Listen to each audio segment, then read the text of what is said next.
Good afternoon, ladies and gentlemen, and thank you for joining us on the MSJ Sports Network for today's Heartland Collegiate Athletic Conference doubleheader between the visiting Bluffton Beavers and your Mount St. Joseph Lions. I'm Blake Watson. Joining me, as always, is my good friend and colleague, Chuck Murray, here to bring you all today's action. Chuck, Lions got him a split yesterday at Manchester. Had a real good shot at coming home with a sweep, but when they left Cincinnati yesterday, you'd have told them they come back 1-1 and play two really good ball games up there, hold Manchester in that park to some low-scoring games. They probably would have taken it before they left. Yeah, tough loss in game number 2. They were within a strike twice of winning that second game. Talking to a couple of the ball players before today's game, they said the wind really was not a factor up there. Usually it blows out like crazy, and with the short fences, them games can get kind of crazy with the score. So the Lions pitched it well, won the first game, and like you say, really close to getting the sweep. But again, it's one of those things. Yeah, it's over with and done. You gotta move forward, and today's another day. And if you feel sorry for yourself too much, you find yourself dropping 2 here today. So these become very important ball games as the Lions stay in 500 in the conference. And we've kind of talked from day one that it's kind of 8 teams for 6 spots, Yep. and I don't think as of right now that has changed. So you gotta keep stacking wins as best you can, and get yourself positioned where the last weekend's going to mean something. Looking at those conference standings, Chuck, Anderson leads the way, 9-3 in the league. The team the Lions played yesterday, the Spartans of Manchester, second, 7-4. That would have been a big win. Yeah, for sure. Transy, who the Lions haven't faced yet, 7-4. Hanover, who swept them out, 7-5. Well, they won 2 out of 3. Oh, that's right, 2 out of 3. My apologies. No, it's okay. Rose Holman, who the Lions still have a 3-game set with, at 6-5. Somehow have only played 11 games in the conference. I don't know if they had one rained out or not. I haven't checked. Right. The Lions, Franklin, and Earlham all at 6-6. So there's those 3 teams for one spot currently as the standings sit. Now, the Lions do hold the tiebreaker over Franklin, right, and have a 3-game series with Earlham left. So if they get 2 out of 3 in that Earlham series, you kind of like their chances to make the conference tournament. Yeah, there's a lot of games still left to be played, and that's why head-to-head may come into play, but when you play 22 conference games, it's a little less likely than in the old days when you maybe played 14 or so. So, again, just stacking wins, 2 winnable games today. I know Bluffton's always played us tough. Last year there were some barn burners, and they always seem to swing the bats against us. You can't take anybody lightly. I know talking to Coach Granny before the game, they've been struggling, but any day anybody can come out of it. So we just hope today's not the day. Coach Granny, Coach Newman meeting with our umpires at the mound right now. We'll be getting underway here shortly. It's Larry McNichol will be behind the plate in Game 1, and David Blanchett will have the bases and then be behind the plate in Game 2. Chuck, these doubleheader weekends are a lot. We talked about this during the last doubleheader weekend. It should benefit the Lions with that deep pitching staff, especially when you look at yesterday. You get through Game 1 with 3 guys. You get through Game 2 with 2 guys. You use 5 pitchers for 18 innings yesterday. You got to like where you're at. Yeah, and actually, Caulfield, Isaacs, and Webb theoretically can all come back today, not throwing many pitches. So they're in good shape there, but it's still going to come down to the starting pitching. We're hoping Mr. Bucks throws well, and we can jump out on front and get a little momentum here and get Game 1 and then Mr. Fry going Game 2.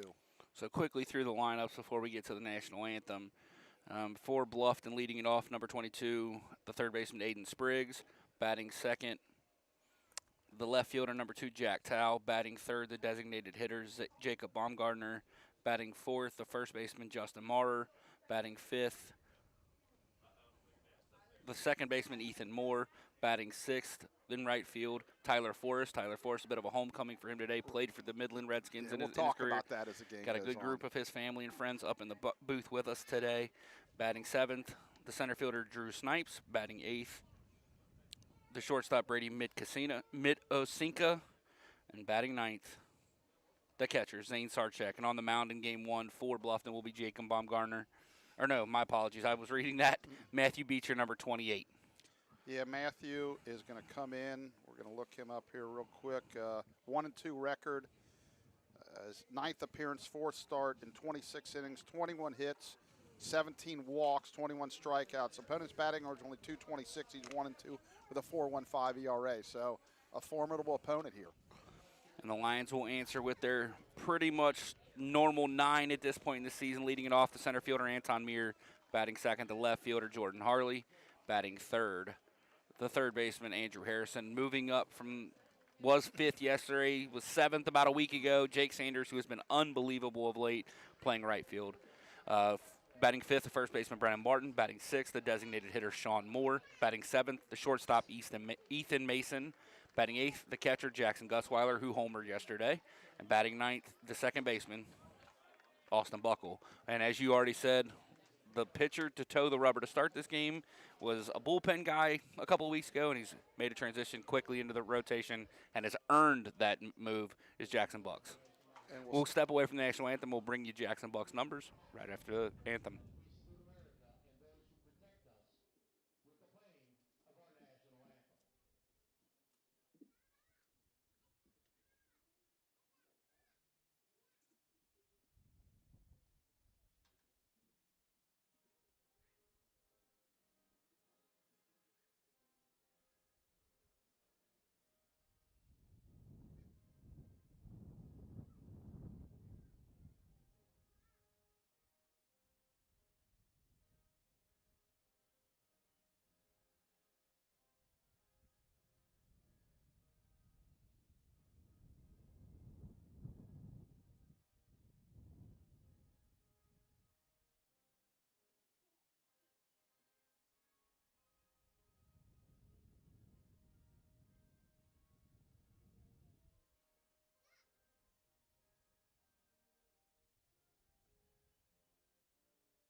All right, Chuck, you want to give us Mr. Buck's numbers real quick? Yeah, Jackson, his 8th appearance of the year, only his 2nd game started in 21 innings, 19 hits, 6 earned runs, 12 walks, 21 strikeouts, 247 batting average against a 2.57 ERA. So, Lions really need a good starting outing here by Bucks.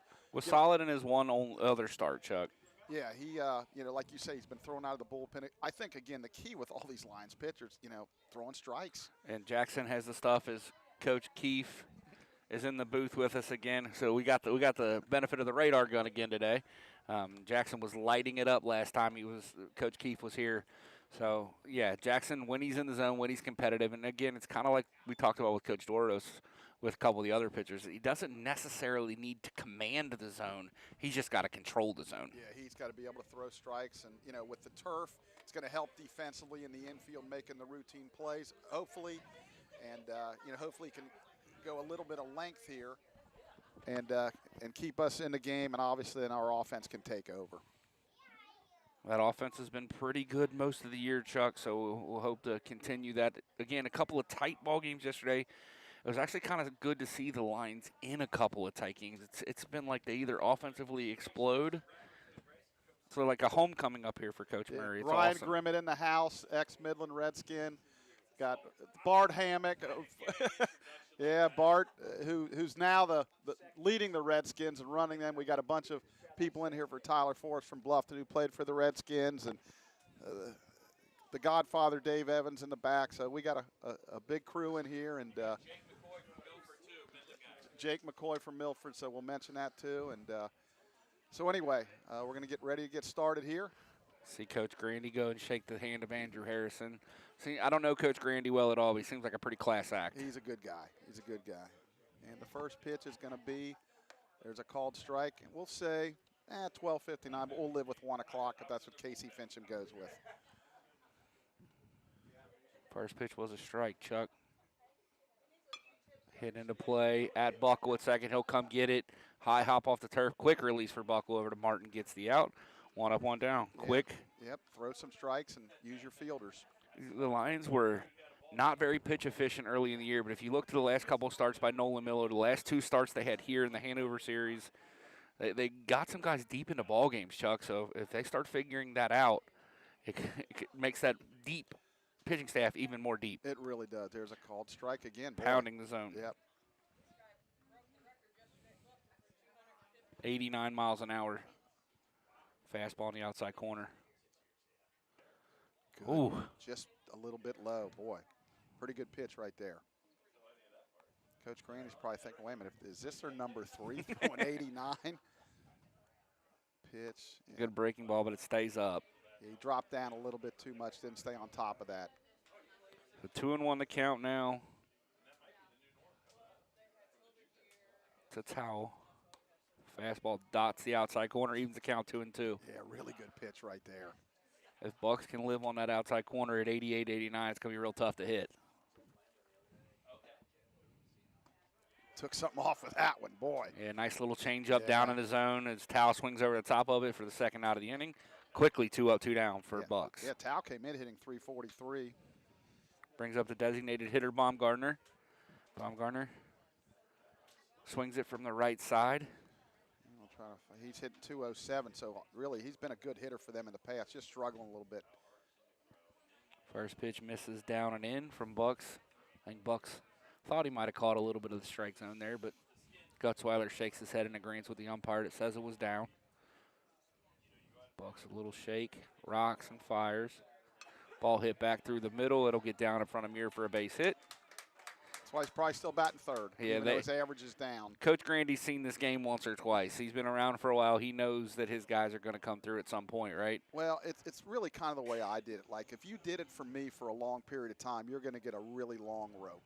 You might get moved down the order a little bit, but, you know, you've proved to me over time you're going to get it done. It's going to eventually come around.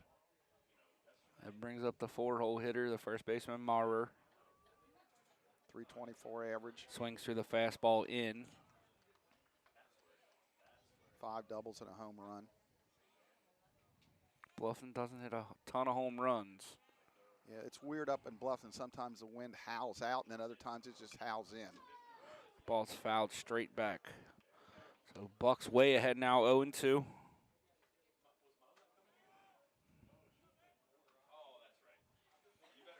Yeah, line infield deep all the way around. I like to see that. Bucks brings it to the plate, goes with the breaking ball, kind of slips out of his hand, stays up, 1-2. Yeah, Martin, the only one, obviously he has to hold the runner on first. Outfield's pretty deep and straight away. Defensively, the lines go Harley, Muir, Sanders across the outfield. As Bucks comes plateward, ball hit in the air. Muir looks to have it measured. He now is coming in a hurry, but he makes the running catch for the third out of the inning. Lions allow 1 runner, but nobody scores. We head to the bottom of the first. 0-0 here on the MSJ Sports Network.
All right, Chuck. So stepping in is Anton Meir. Meir checks into this one, hitting a paltry 370 on the year. Yeah, Anton, 40 hits. His hitting streak did come to an end a couple games ago, but I think he started another one, Chuck. Yeah, and he's got 23 stolen bases on the year. So, again, as we've talked multiple times, him and Harley, as they go, the mound goes. Ball hit back through the middle, and just go. like that, Anton is 1 for 1 in this ball game. Yeah, he just continues to get on base between him and Harley, and when that happens, the lines are really tough to beat. That brings up Jordan Harley. Harley, who hit his first home run of the season the other night against Ohio Wesleyan. Hit a couple last year. Hit it actually to left center field, too. So Anton is a threat to steal, obviously, over there at first base.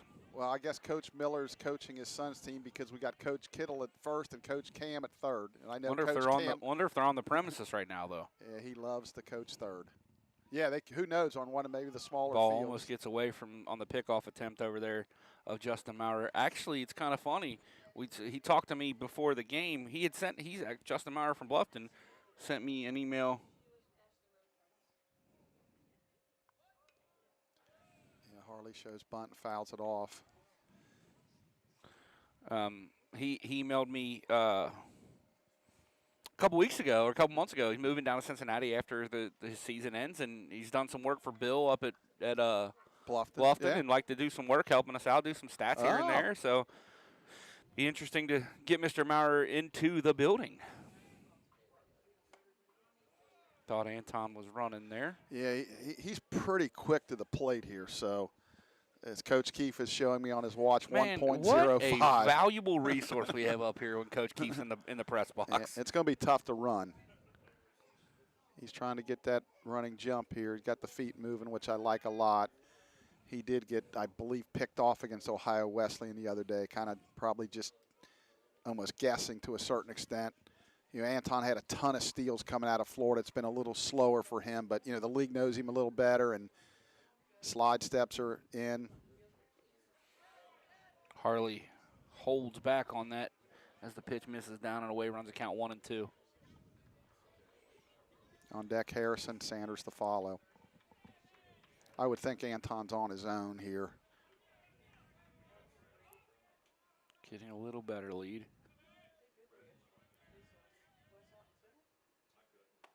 Yeah. Harley watch it, strike 3. Yeah. Little breaking ball that catches the outside corner. Yep. Pretty good pitch right there. Jordan just froze. That'll bring up the line's third baseman, Andrew Harrison. Yeah, Harrison hitting 282, but that's not really telling the story with all his hit by pitches and everything. His on base percentage is 473, and typically makes a good productive out when he does too. There goes Anton. Ball in the dirt. He'll have this stolen pretty easy. Yeah, that was a good break for the Lions there. That was a ball in the dirt. And still a relatively close play. Anton slid a long way on that one, but he'll get a stolen base nonetheless. Yeah, the catcher, Sarchuk, had no chance at all.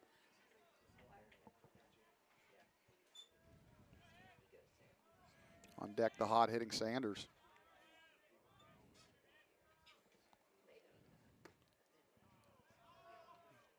Nice pitch there, just missed, 2-0.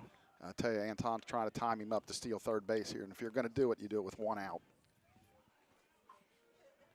So he's going away, obviously, with a man on second, not using the slide step nearly as much. But if Anton times it up here, he can steal third. Oh, Harry fouls it straight back and over the press box. Beautiful day here, Blake. Partly cloudy, and boy, the temperature keeps rising from Friday to Sunday here, and just a beautiful day. We don't have a hurricane today. No hurricanes. You got a game going on out in the center field, way past the fence out there. Anton, he was trying to get that jump. Harry pulls it. Shortstop overfields it. Yeah, he should beat it out. He does. Oh, and that's a wild throw now. Anton will move over to third. Throws on the brakes. The Lions have him at the corners with one out after the base hit in the air. Yeah, that was one you just want to put in your pocket there. So that should be a single to shortstop and then a throwing error to allow him to go to third. Yeah, Casey's got to score that an infield hit. She scored the problem is right now she's got Patrick over there. Patrick's telling her that everything's an error. Hit. So she's going to have to change that up for you folks scoring. It's changed. Yep. So hit for Harrison, an infield single, and then Anton moves to third on the air, and it brings up Jake Sanders, maybe the hottest hitter in America right Jake now. only hitting 439. Harry takes a big break as a breaking ball misses in from Beecher.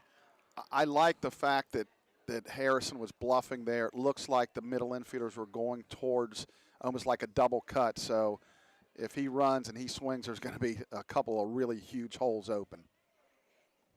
Kind of a show your hand, kind of the Yep. call the play and then the timeout. Pitch misses down, 2-0 to Jake. Real good spot here. Sanders homered in game 2 of yesterday's doubleheader at Manchester. Yep. I think he's got Jake with 4 on the year now. Yeah. Yeah. He started 23 of the 26 games. I think the count's 2-0, right? It is, yeah. 2-1. And nice pitch right there. Yeah, we got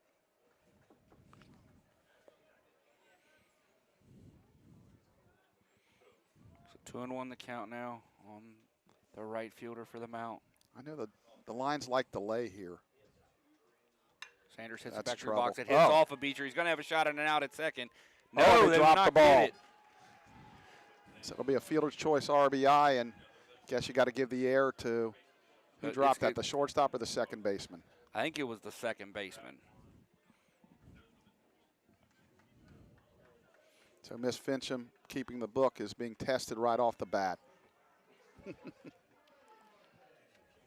Patrick thinks it was the shortstop, so we'll go with E6. And then Brennan Martin steps in with the bases. Or no, Anton scored. My apologies.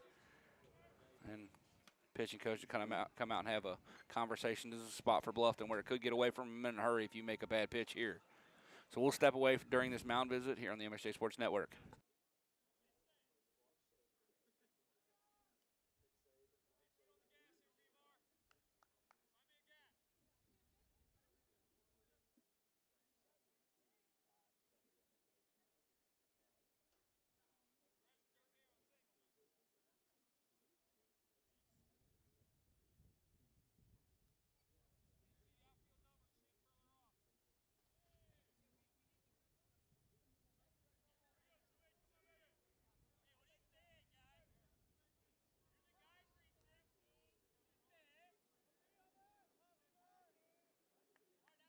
All right, so the mound visit's over and Brennan Martin steps in. Got a chance to do a little damage here, Blake. Harry takes off. He's going to be out by a mile. I'm really confused on that one. Somebody either missed a sign or he just thought he could steal it, but that's not a good decision at all right there. So, not real sure what happened yeah, there. we're a little confused on that one. And with an out, you probably aren't sacrificing there, are you? No, not at all. So Brennan probably didn't miss the bunt. You're definitely not giving Brennan the quick bunt. No, you're not doing a bunt run anyway, so Yeah. that would make no sense. I think Harry just tried to steal it on his own, would be my guess. And just with a left-handed hitter, and with, again, you don't want to let these guys off the hook like this. Just sitting here working through all these scenarios, it could have been in my head. It's 1-1 on Martin, and Beecher comes plate and misses out.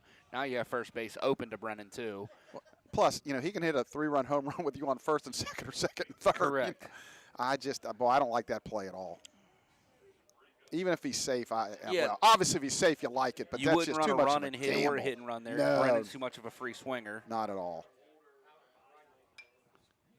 Ball's fouled off back.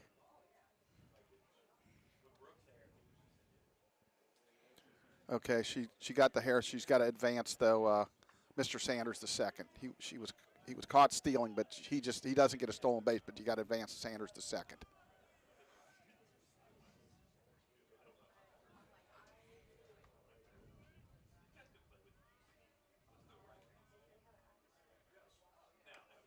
Martin rolls it over, fouls it back. For the people, I'm sorry. Go ahead. For the people not familiar with Midland Field, the infield is all turf, and the outfield is grass. They did this a couple of years ago. It's really helped a ton as far as getting to play games through the horrid springs we've been having, especially this year. Twos are currently wild, Chuck. Okay. Brennan hits That it might into drop. left center field. No. Left fielder's going to come in and make the catch. Lions score once in the bottom, but let Bluffton off the hook. We head to the top of the second. 1-0 here on the MSJ Sports Network.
All right, back out for a second inning of work is Jackson Bucks. He'll face Moore, Forrest, and Sipes. And back with your play-by-play here is my good friend and partner, Chuck Murray. Thanks, Blake. Moore comes in hitting .264 with a double. Bucks allowed a first inning single. First pitch is down and away, ball one. 1 ball, no strikes on this beautiful Sunday afternoon. 1 week away from Easter Sunday. We deserve one of these days, I'll tell you. Pitch, good fastball on the outside corner. 1 ball, 1 strike. Jackson continues to dot that outside corner with that fastball, Chuck. Yeah, if you live there, it's going to be tough to get hit hard, I can tell you that. 1-1, good breaking ball that just waved at by Moore. Yeah, that was a disappearer there. That thing fell off the table. Started out and went further. 1 ball, 2 strikes. Pitch, waved at again on a really outstanding breaking ball for the first out of the inning. So far, Jackson Bucks looks sharp. He really does. So that brings up Mr. Tyler Forrest. Got a bunch of his fans and family up here in the press box with us, cheering him on. Right-handed hitter. First pitch, a fastball outside corner called strike 1. May have been a little outside. You'll see that at this level quite often. That's outside, ball 1. Mr. Forrest, a freshman from LaSalle here in Cincinnati, Ohio. Yeah, Bart, who's a baseball guy through and through, if he watches a little D3 baseball, he'll see sometimes the strike zone is a little expanded. Good changeup, swung on and missed. 1 ball, 2 strikes. Bart, an excellent catcher and player for me way back in the day. 1 ball, 2 strikes. Bucks fires, swung on and missed on a high fastball for out number 2. So Jackson does look strong so far. It's 89, top of the zone, Chuck. Yeah, away. That's a tough pitch to hit at this level. You're not going to catch up with that. You got to lay off that one if you can. Drew Snipes will step in, the center fielder. Snipes hitting .247.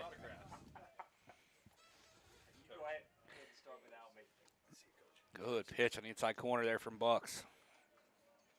Yeah, as you said, he looks really sharp.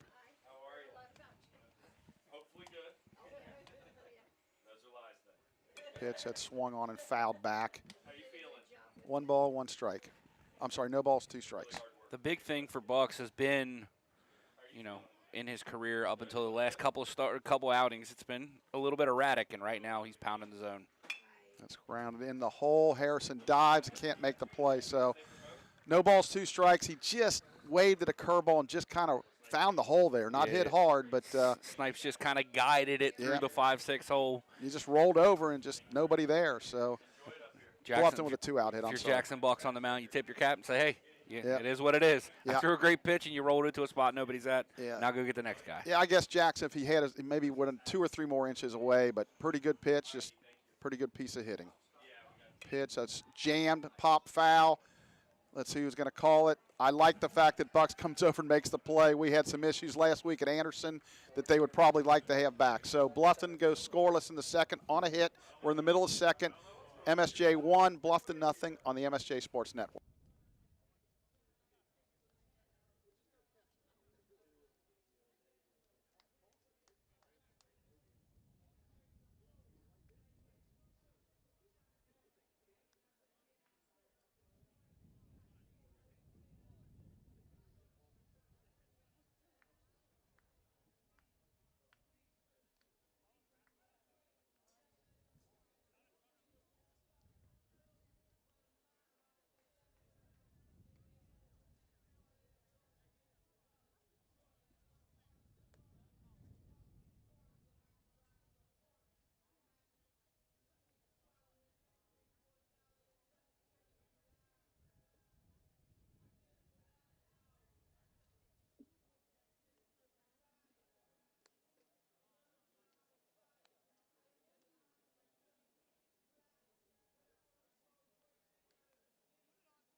So we're back for the bottom of the second. Lions lead at 1-0. It'll be designated hitter Sean Moore leading it off. Sean's had a really, really good season. Hitting .403, 6 doubles, 18 runs batted in. He's really been a pleasant surprise for the Lions. Yeah, transferred in this year, new to the mount, and kind of found his way there as the designated hitter. Ball one, yeah. I believe he transferred from Lake Erie. I think that's right. Yeah. Kicks and fires. That's ball 2 away. B sure looks to have a little bit of pop on the Yeah, fastball. I'm not sure what the velo is. I think we're getting 82 to 85. 85-ish, yeah. Pitch. Ooh. Ooh. I thought that was a call. It looked pretty good. We got a softball party today? Yeah, we delay. And we'll try to keep you up on the games up at Anderson between the Anderson Ravens and our Lions. That swung on and foul tip called swinging strike 2. The Lions take on the Ravens today after sweeping Franklin yesterday. Now they're on the road. Yeah, another big series for the Lions. Find a way to start off 4-0. There's a breaking ball in the dirt, so the count will run full. It's Coach Keefe enjoying lunch to our right here. That pizza casserole is pretty good, Chuck. Yes, it is. Not as good as our production meeting out at the Mount, but Full count, fouled away. We'll do it all over again. Yeah, Mrs. Vicki Evans made that. She, wife of Dave Evans. Payoff on the way. That swung on and grounded towards short and into hole in the left field, a base hit. So a diving attempt by the shortstop there. I'm going to say this, Mitasinka. So Moore continues to swing the bat. Well, he's kind of been a silent, with Sanders swinging so well and a lot of guys doing so well, and Anton, so on and so forth. But 403 is pretty doggone good. So that'll bring up Ethan Mason. So a quick check of the game at Anderson right now. Lions leading 7-0 in the top of the second of game 1. Wow, that's good news. So they're maybe on their way to a run rule in game number 1. That ball's in the dirt. Nice block, but Moore takes off, and he's going to get there. Nice base running. As soon as he saw that ball in the dirt, he pounced, so he'll advance on a wild pitch. And the Lions have a runner in scoring position. Heads up base running by Moore for sure because he doesn't run great. But he got a great jump as soon as that hit the dirt. And it was, like you said, it was a good bounce up to the catcher, good block, and he had a decent ball to throw on once he picked it up. See, those are things you can practice. You can read balls in the dirt and take those extra bases. The double play's now out of order. That makes a big difference. Ethan shows quick bunt. Oh, now he bobbled it. I thought it was a foul ball off. Hit the bat. Yeah, I thought it was foul. And fortunately, really for Bluffton, because the catcher, he just couldn't. He bobbled a little bit, and that would have been first and third. So Ethan with the quick bunt there goes foul. So trying to move the runner along with a potential to get a base hit of that. So I like that play. Typically, you want Ethan swinging the bat here, but he's kind of been up and down this year. Still hitting .298, which isn't embarrassing, but after his freshman year when he was all region, you know, everybody probably expecting those results every year. And the run he went on post-Florida last year he was kind of unconscious. There's a called strike on the outside corner. Yeah, I believe coming out of Florida, I'm going to get this wrong, but he was like 2 for 31 or something crazy. This number is ingrained in my mind. Okay. When the last day in Florida, going into the last doubleheader, the last single game, he was 094. Okay. Going into that game. And he had a couple hits in that ball game. Right. And then it kind of got him going. Yep. Pitch. That's grounded to third. Sliding play by the third base. Oh, foul ball. Okay. Nice play there. Heck of a play. The third baseman, Spriggs, dove there. But called foul. Lions have pushed their lead to 8-0 now, Chuck. That's really good news. When you get a chance, if you see who's on the hill in the circle for us. Probably back to Reimers would be my guess. No, Courtney Hankenhoff pitched. Oh, Hankenhoff. Okay. Like to see that. Pitch. That's bounce foul towards the line dugout. Lions occupying the third base dugout here at Midland Field. Bluffton in the first. And again, if you're not familiar with this field, there is tons of foul territory. I mean tons. This isn't the typical field where, there's just so much room all the way down both lines. 1-2. That's jam shot. It's popped up. The pitcher will make the catch. Just not a quality at bat right there, but a good pitch there to jam Ethan for out number 1. That'll bring up Jackson Gutzweiler. As we mentioned, Jackson homered yesterday, comes in hitting .263. Then 2 home runs and 13 runs batted in. On deck's Austin Buckle, the freshman second baseman from Hamilton Baden, and then back to the top of the lineup. More with his lead. Outfield pretty much straight away. Medium depth. Jam shot. He fouls it off.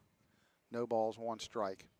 Gutzweiler also homered yesterday. Hit a home run to right field at the Manchester complex, which you say is a pretty short porch out there. Yeah, right center field. The configuration is the old football field. Yeah. The bleachers from the home side are, and then you got the big press box. I noticed that when we went up there for that football right. game, but I didn't notice how nice the kind of backdrop is with their bushes, and it's a quaint little place to watch a ball game. There's a called strike outside corner. Quickly, no balls, 2 strikes. It really is. It's and the dugouts. You talk about how far away these dugouts. They're right on top of you. Are you? If you're like in the first base and a right-handed hitter or third base left-handed hitter, you got to really be careful. Have you ever been to the field at Beechwood High School? I have. It's brutal. I have. Pitch that hit him.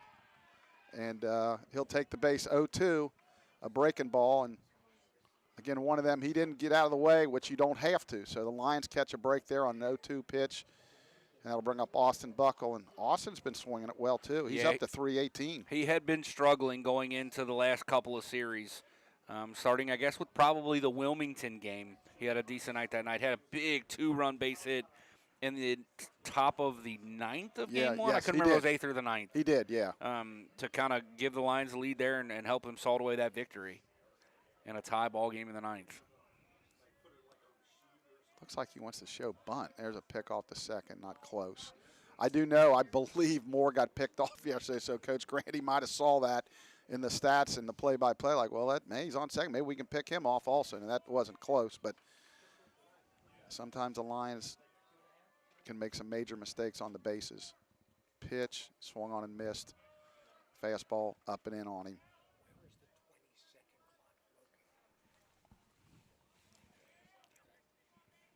No balls, 1 strike. So a little bit more of a conservative lead out there today. Again, the Lions have already had 1 base running error with Harrison getting thrown out, trying to steal third by really quite a bit. That's a jam shot. He's got a chance to beat that out. That looks like a Jordan Harley special. Oh, they got him. Boy, nice play there by the shortstop. Metacinco came in and made a really good play on that. I thought that was a definite base hit off the bat. Actually, I did too. Maybe he struggled getting out of the box a little bit, but yeah, off the bat, that looked like a Jordan Harley special there, and he was going to beat that out. But a nice play there to the runners do advance up a base, so that'll bring up Anton Meir. Anton singled back in the first and scored.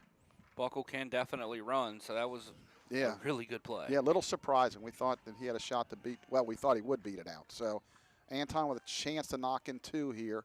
Jordan Harley on deck. Runners get their lead. Pitch, that's up and out. 1 ball, no strikes.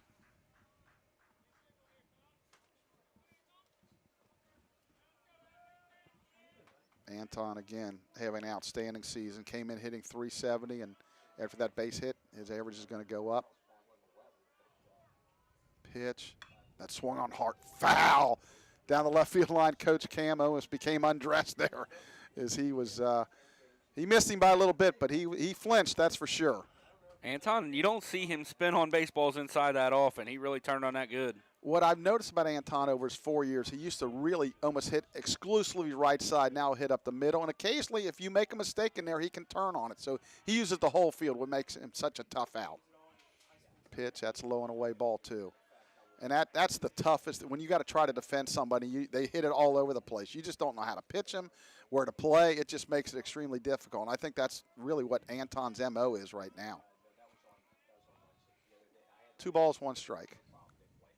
2 outs as we play the bottom of the second here. Game 1 of 2. Pitch. That swung on a line. Oh, another good play. Yeah, the short. It was kind of a looping line drive there, kind of off the end of the bat. So the Lions do not score. They leave a couple base runners. We're through 2 complete.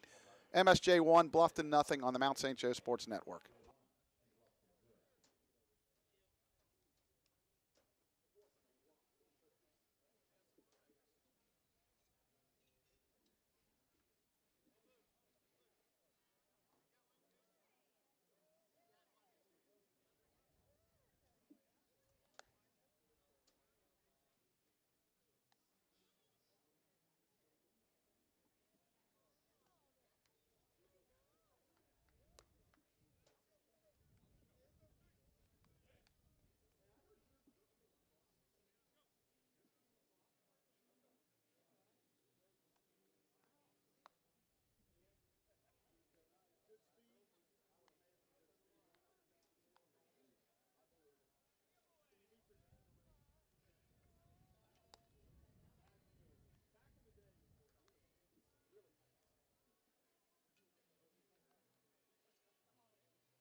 And we're back for the top of the third. Lions lead at 1-0.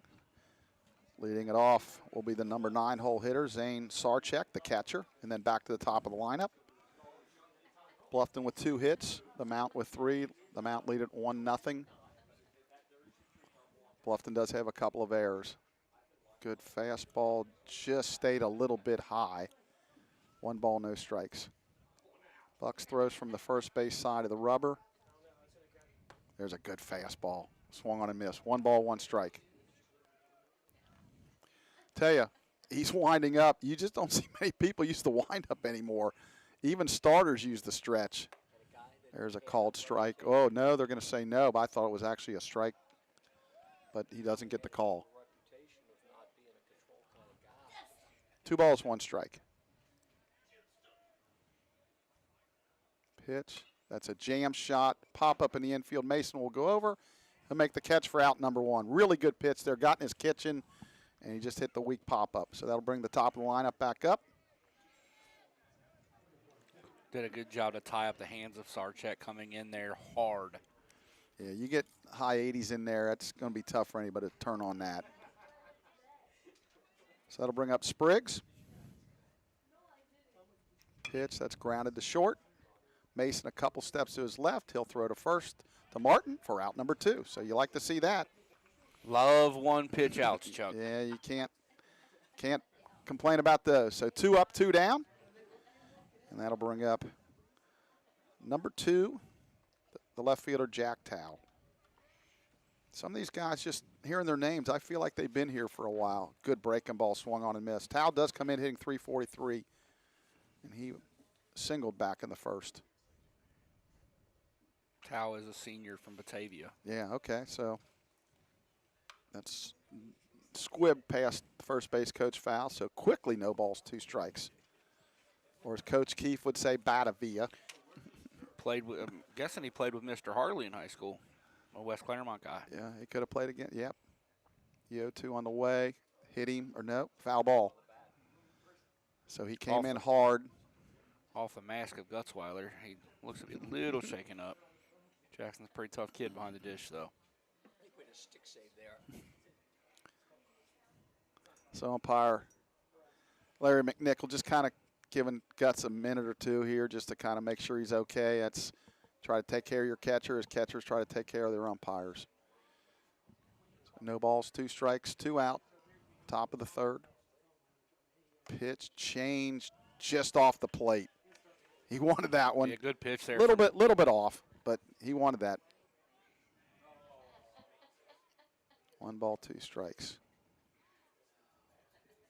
Pitch. That's swung on and fouled off. Out of play over the first base dugout of Bluffton. Count remains 1-2. Against the really good hitters, I like to call back-to-back changeups. Not the weaker hitters because you're speeding their bat up, but the really good hitters, like 3-4, I'd like to throw back-to-back. 1-2.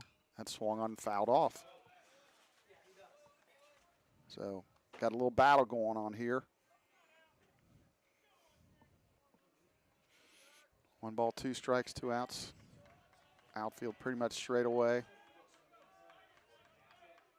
Pitch, breaking ball in the dirt. 2 balls, 2 strikes. Well, there was a flag up here a couple weeks ago, if I recall, out in right field, but I don't see it now. Foul poles are down as well, Chip. Yeah. So I know they got a new windscreen coming in the next couple days. right, good fastball, fouled back. Good effort at it on there by Tao. Yeah, he's hanging. He's got a good at bat going right here. And again, at 2-2, you want to try to make it happen here. Yeah, Jackson definitely challenged him with that one. With no flag, but it doesn't look like there's really There's hardly not any much wind at all. Yeah. Pitch. That changeup stays up and in. Full count. So a really good at bat going here by Mr. Tao. So we will have a payoff pitch. Bucks. Kicks. Fires. Here it comes. Swung on and missed. Strike 3. Gutzweiler is going to tag him for the 3rd out. So that'll end the inning. No runs, no hits, no errors, none left. Middle of the 3rd.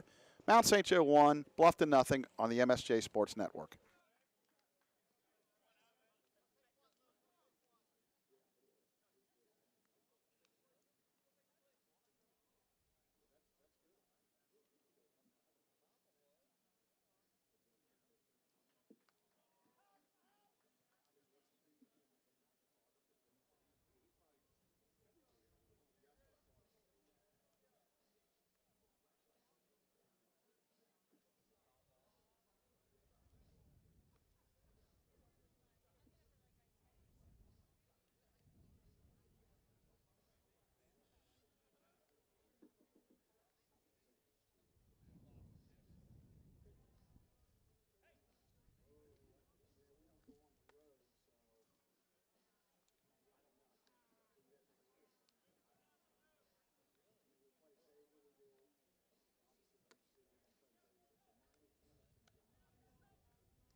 Back for the bottom of the 3rd. Jordan Harley will lead it off for the Lions. Jordan struck out back in the 1st. So the last inning ended with a couple of runners on base. Anton Meir line, kind of a looping line drive that was caught by the shortstop. So the Lions stranded 2. They lead at 1-0. Wasn't hit great, but it's almost one of those Ryan Murray stupid game ones. Harley hits I'd say a it's fair as a bouncer. hit. Yeah. Ooh, almost touched the glove as it bounced by the catcher. Yeah. Sarchek. Nice job. Make sure you touch that one foul. No balls, 1 strike to Jordan. Jordan, I almost had to turn over and look at Austin Buckham. Like, that's how you do it, man. This is how. If you're going to beat Jordan Harley, you got to beat Jordan Harley. Yep, and Jordan swinging from the left side's got that advantage of about a step and a half closer. He hits good speed, and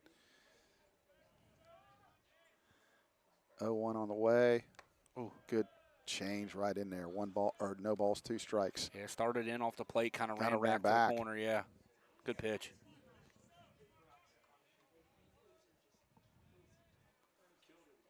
Pitch that swung on and lifted high in the air to right field. Coming in to make the catch is Mr. Forrest for out number 1. Mr. Forrest, a catcher by trade. Yeah. Looked pretty good on that one. Yep. Just hung up in the air quite a bit. So that'll bring up Andrew Harrison. Andrew had that infield single back in the first. Was eventually caught stealing, trying to steal third. So Harry steps in. On deck, Jake Sanders. Pitch. That swung on and hit hard, foul. It was killed. Way down in the parking lot, actually down the left field line, and hope he didn't get a car there. If he did, it messed that car up. That ball was stung. That was smoked. No balls, 1 strike. Pitch, that stays up. 1 ball, 1 strike.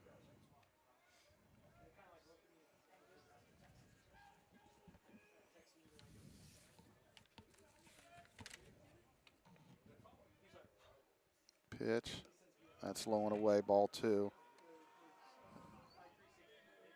Mr. Betcher is a sophomore right-hander from Fishers, Indiana, Hamilton Southeastern High School. Pitch, that's going to be outside. Yeah, Sarchek tried to steal that one, Chuck. Yeah, it was definitely out, but he did a good job of sticking it. Yeah, and sometimes you get those calls and sometimes you don't. Made it a tough call on Mr. McNichol, but it was definitely a ball. 3 balls, 1 strike. Pitch, that's going to be, ooh. Similar spot. That Yeah. time Sarchek brought it back a little bit and got the call. Yeah, I think Bluffton had one against them a little inning or so. That looked like ball 4, but nonetheless called strike 2. You got a payoff. Harry swings and hits it high in the air to left center field, relatively deep. Center fielder snipes over a few steps to make the catch for out number 2. That'll bring up Jake Sanders. Again, it's one of those, you know, if you get the ball 4 call, it just changes the whole concept of the inning, but didn't get it. So Jake will step in here. You mentioned he homered yesterday up at Manchester. Pitch, that's high, ball 1.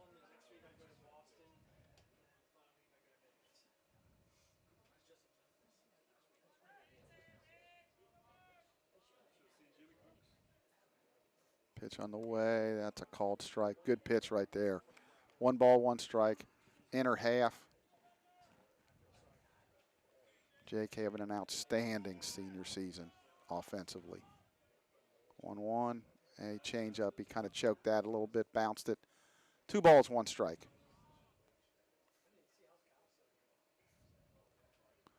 The Lions will be back in action on Tuesday. They host Asbury here at 5 o'clock.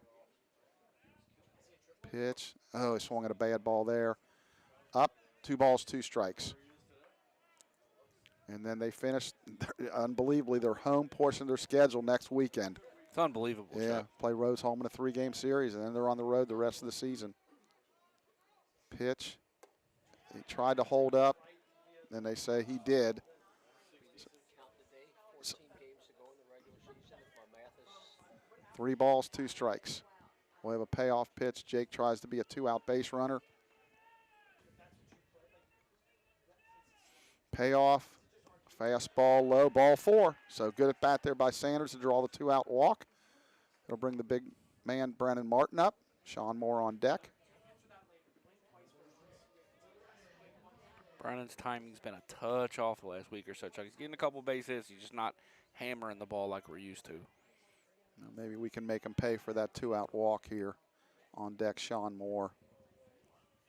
If nothing else, it adds to the pitch count. Stretch, Sanders with his lead. That's down. 1 ball, no strikes.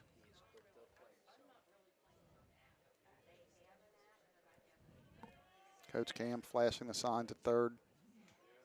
Coach Kittle at first. What's the home run sign, Chuck? I would probably give it to him if I was coaching third. That's a rocket down the right field line. Sanders around first. He'll head to third easily. Good throw by Mr. Forrest. Yeah, the Lions will have runners on the corners with 2 outs. That ball was smoked past the first baseman, Maurer. He had no shot at that. So that'll bring up Moore, who singled back in the first. Just as I said it, Brennan didn't lift it, but he finally squared one up and hit it really hard, That Chuck. was hit really hard. So Lions with a chance, little, as Mr. Lawson would say, 2-out lightning. Where is Mr. Haven't seen Lawson? him in a while. Yeah, I think he's probably out there listening, though. Yeah, we put the over at about 5.5. I think we're going to be under here for the year, especially I'm with used to hearing him on the crowd mic. 2-out lightning. So first and third, 2 outs. Off speed, catches the outside corner, strike 1. Brennan is not a threat to steal, but theoretically, if they get 2 strikes, they could do a delay to try to get Sanders in, depending on how the coaching staff feels here. No balls, 1 strike. Pitch, that swung on and lifted to right. Right in his track is Forrest. He'll make the catch for out number 3. So the Lions, again, threaten but do not score. We're through 3 complete. MSJ 1, Bluffton nothing on the Mount St. Joe Sports Network.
All right, Chuck, we're back here. Quick check-in on the Lions game at Anderson.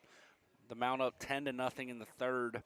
Sidney Eubanks, Avery Wiltermuth, and Shelby Rakoski all with 2 hits in that ball game. Wow, great start for the Lions to try to get 2 up there today because, as we mentioned, they're a little bit behind the other teams as far as games played. So it'd be great to get those 2 in the bag today. First pitch is a curve outside, ball 1. 1 ball, no strikes.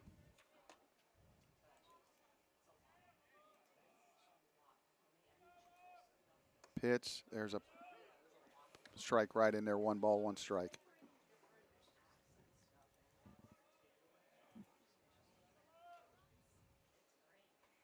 Pitch is inside.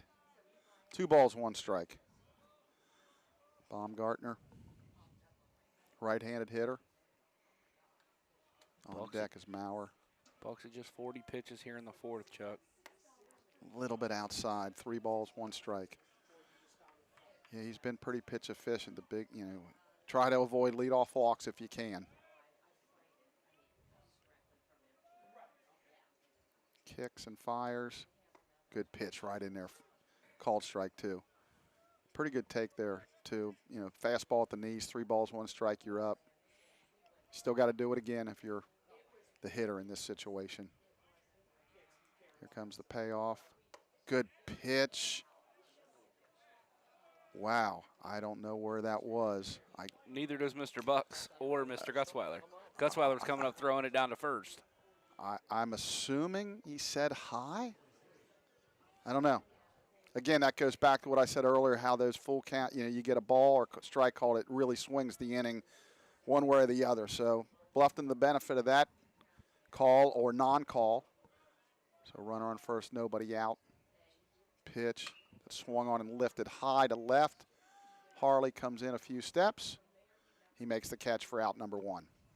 So nice bounce back there by Bucks. Was a little flustered with that lack of a call there, but gets Maurer on the first pitch swing, fly to left. That'll bring up Ethan Moore, the second baseman. So the Lions double play depth. Harrison is in at third. Little. I wonder why Harry's in so far at third. I guess they feel like he can quick bunt because with 1 out, a runner on first, he's clearly not going to sacrifice bunt. Long stretch. Now he does show bunt, called strike. Again, a sacrifice wouldn't make a whole lot of sense here. 1-4 to the plate.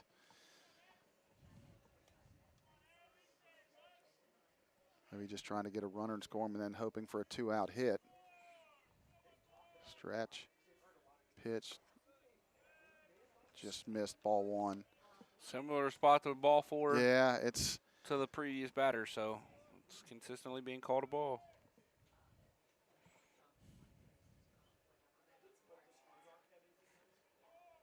stretch, pitch, ball down low in the dirt. Nice block by Gutswaller there. 2 balls, 1 strike.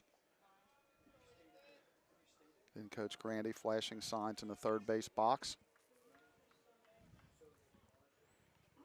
Pretty good pitch to run on here if you're Bluffton. 2-1, you're probably going to get a fastball. Does not go. Does get the fastball, called strike 2 at the knees. Really good, yeah. Yeah, really good bounce back pitch there from Jackson. His fastball showing a little bit of late run, Chuck. And Harrison obviously has dropped back deep at third now. 2 balls, 2 strikes. Pitch, off-speed change, hit foul down the left field line. This is what you talked about a few minutes ago. Now you sped him up. This is 5-hole hitter. Are you going back to back? I don't think so. I'm only doing it with 3-4. I'm going to probably go hard away here. Let's see what they do here. Stretch. Long pause. Pitch. Went hard and struck him out. So good fastball right there for the second out of the inning. That'll bring up the local boy here, Mr. Forrest. He struck out swinging in his only at bat. So let's see if Coach Grandy tries to get him down in scoring position with 2 outs here. Taking a shot at a steal. They're going to check him. Not close at all over there at first. James is also the athletic director at Bluffton. Seen him many times when I went up there for football. Been there a long time. Pitch. Good pitch. Called strike 1. No balls, 1 strike. Lions lead at 1-0. They've threatened a few times. Have only been able to push a run across here as we play the 4th inning. Pitch. That's grounded towards short. Mason should flip it to Buckle. He will to end the inning. So Bluffton does not score. They get a walk, leave 1. We're in the middle of the 4th. MSJ 1, Bluffton nothing on the MSJ Sports Network.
So we're back for the bottom of the fourth. Ethan Mason will lead it off. Ethan popped up in his first at bat.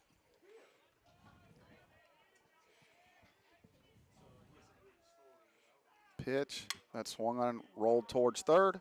Up with it, Spriggs. He'll throw across to the first baseman, Maurer, for out number one. So one pitch, one out. And Bluffton likes the one pitch outs too, Yeah, they Chuck. sure do.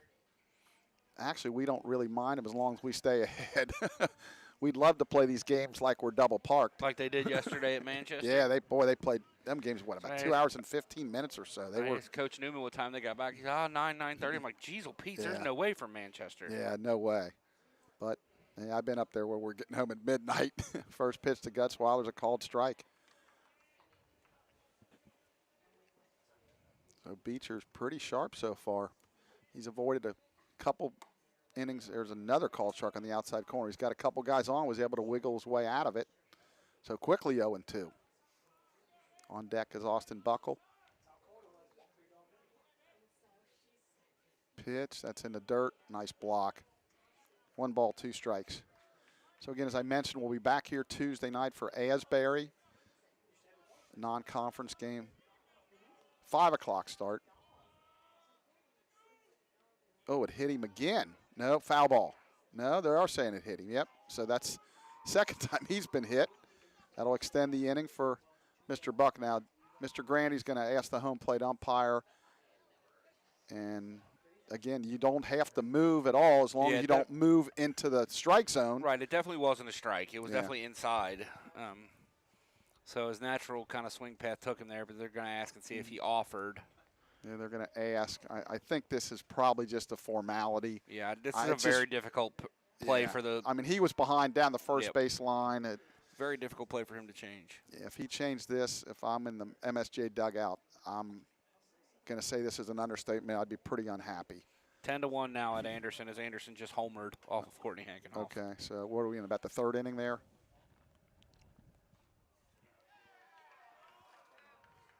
Bottom of the third. Bottom of the third. So the Lady Lions up big. They're going to keep Gutzweiler at first, which we predicted. So again, the Lions trying to get something going with 2 outs. And it'll be up to Mr. Buckland, as we've talked about quite a few times. Oh, I'm sorry, 1 out. 1 out. My mistake. I think it's 2. That's what I thought too. Mason was the first out. That's correct. Yep, Ethan made the first out. Yep. So, but as we talk about a lot, at minimum, we're turning the lineup over, getting more at bats for those guys at the top, and we've talked about it a ton of times. Anton and Arley are the straw that stirs this drink. Pitch. That's a called strike. 1 ball, 1 strike. Caught the inside corner. Yeah, for you old timers out there, I like to refer to them as the daily double. Back in the old days with the Chicago Cubs, it was Bob Dernier and Ryan Sandberg, nicknamed by Harry Carey, the daily double back in 1984. So if you're old enough to remember that, that's kind of that's what happens with these guys here with the Lions. Them guys get on base, boy. It gives them big fellas a chance to drive them in. Pitch, called strike. Almost didn't pause there. Very, very close to not pausing. If I'm coaching, I'm at least kind of getting in their ear a little bit like, hey, make sure he pauses. 1 ball, 2 strikes. Gutzweiler with a pretty good lead at first. That swung on and fouled away. Buckle hangs in there. We've mentioned multiple times Austin plays on the MSJ football team.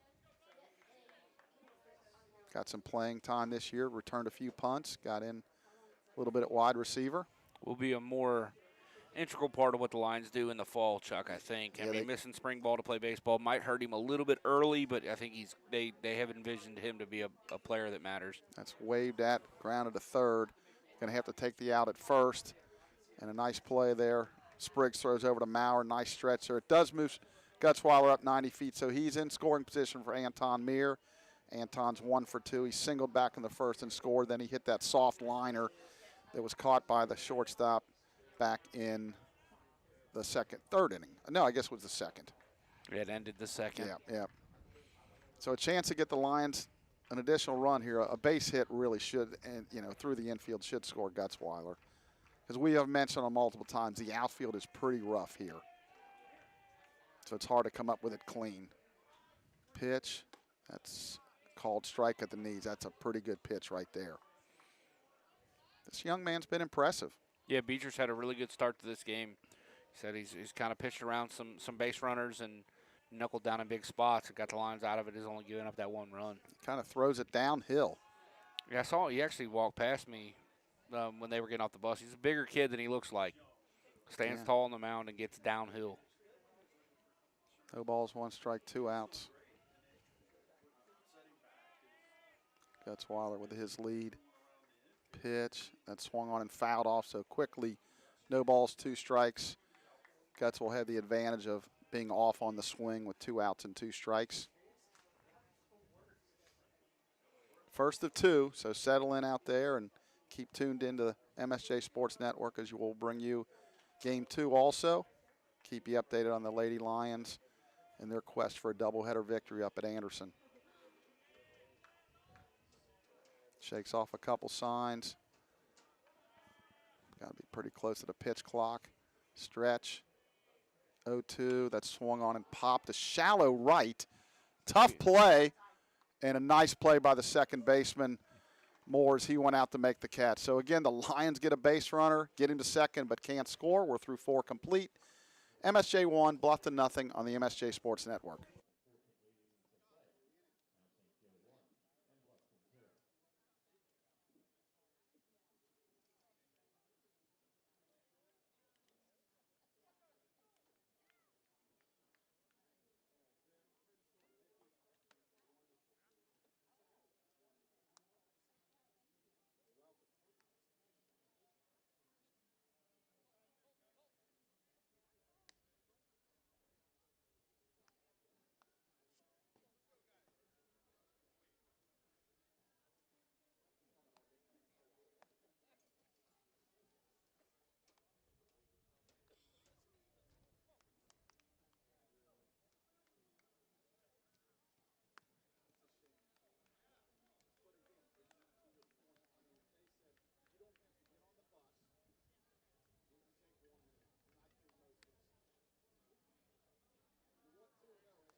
So we're back for the top of the 5th. Lions lead at 1-0. They've out-hit Bluffton 4-2, and Bluffton has 2 errors. The Mount has none. As Jackson Bucks has really been throwing the ball well. 54 pitches right now, Chuck. First pitch is a called strike. Drew Snipes, the center fielder, steps in. Pitch, that's way outside, ball 1. 1 ball, 1 strike. Snipes is 1 for 1 on the day. That's high. 2 balls, 1 strike. It's one of them goofy games. You feel like you're ahead more than 1-0, sure. but it's just, it's anybody's ball game clearly at this point. Pitch, fastball in the outside corner. Giving an inch or 2 there. 2 balls, 2 strikes. He kind of did that for both. He's just been not really consistent. calling the high strike too Correct. much. 2-2 change up. Ooh. That was off the plate a little bit. Just missed. One of them, you take it and you hope like heck the umpire calls it a ball. We'll have a payoff.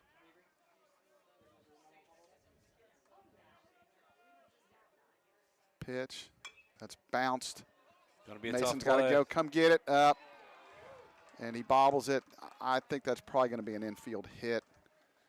You'd have to watch the replay to see if he comes up with that clean.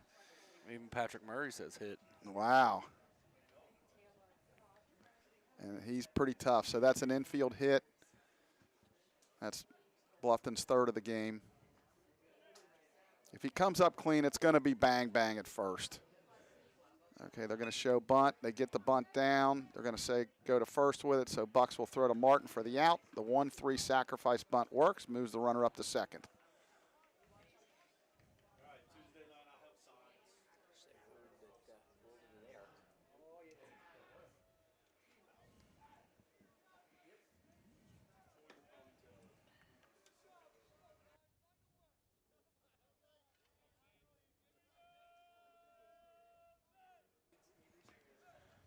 Pitch, swung on and missed. Good fastball.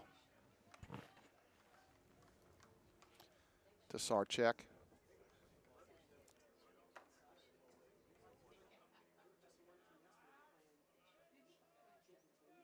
Stretch. Pitch. Good fastball, called strike 2. We're talking about the previous play. Mason charged hard. He did not come up clean. If he comes up clean, it's going to be a pretty close play. Those are the tough ones to judge. And we're going to go with a base hit on that. Yeah, it's a hit, Chuck. Pitch, fastball up and in. 1 ball, 2 strikes. I think sometimes young scorekeepers, if the ball's missed, they just automatically assume it's an error. They don't take into account that maybe they could have beat it out or it was a difficult play. And it's a tough one to judge for sure. 1 ball, 2 strikes. Pitch, fastball, that's away. 2 balls, 2 strikes. On deck's the leadoff hitter. Getting that bunt down turns this into a pretty big spot here, Chuck. Yeah, it does. 2 Bluffton strikes. hasn't had a lot of opportunities with runners in scoring position in less than 2 outs, so see if they can get something done here. Stretch. Couple looks back. Pitch. Stays just a little bit high. Dropped his elbow just a little bit, and the ball stayed up. I know he wanted to try to stay on top of that a little bit more. So the count runs full. The on-deck hitter, Spriggs, the leadoff hitter, on deck.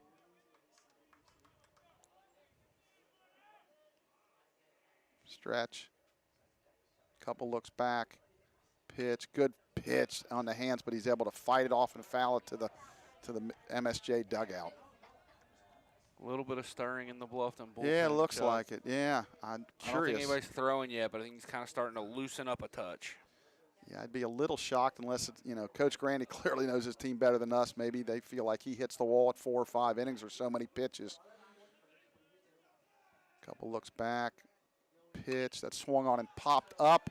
Foul territory. Gutzweiler comes back, and he's going to run out of room. So the count remains full. Thought maybe he'd have a shot at that. Guts got to the fence, but just ran out of room. So the battle continues here.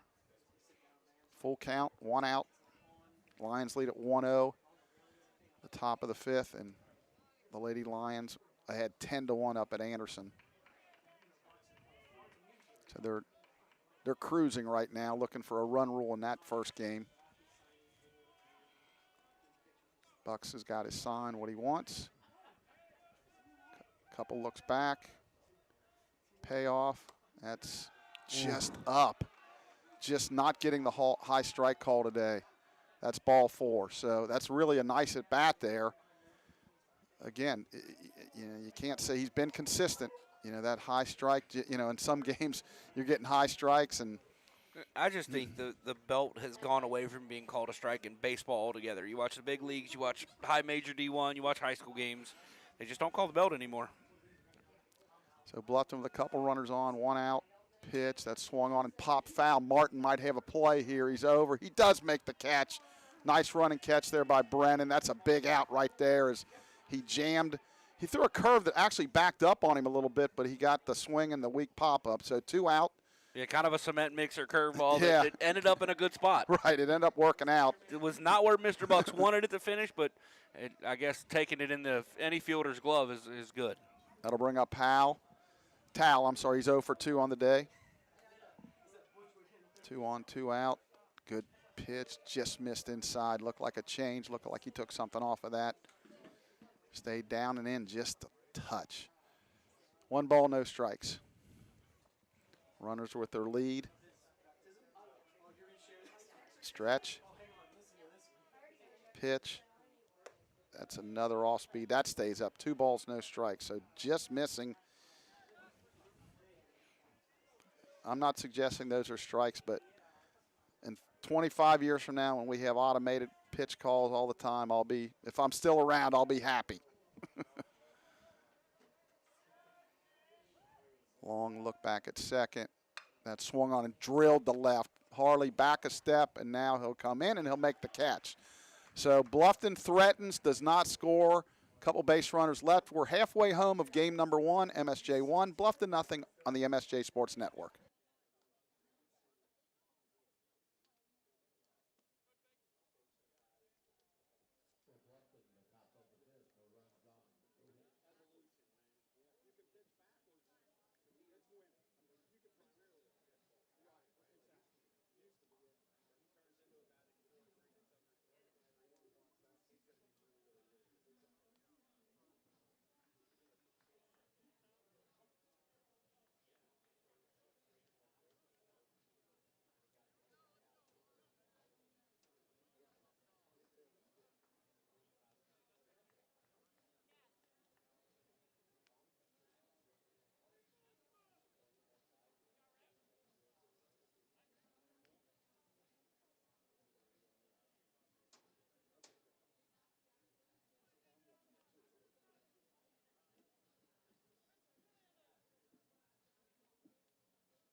So Colton Reinhardt will be entering the game at second base for Bluffton.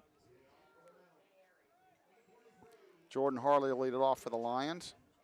Jordan's 0 for 2 on the day, so we need to get him on to get something going here. 2, 3, 4 here for the Lions as we play the bottom of the fifth. First pitch is ball outside, 1 ball, no strikes. 73rd pitch of the game for Mr. Betcher. Pitch that swung on a ground ball up the middle, a base hit, so that will get things started. You can see if you're watching the video, it takes some tricky hops out in the outfield. So a leadoff single, that'll bring up Andrew Harrison, the third baseman. Andrew on the day is 1 for 2.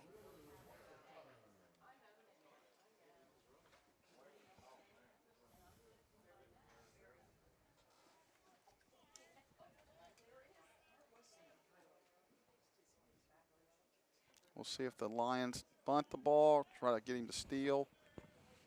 They don't do either one. That's outside a ball, 1 ball, no strikes. So at this situation, then I guess they're going to just put Harley on his own, see if he can steal it. But again, he's very quick to the plate, and unless they get a breaking ball in the dirt or something, it's going to be tough to steal the base. Harley with his lead does not. There he goes, and it swung on, lined hard down the left field line. Harley had a good jump there, Chuck. Yeah, he had a good jump. It's probably just he's on his own, but if the ball's in the zone, Harry's going to be hacking at it. So, and he got a good hack, just lined it foul. So the Lions have made a switch on the coaching lines. It'll be Coach Jason Miller who's arrived. He's at first base, and Coach Kittle's moved from first to third. I saw a shirt last night when I was at the store that would have fit Coach Miller. It said the man, the myth, the legend on it. Thought about getting it for Mills. Harley jumping around out there, and then they're going to get the throw to first. He gets back easy. Again, it's just one of those weird games, you know. It feels like it's 5-6 nothing right now. Yeah, it's only 1-0, and again, anybody's game here. So I'd like to put up a crooked number this end and give us a little bit of breathing room. Harley with a short lead. Pitch. That's in the dirt. Nice block. Really good job back there. Sarchek blocks it up. And, of course, I just got the center field camera working, so I could see that perfectly.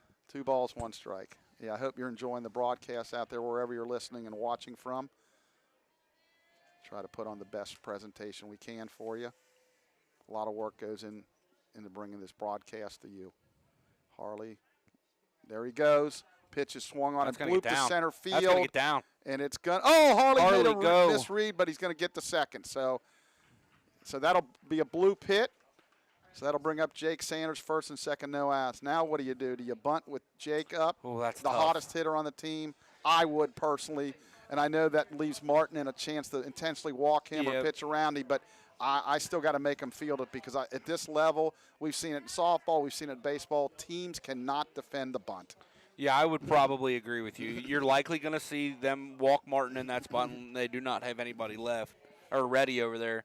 Sometimes you would see a good lefty in this spot, but and then it would be on Mr. Moore to get a base hit in. Yep. So. And I like your chances if you're the Lions. Bases loaded and Sean Moore up there. He's been really good. Absolutely. So there's nobody out. We'll see if Bluffton puts any type of wheel play on or anything. Runners with their lead. He does not square, so ball 1 high. So the Lions playing for the big inning. Little bit surprised, but again, Jake's been swinging it really well. Now that Bluffton's going to call a little bit of a bunt defense, but you know he didn't show any signs there at all. Third baseman Spriggs is deep, so it's almost a gimme hit if he can get it down there. Pitch, that's inside ball 2. 2 balls, no strikes. So Sanders can draw a walk. Yeah, that's even better. Yeah, that's way better than bunting. Yeah, even though I think a decent bunt, it would be bases loaded, no outs the way they're playing. But, you know, he's also capable of hitting a 3-run home run. So I would play it different, but that's why I'm up here. Jake runs well, too. So he does. 2 balls, no strikes. Dancing around there, Harley, pitch. That's ball 3 high. So, again, we talked about it when we're pitching, just not getting the high strike call. That was up and in, but those borderline high pitches, they're just being called balls. So 3-0. I can't imagine green light, but we'll see. 3 balls, no strikes. Stretch. Pitch. There's a called strike. 3 balls, 1 strike. So Bluffton does have action now in the bullpen. It's a right-hander loosening. Okay, we'll see if we can get you the number here and the player. So Keep forgetting to bring my freaking binoculars out here. yeah, it would probably be helpful. 3-1. Stretch, pitch, that's swung and fouled. So you in a little bit of a predicament here. Full count. I like running the runners, but with no outs, you can line into a triple play, and you don't want that to happen. So I would not run the runners, especially with Jake's speed. Chance of them doubling him up are probably small. With one out, I would run him, but with no outs, you don't want to line into a triple play. Let's see what the Lions do here. Stretch. Pitch. There they go. Fouled off, so taking that chance. I like aggressiveness. I just that worries me, that line drive triple play. But you know, again, it opens some holes up and it can work wonders for you. So they feel confident that Jake's going to either walk or at least put the ball in play. They're not going to have a strikeout throw out. Stretch. Pitch. They don't go now, and that's ground ball up the middle. That's a base hit. Harley will score. The ball is bobbled in center field. Harry will go to third, and the runner, Sanders, will go to second. They almost threw it away coming in, too. Yeah, so Jake, again, comes up huge there as he makes the score 2-0 there on a single, and that'll be an error on the center field or allow the runners to go to second and third. Yeah, well, you talked about it. Yeah. Coach Keith just mentioned it, but you talked about it early in this game. It's that just outfield, really rough. yeah, it's choppy. So you can't really come in trying to throw anybody out. Really, if you do, it's luck more than anything. And I can tell you, just playing here all the time, our outfielders are aware of that. Now, Bluffton obviously did take infield, outfield before the game, but it's really rough out there. You just don't know what kind of bounces you're going to get, and clearly that time Snipes trying to kind of do or die that, bobbled it, allowed the runners to move up. So Martin is up, second and third, nobody out. Lions looking to increase their lead. And with a base open, we'll see how they pitch Brennan. They do have a right-hander warming up, and we're trying to get that number. My eyesight's not what it once was. Mine's not even close to what yours once was. Let me put my spectacles on. I keep forgetting I actually have glasses again. So the meeting breaks up. Oh, wow, they do have a guy in the bullpen. I can see him now, Chuck. So runners on. Will be interesting to see how they pitch to Brennan here. The line's on the verge of blowing this one open. There, that's big right there. The fans out there listening to us brings us up some binoculars. That's what I like to hear, guys. Pitch down and into Brennan. I think this is going to kind of want to be really careful with a base open. 55. Every freaking time he hits a home run, you're doing play-by-play. He never lets me call one of them. Well, you can call the next one. I mean, that's terrible. Brennan, big swing there, kind of blows this game open right now here in the fifth. Yeah, and I think I agree with you. I probably would have put him on there. If nothing else, pitch around him with, the left-handed, right-handed swing. But umpires having a conversation with the. Uh-oh. Is this about maybe the guy celebrating or coming out of the dugout? Bat flip, maybe? I don't know. So, nonetheless, it's a 5-0 with the Lions with a 4 spot here in the fifth. I know it's the rule. And the umpire, you're not allowed to do that. But I'm going to say the same thing I said at UC last year on the big tying double. It's such a get-off-my-lawn moment. The game of baseball has changed at this point. As Moore hits it past the pitcher. Nobody covering first at the foot race. Yeah. Good play there by Beecher to beat Moore to the bag. Yeah, he recognized right away, like, my first baseman went after the ball, Maurer, so he just took it himself. Nice play there. I was able to beat him to the base. Back to what I was saying, I don't necessarily agree with the fact that the game has changed and that people celebrate, but it's a bat flip game. You watch the big leagues now, that's what they do. So, if that's what they're going to let the big guys do, it's hard not to let them do it a little bit at every level. I don't agree with it. Yeah. I'm more of an old school guy like you are, but that's the rule. My son, a couple years ago in Florida, bat flipped one, and I got all over him. Yep. I said, that's not the way you play, but that's a ball outside. That swung on and ground in the hole in the left field, a base hit for Mason. So Ethan's first hit of the ball game, and the fifth inning continues as there's only one out. That'll bring up Jackson Gutzweiler. Now with a 5-run lead, it's probably that home run changes probably the way Coach Grandy's going to even manage this game. He probably had Mr. Midasinka getting ready to come in to a tighter ball game, but now that it's kind of blown open a little bit, do you go to the spot where you punt and Yeah. save your best guys for game 2, hoping you're in it. I mean, it's only a 5-run game, but the way Bucks is throwing is Gus Weiler swings through the first pitch. Yeah, it depends how deep your pitching staff is. If it's kind of, not real deep, then you definitely want to maybe go that route. But if you feel like you got a deep pitching staff and you got 4 or 5 guys down there that still can do the job, then you're going to, again, try to stay in this game. As we talked about with the Lions, too, it depends on what they used yesterday. You don't know. I don't have their stats from yesterday's game in front of me. I don't know how many guys they used in that doubleheader with Rose Holman yesterday. So you just not sure, but at this point, a couple more runs and it definitely changes it. 2-0. Didn't mean to, and a little check swing foul ball, just foul at first base. 2 balls, 1 strike. That's one of the ones where you're hoping it rolls back fair. Exactly. Usually you're waiting on it to roll foul to pick it up. Mr. Maurer's like, hey, man, if this thing will, I'll take an easy out here. Yeah, you're not going to get that on this turf, but sometimes a bad grass infield with dirt, there's rocks, and it could kick and hit. That would have been right on the lip of the dirt back to the grass, too, yeah. I've seen it before. 2 balls, 1 strike. Pitch, that's up. 3 balls, 1 strike. Jackson's been scuffling a little bit at the plate, too. A lot of the bottom of this lineup has been. But, again, like we said, hit a home run yesterday, and has still been a relatively patient hitter during that time.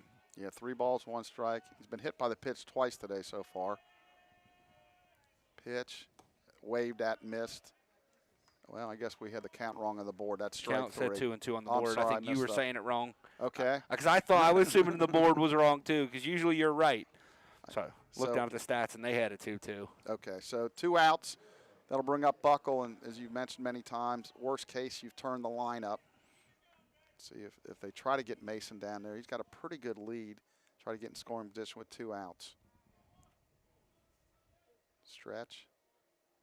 Pitch. That's swung on and lifted foul, and that's going to drift out of play. No balls, 1 strike. We talk about this a lot when we're here at Midland. That's surprising. There's a lot of foul territory here. Yeah. How many balls still get out is unbelievable.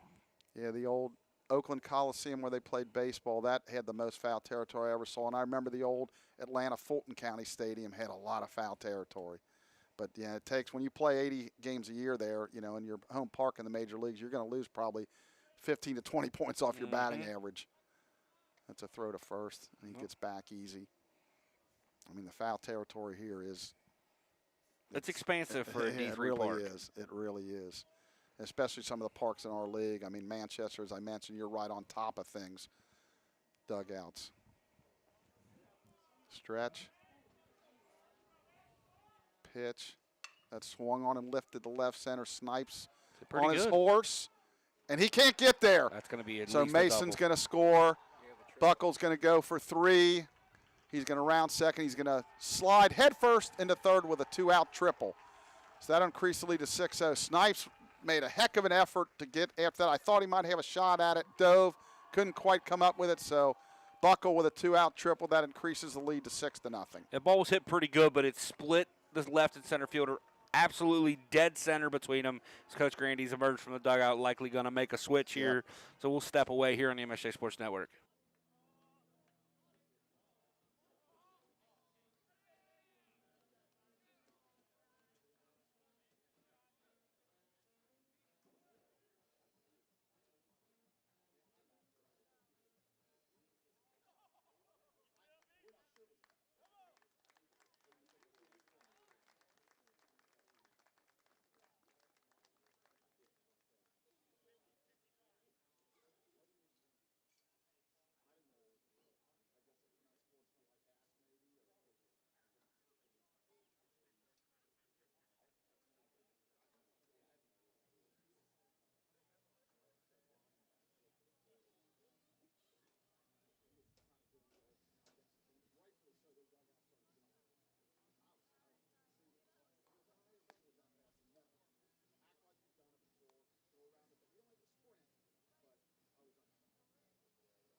did 7-inning stretch.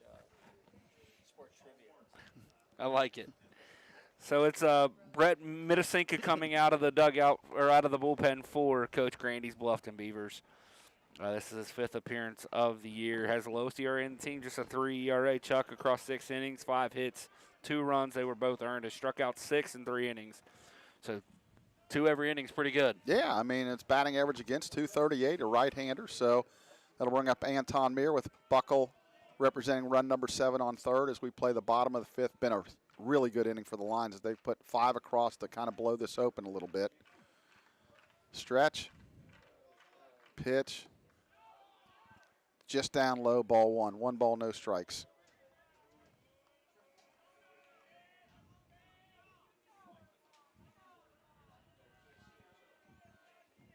The 1-0 pitch. That's a little bit high. 2 balls, no strikes. Mr. McNichol continues to not call the high strike, and it's been consistent. That's all we ask for. Yeah. You'd like it to be perfect, but if you're not perfect, then at least be consistent. 2-0, that's high ball 3. Yeah, same kind of spot. And Mitasinka's not real happy with that, but shakes his head a little bit. Straight over the top from Mr. Mitasinka, Chuck. Yeah, you don't see that too often anymore. Anton looking in the dugout to see if he's got the green light. Pitch. There's a called strike. I would have him taken here. You don't want to get over anxious here. You're still ahead 3-1. If you get the walk, maybe you can steal second, and you got 2 guys in scoring position. So 3 balls, 1 strike. Pitch. That swung on and grounded to short. Over to first base is to retire Meir, but the Lions score 5 in the bottom of the 5th. We're through 5 complete. MSJ 6, Bluffton nothing on the MSJ Sports Network.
So we're back for the top of the 6th inning.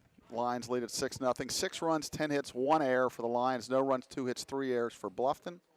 15-1, bottom of the 5th. Lions lead the Ravens in Anderson. I think we can safely say that one's probably a win. Curveball, called strike on the outside corner.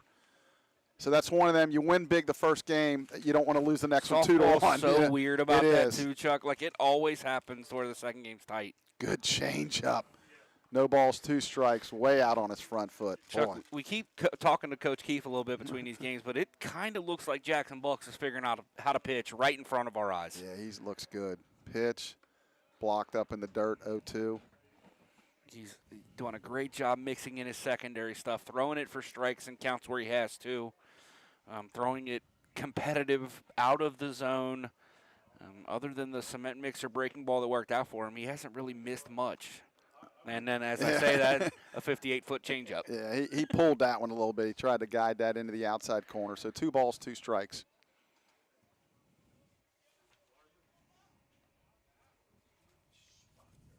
Pitch, swung on, fouled right back at us. We have a net, and then we have a window in front of us. But as Casey said, I just saved your life, though, Chuck. 2 balls, 2 strikes. Count remains.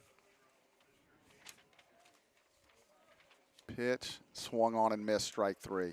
Yeah, that's a good pitch. Boy, he looks really good. That's a nice breaking ball right there. Just at 73 pitches now here in the sixth, so now with a 6-run lead, too, you can just attack and keep that pitch count in a manageable spot, maybe to be able to get through 7. Yeah, for sure. That'll bring up Maurer, who's 0 for 2 so far. He's still in the process of, that's a hard foul. Yeah, hit that change up pretty hard. This is, I believe, Bucks' third start or second. I think we said second. But he had been throwing 3 to 4 inning outings out of the bullpen, so he's still kind of stretching out. I'm not sure how far he can go. That ball's hit in play at Buckle up with it cleanly over to Martin. Yeah, Austin's really smooth out there. So 2 up, 2 down real quick. You mentioned pitch efficient here. Like you say, with a big lead, you can be really aggressive. You know, you got to play according to the score. So 2 up, 2 down. That'll bring up, this is Reinhardt, who came in the game. That's grounded towards short. Mason over. Throws the first for the out. So Bluffton goes 3 up, 3 down. We're in the middle of the sixth. MSJ 5, Bluffton nothing on the MSJ Sports Network.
And Jordan Harley lead it off the Lions sixth. Jordan 1 for 3 on the day. Metasinka out there for his second inning work. Chuck, not second full inning, but yeah, taking the ball again here in the bottom of the sixth. Harley lifts it to left. Misjudged it a little bit, and he did misjudge it. It's going to go over his head, and that's got a shot to be 3. Harley hits second. That's going to Little League home run. run. Yeah, you want to hold him up here with nobody out. But so that's going to be a triple. Just misjudged there by the left fielder, Tal. And the Lions will take that gift. That'll bring up Andrew Harrison. So he just misjudged it. The lefty, he hit it well to left. No question about it. But so Harley with his second hit of the day. Casey doing a good job over there. Called that a straight triple. Yeah. Misjudgment's tough to. Yeah, you can't charge an error in most cases. Occasionally you can, but most cases you can't. So the infield for Bluffton is going to come in. Bluffton with another arm warming. There's a called strike. With no outs, you need to see it through here. You would not run a contact play here with nobody out. Looks like number 46, Alexander James, junior right-hander from Vandalia Butler. That's grounded to short. Good idea not to run there. And he'll throw to first for the out. Now with 1 out, you can run on contact if you choose to. Jake Sanders will step in.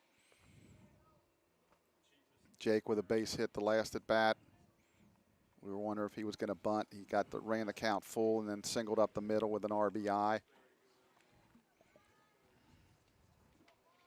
And Jake's 1 for 2. 1 for 2. His average almost goes down anymore. He's just really swinging well. Infield remains in. That's low, ball 1. On deck, Big Brennan Martin. Homered his last at bat, 3-run home run to kind of bust this open a little bit. No, we talk about it a lot, Chuck. Infield, Bluffton's got to play their infield in Yeah. at this point. You know, with the way Bucks is throwing it, they can't afford to give up another run. Swung on and popped up, and it's foul out of play. But that, you say it all the time when we talk about it. Your batting average goes up a whole lot when you play the infield. Yeah, your eyes get a lot bigger, and you feel like, wow, this is a great opportunity. But you're right, they don't have a choice. Down 6 runs here in the 6th. They only have 3 bats left. That curveball stays. Backed up on him just a little bit, but it almost turned into a really good one. Yeah, it almost did. Jake, I think, is thanking his lucky stars there that he got that ball call. I think it came around it a little bit, Chuck, so that would make it a really good call by Mr. McNichol. 2 balls, 1 strike. That's fastball stays up, and then 3 balls, 1 strike. So a good hitter's count here for Jake. One of them you don't want to be over, like you get too excited here and you swing at a bad ball. 3-1. He's just trying to find some grass here. Get this 7th run across, and he pops it up. That's going to stay in play. The first baseman, Mauer's going to make the catch, so 2 up here. Can't get the run done here. That'll bring up Martin, and we'll see if they pitch to Brennan or not. That's a very unusual bad at bat for Jake. Yeah, especially in the last couple of weeks. Yeah, I can only remember the one against, I can't remember, was it Hanover? Yep. He popped up with a tying run on base, but boy, Wilmington. Wilmington, yeah. Pitch a little out of the zone up. Would have been ball 4 that would have walked into the game-tying run. Yeah, there's a ball up and out, 1 ball, no strikes. I expect this to kind of be an intentional, unintentional walk here. Like we thought the last time. Well, that's what we thought the last time, and then it ended up being a 3-run home run. So, stretch, pitch. That's good pitch, low and in the knees. Brennan shakes his head in agreement. So 1 ball, 1 strike. Yeah, Brennan wasn't expecting that one. Yeah, good pitch.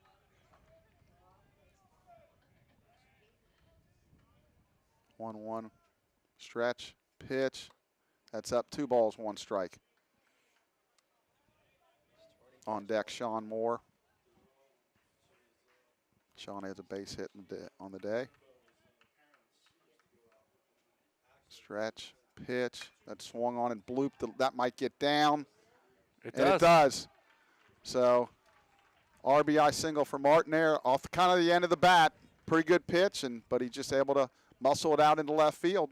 Gets the job done, scores the 7th run of the game for the Lions, gives him 4 RBIs in this one too, Chuck. Yeah, again, it goes back to, you get the Mears and the Harleys on, and then big guys can come up and get a chance to knock him in. Harrison had a chance, and so did Sanders, but Martin got it done with 2 outs. It also shows you how important it is, that misplay in left. It's probably a ball that should have been caught that ends up being a triple.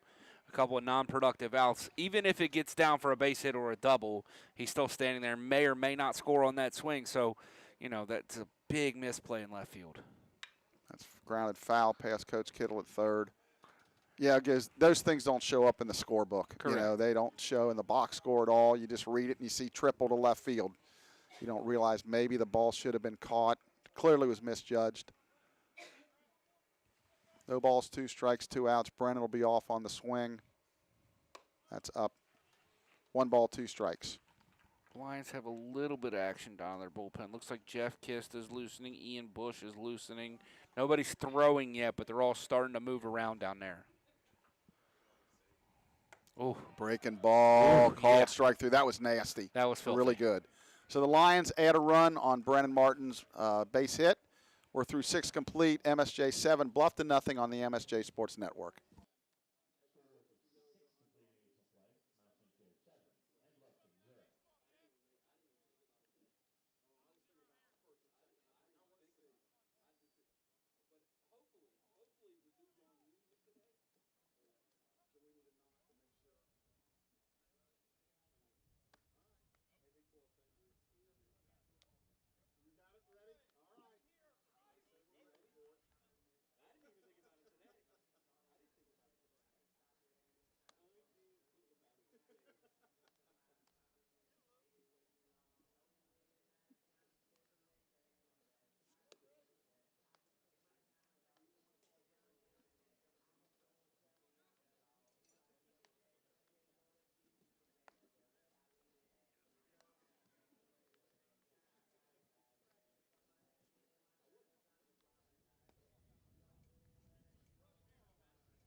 And we're back for the top of the 7th. Got some sad news from Gavin Rupert, one of our student workers, ex-Reds player and manager Tommy Helms has passed away. First pitch is a ball high. Tyler Forrest stepping in. Tommy was an integral part of the big red machine, is that because he was involved in the trade that brought Joe Morgan and Cesar Geronimo and Jack Billingham and Ed Armbruster to Cincinnati that really got the Reds going back in the 70s. Pitch just outside. Ooh. He did not go. 2 balls, 1 strike. Yeah, I didn't think he went. I think Forrest might have thought it was going to be a cold strike. Right, right, exactly.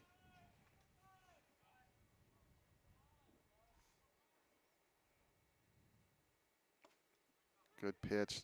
Change right the inside corner. 2 balls, 2 strikes.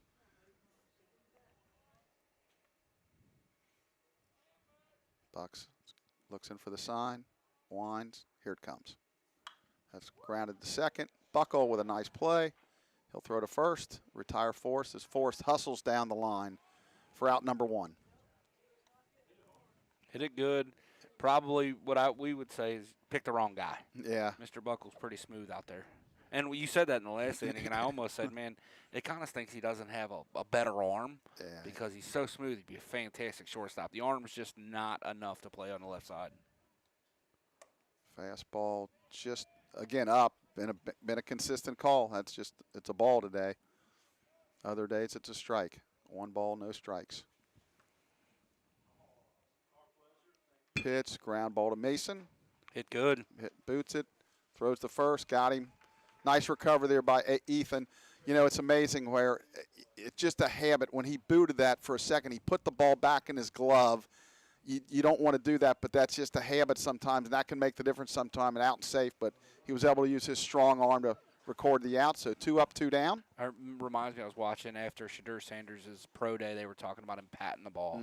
And Dan Orlovsky says, well, if he does that and throws a good strike, who cares? This is going to be a tough one. Harrison, nice play. Really good play. Andrew Harrison put a star on that one, so Bluffton goes out in the 7th. It's 7th inning stretch time here at Midland Field. MSJ 7, Bluffton nothing on the Mount St. Joe Sports Network.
So we're back for the home 7th here. New pitcher for Bluffton. Blake, you want to tell us who it is? Yeah, it's number 46, Alexander James. Alexander is a junior right-hander from Vandalia Butler High School in Vandalia, Ohio. This is his 10th appearance of the year, 5.19 ERA in 8 2/3 innings. He's allowed 12 hits, 5 runs, all earned, 9 walks, and 8 strikeouts. Opponents hitting .353 off of the junior right-hander. Big man out there. Yeah, got the long hair. Yeah. Another Lincecum for you. Yeah, there you go. So the Lions lead at 7-0 here as we play the bottom of the 7th. A reminder, just this is just game number 1. We'll have a second game about 30 minutes after the completion of game 1. Ethan Mason will lead off the 7th for the Lions. Ethan is 1 for 3. He singled in his last at bat. We have a final in game 1 of the softball. It is 15-1 and they only played 5 innings. Yeah, they have actually an 8-run rule in softball, which I'm a little surprised it's not 10, but it's always been 8 as far as I can remember. First pitch is up and out, ball 1, 1 ball, no strikes. There's 10-run rule here at our level. So Yeah, so theoretically, if we scored 3 runs, the game could be over. Correct. Pitch. That's ball 2 way outside. As we talked about with the right-hander, James, he has walked 9 across 8 2/3, so command is an issue. Yeah. Could be an issue here. They got another guy. It looks like he's just tossing down there right now, but I'm sure if they struggle throwing it over, I'm sure Coach Grandy would like to get his last 2 swings here if possible. That's high, Next ball up, 3. Continues to be a ball.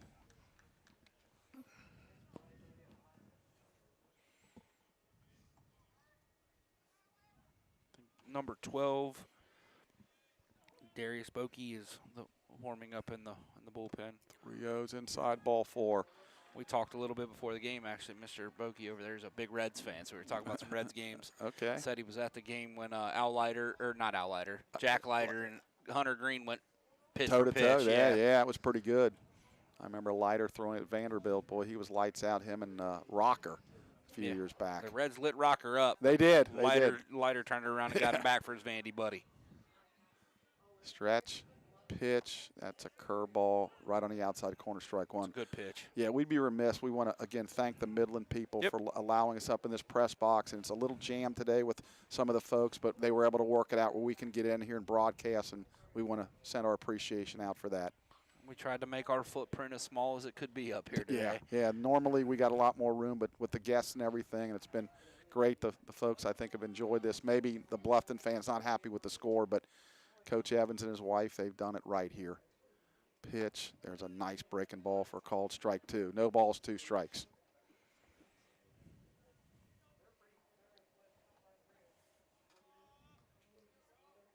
After walking, the leadoff hitter Mason battled back to get 2-0-2 here. It's big. Just a little bit outside. Yeah, 1 ball, 2 strikes. Another really good pitch, though. So the Lions looking to go over 500 in the league here. And again, it's going to be a battle for those 8 teams battling for 6 spots. Could come down to the last, not only weekend, last game. Pitch. That swung on and drilled to left field. Deep. Is it going to stay fair? It's a fair ball off the fence. I think he doesn't see it. I think it hit the fence behind the fence. So let's see what we're going to call. We're just going to, Coach Kittle's going to wave him around. And he's throwing, the left fielder, Tal, is throwing up his arms as if like it bounced out, but it probably hit the fence and somehow got through. But I don't think it bounced out. They're saying, Casey's saying she thinks it hit the gate on the other side of the fence. Which would be a home run, obviously. Yeah, it's a home run. They're gonna say home run. Yep. It's really hard to not call that a home run if you're not sure you saw it. Yeah, well, they're calling it a home run. It may have ricocheted. Well, I thought it ricocheted off the fence, but that's still in play. Well, I think what they were saying, the ball was actually caught by a fan in the outside the fence. Oh, really? So what we're thinking happens, and it hit the gate on the other side of the fence, looking like it hit the fence. Do we have a miss? Yeah, I'm not going to pretend that I saw that for sure. I'm not going to say anything. We're just going to go with the umpires. They're going to continue the discussion. Coach Grandy with and the whole thing. Plate umpire Larry McNichol. The whole thing about is, we talked about having replay at softball. Even if we had it here, that'd be with tough. The angles we have, there's no way you can see what happened there. Well, fortunately, again, the score's relatively lopsided, so it's not like this is going to determine the game. Now he's going to continue his conversation with base umpire David Blanche. Now he's going to walk back to the dugout, not completely satisfied, but I don't know how the umpires could make a different call. If the ball's, unless it's a foul ball, right. The ball is now on the other side of the fence, and you didn't see it go under the fence. Yeah, it clearly didn't go under. Now, again, I don't think it bounced either, so I think it was a home run, but I wouldn't bet my life on it either. So, and nonetheless, it's 9-0. What do they say about baseball? You watch a game, you'll see something you've never seen before, Didn't see or didn't see. That's Yeah. a fact, as Coach Keefe says. I'm pretty sure the umpires didn't see anything on that one either. They got to make a call. Well, I can tell you as an opposing coach there, you always tell your outfielders to throw their hands up. Maybe you get the call. That's 2 balls, no strikes to Buckle. So you always, hey, throw up your hands. You might be able to sell it. I've been on the end where we hit a home run and they sold that it bounced, and it absolutely did not. And I didn't win the argument, but the guy sold it. 2 balls, no strikes. Fakes, bunts. There's a called strike. 2 balls, 1 strike. Yeah, 9-0 here. I don't think you want to be showing bunt here.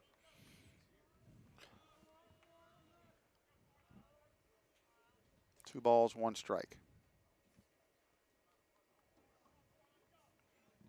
Third baseman Spriggs about even with the base. Pitch, swung on and missed, strike 2. 2 balls, 2 strikes. It's hard because I completely agree with you, but for players where that's a part of their game, like an Anton or somebody like that, that's how they get hits. Like, it's unfortunate they can't do that because of the unwritten rules of baseball. Now, I get it. I don't want them to do it, but. Fisted into shallow left, the shortstop. Nice play. Yeah, say it. Mitasinka makes the catch, so 1 out in the inning. You know what I'm saying, though? Like, yeah, it takes a part of a guy who that's what he does. Like Buckle, that is part of his game. Yeah, I think it's part of your game when it's, relatively still a game. And at this point, I guess I'm just old school. I just don't think that you show bunt there and you try to bunt with a 9-run lead. This late. Now, if you're in the 3rd or 4th inning, it's a long game. But when you're in the 7th, I think you're relatively safe. Yeah, I agree. I completely agree with you. Mirror pops it into shallow right center. Might be tough. Second baseman out, and he makes a spectacular catch. Moore with a spectacular catch. That's a sub at second base. Remember, they made that Oh, yes, change right. at second. Yes, my fault. Yes, that is a spectacular catch by Reinhardt. Yeah. Wow.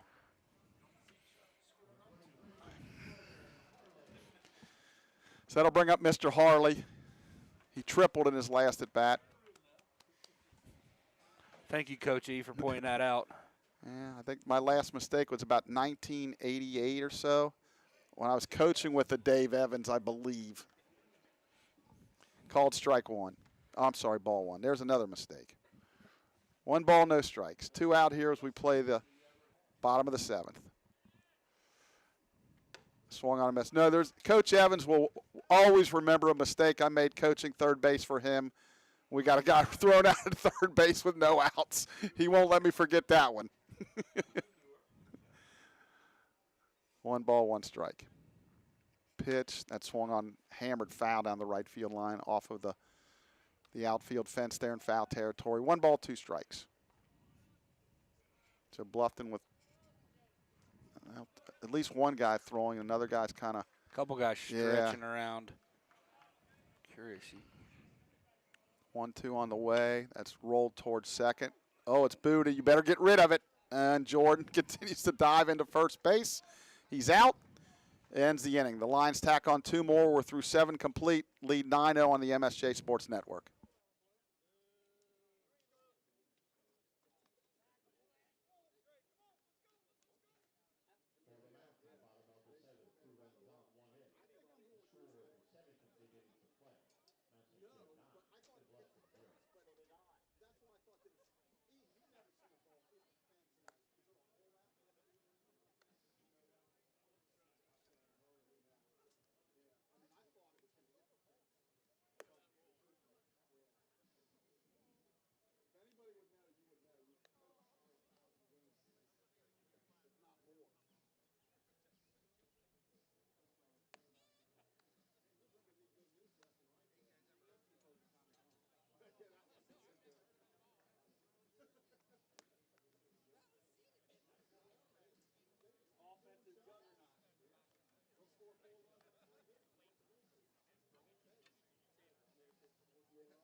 Back for the top of the 8th inning. Jackson Buck still on the mound for the Lions. His pitch counts at 90. Yeah, just 90 pitches, Chuck, with 6 strikeouts through 7. I'm thinking this is, unless he Yeah. goes real quick, this is probably his last inning. Because as you said earlier on, he really hasn't been stretched out that much. And, you know, with a 9-0 lead, we got to change here maybe. I see the umpire running. Yeah, we do. Looks like 21 is going to pinch hit here. That is Evan Hausman. Okay. Hausman's 35 at bats, hitting 171 on the year. Okay. Hausman is a senior from Springfield, Ohio. Went to Kenton Ridge High School. Okay. Fastball outside, 1 ball, no strikes. The right-handed hitter. The Lions with no changes at this point. Bucks. Fastball on the outside corner. Kind of giving that little bit off the edge there. Has been the whole game. Yeah, very consistent. We talked about it in the first inning. If he can throw 89 at the outside corner and get the call, it's going to be a tough day for Bluffton. Swung on and missed strike 2. Same spot. And it has been. Bluffton with only 2 hits. 1 was an infield hit.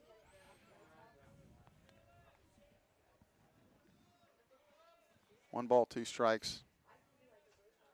Bucks kicks and fires. Swung on and fouled.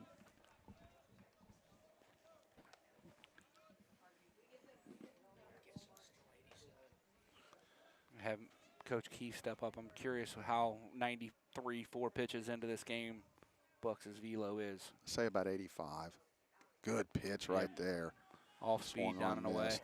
Yeah, that's nasty. Boy, if he can pitch like this. Yeah, this is the type of pitcher. Coach Doros and I talked after Alabama, and I think this is another pinch hitter. No, this leadoff hitter Spriggs. Okay. Yeah. He's 0 for 3 on the day. Pitch, that's outside ball 1. We talked at on the way back from when they were on the way back from Alabama. We texted a bunch. Said, "Man, you guys are really deep on the mound. If someone develops into a legit 1, you guys could be scary." Good pitch there. Just, I guess, backed up on him a little bit. 2 balls, no strikes. Well, going into the year, they thought Matt Fry was their 1, and here he is going to pitch game 4 of the series. So there's been a little bit of a, and Matt's still a quality pitcher, so we're helping he can get it together. That's bounced foul at third. And still touching 86 miles an hour, 95 pitches, 96 pitches into the game now. Yeah, I'm sure he's feeling good, but again, I would be very careful here to, you know, he's just getting stretched out. You need him for, 4 or 5 more starts this year, if not more, depending on the type of run you make. Yeah, I think you're probably right. My guess is this is it, and it probably should be. But if you think about this, going into this weekend, once again, as he misses well in. There's ball 4. If I'd have told you, Chris Doros, that he'd have 3 guys throw more than 7 innings in a ball game, you think he'd have taken that? Yeah, absolutely. He'd run with that. And you're now 25 innings into this weekend, and you've used 6 arms. Yeah. Towel steps in it, and Bucks is at exactly 100 pitches. That's up and in, ball 1. So I'm thinking this should be about it. I don't know who he's got. Is that got a lefty throwing? Is that? I think that might be Mr. Schwalbach. Yeah, it could be. Would like to see him today. 1-0. Pitch. There's a called strike. So if I'm the Lions, I'm going to play Brennan behind the runner here and take away that hole there. There's really no reason to hold him here with a 9-run lead. At least get on his hip. But they're not doing that at this point. Long pause. Didn't try to check a swing, but couldn't, so swings it up. Change up in the dirt, 1 ball, 2 strikes. Another good job by Guts to keep that in front of him down there. That was a tough pitch to block. Well, again, those things don't show up in the box score, but, they recognized by the coaching staff, that's for sure. Shakes. Pitch. Fastball a little bit away. If they're ever going to do it, would they catch Jackson a second game today? I mean, or would they just go with Herbers or maybe even Selby. Selby, I don't know what they'll do, but Jackson's been really good behind the plate today. It's one of his better games for sure. Pitch change. That's hit into left field for a base hit. The hard part here is if you're Coach Doros over there, we talked about this with the 9th yesterday. You don't really want to bring somebody in this spot with a couple guys on. Yeah, the only good especially thing, you got a 9-run. Schwalbach. Yeah, but you got a 9-run lead. That's the big thing, rather than being a 2-run game. I could see him going to a Bush or somebody here to stop the bleeding. So we'll see what they do here. There's going to be a meeting at the mound. We'll step away for a minute.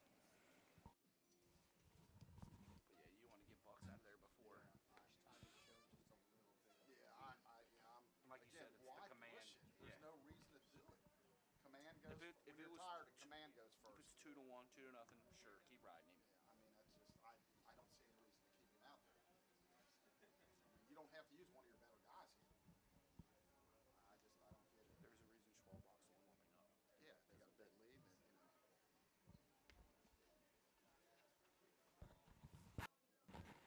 So the meeting breaks up. Got a couple runners on. Bluffton threatening here. Runners on first and second. One out here as we play the top of the 8th. Again, it looks like Schwalbach's warming up in the bullpen. The left-hander's getting ready. He should be ready by now. Pitch. That's bound up the middle for a base hit. That'll score a run. Meir tries to throw to third, and it's thrown wild. Again, just throw the ball to second base, and now it goes in the dugout. So, again, the decision-making by the Lions in the field has just not been really on par here, really almost all year. So that'll be an RBI, and then the runner will advance to third on the throwing error by Meir. Again, I just don't understand why he's still out there. I'm just confused. All right, that'll bring up number 23, Maurer. So Bluffton's cut the lead to 9-1. I'm sorry, 9-1. No, two runners scored on that. Yeah, 9-2. We just didn't put it up on the board. Pitch. That's up and in. Ball 1.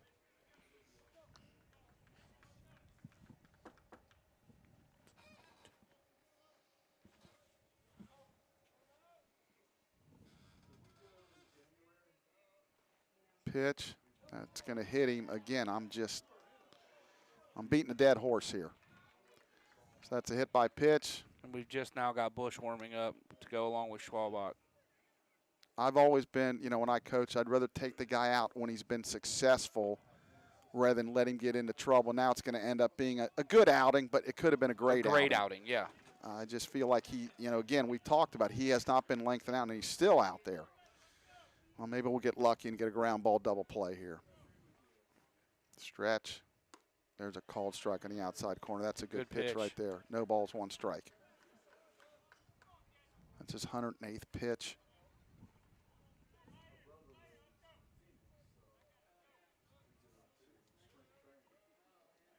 Pitch. That's grounded to Harrison at third, and can't make that play. So the Lions continue to struggle here.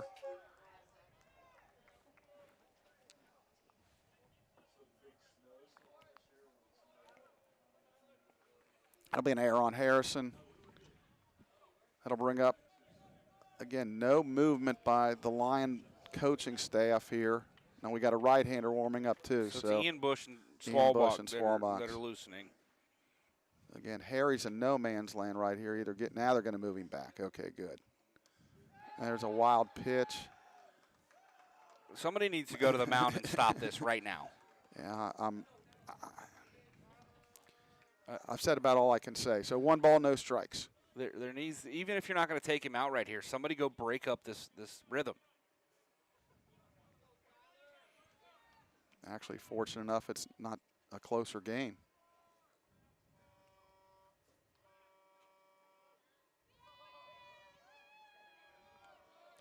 Stretch. 1-0. There's a called strike. 1 ball, 1 strike. Ooh, that's a tough one. Yeah, Mr. Forrest did not like that one, and neither did the crowd up here in the press box. And I'm going to side with them on that one, Chuck. 1 ball, 1 strike, 1 out here. The score is now 9-3. Pitch. That's ground ball to Harrison. Off to his left. He'll throw to first, and that's a throwing error on Mr. Harrison. So another error. That makes the score 9-4.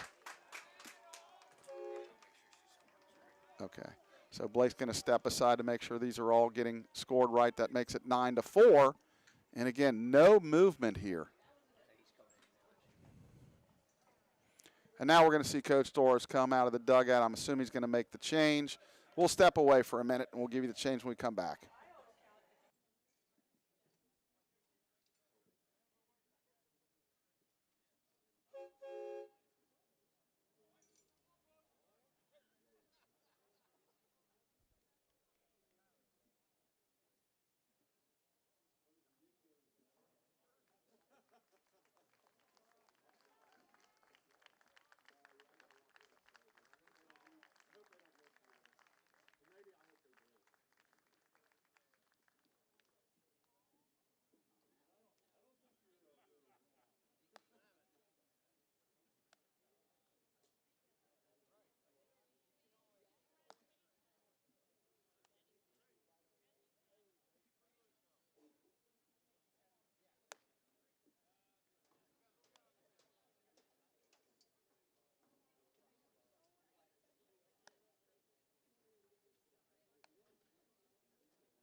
So we're back.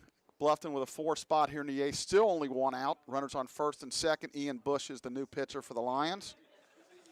So Bluffton threatening to make this a game.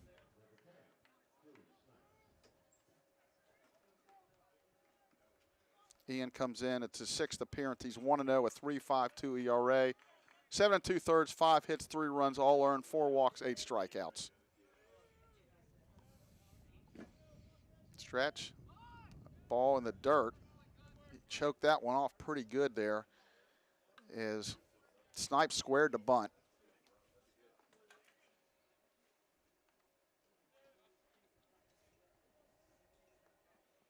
One ball, no strikes. Home plate umpire Larry McNichol giving Guts Weiler a little bit of a break there. Guts has been really, really good behind the plate.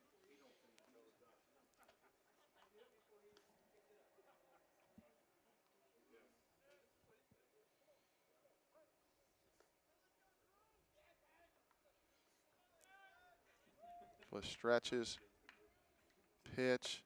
There's a called strike. Good pitch on the inside corner. 1 ball, 1 strike.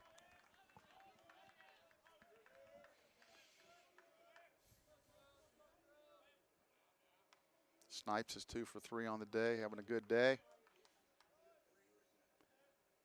Long look in. Haven't had a pitch clock violation, but boy, it's got to be getting close. Stretch, and they just called it. Yep, when you have to shake off that many times, just step off and take your, you get 1 of those per at bat, so that makes the count 2 balls, 1 strike.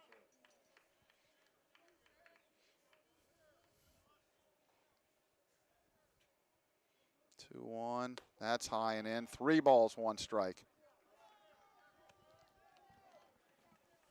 So this is getting very, very interesting.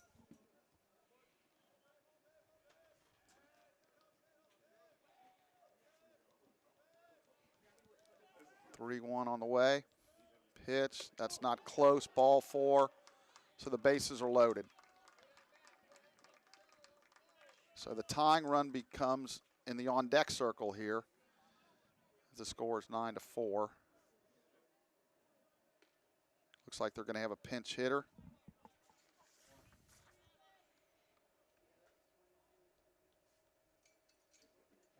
Brandon North, number 5, a left-handed hitter, is going to pinch hit. He's batting .244. 4 runs batted in.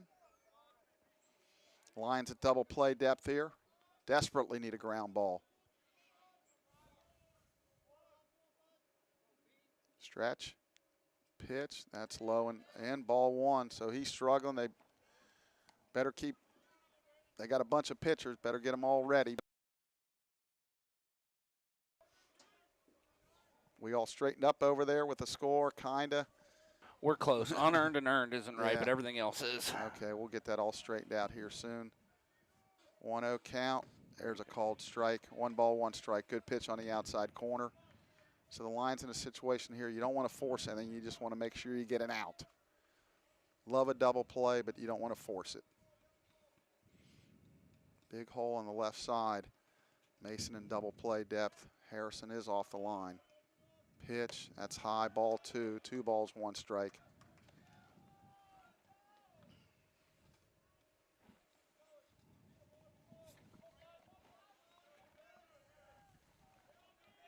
Caden Morris is warming up, Chuck. 2 balls, 1 strike. Pitch. There's a good pitch outside corner. 2 balls, 2 strikes. Got a big pitch coming here. 2-2, only 1 out.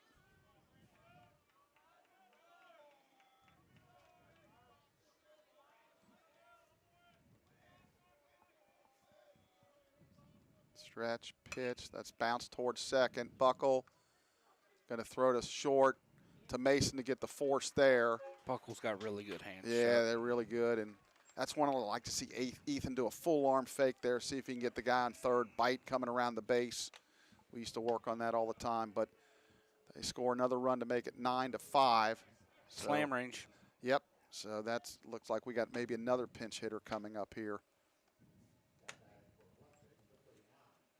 Looks like number 39. Did I hear Russ Jake say McCoy. Jake McCoy? Yep.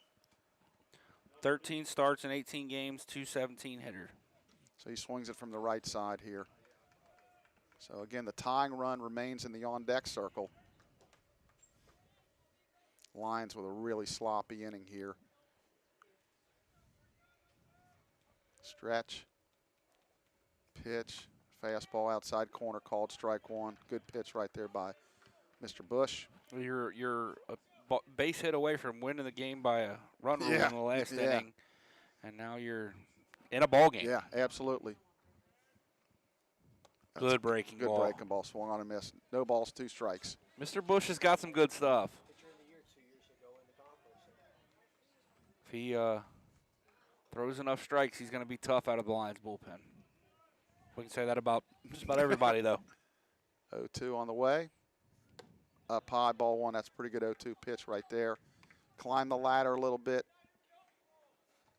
Wouldn't go after it, though. 1 ball, 2 strikes to Mr. McCoy.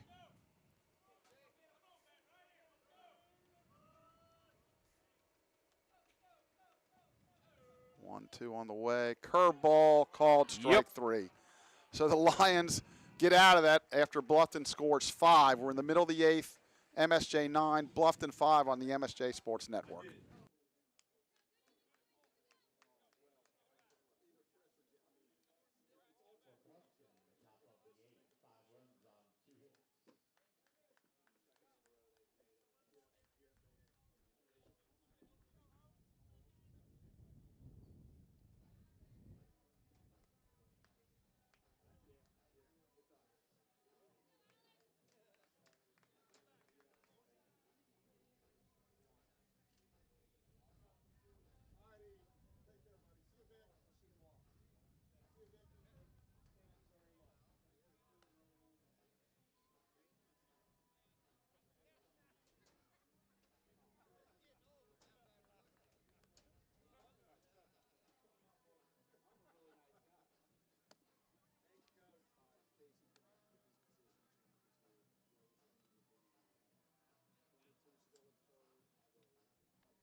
We're back for the bottom of the 8th, and the Lions need to play add-on here.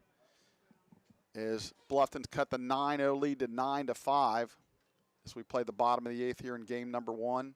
As Blake mentioned earlier, the women's softball team with a huge game 1 win at Anderson by the score of 15-1, and they're playing game 2. And we'll keep you up to date on that. And then they'll be at Bluffton on Tuesday, these same Bluffton Beavers, other than the men and the women here. And they'll be up there on Tuesday for another conference doubleheader. As I mentioned earlier, they kind of fell behind with the rain and things, and they're trying to catch up. So hopefully they can be 4-0 after today. So they're making some changes here. Looks like number 15 is moved to shortstop, and that would be Pippinger. So Andrew Harrison will lead it off for the Lions as they bat here in the bottom of the 8th. That first pitch is high, ball 1. 1 ball, no strikes. Again, it's been a weird game. Both teams with 4 errors. The Lions have out hit them 13-4, but just the Lions' mistakes in the field really led to a big inning for Bluffton. Pitch that swung on and fouled. 1 ball, 1 strike. On deck, Jake Sanders. All right, Chuck, so the new shortstop is Trey Pippinger. Yeah, for we Bluffton. thought we had that one. The catcher is, I don't even see his number now. Brandon North. That's Harry. bounced towards the new shortstop. He'll throw on the run and get Harry on a nice play. Really good play by Pippinger. First guy into the game. Yep, nice play there. So that'll bring up Jake Sanders. So those are the only big changes. Jake is 1 for 3 on the day. To whoever out there that's listening that brought us up these binoculars, you are a lifesaver today. Yes, they're really useful at like UC or Florence, but really not playing there anymore. But boy, that was really tough, especially at night. The one that people don't realize how useful they are in our football press box, Chuck. Yep. Jake swings and misses. Strike 1. No balls, 1 strike. Our football press box is so much higher than most everybody else. I walked into Oak Hill's press box the other day during Jackson's track meet, and I couldn't believe how much lower it was. If that place felt so big when I was in high school. That's chopped, foul to play Twice. quickly. No balls, 2 strikes. Jake fouled that one off twice, Chuck. So this is one of them games that even if the Lions are able to hold on, it almost seems like Bluffton will be carrying the momentum into game 2, if that makes any sense. And it'll be interesting to see what the Lions do on the rubber in game 2. 0-2 on the way, swung on and missed.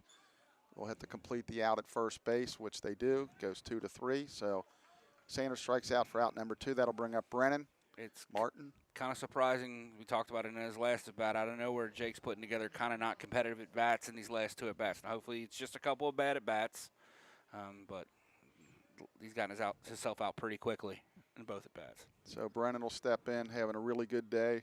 He's had a 3-run home run. He's had a single. He's a couple base hits. He's 3 for 4.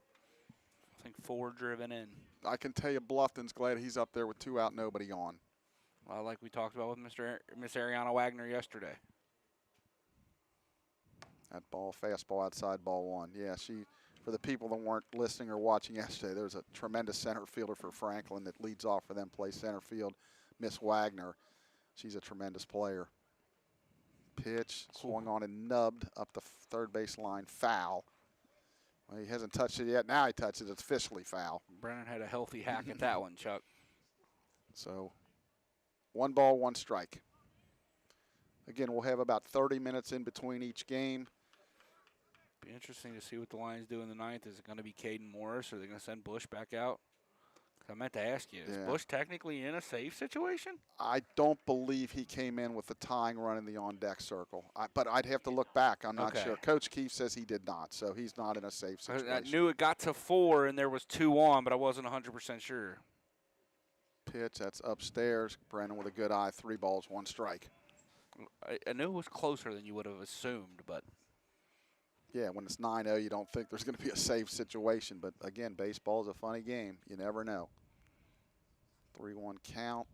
That's low, ball 4. So Brennan with the 2-out walk. That'll bring up Sean Moore. I think they're going to run for Brennan here.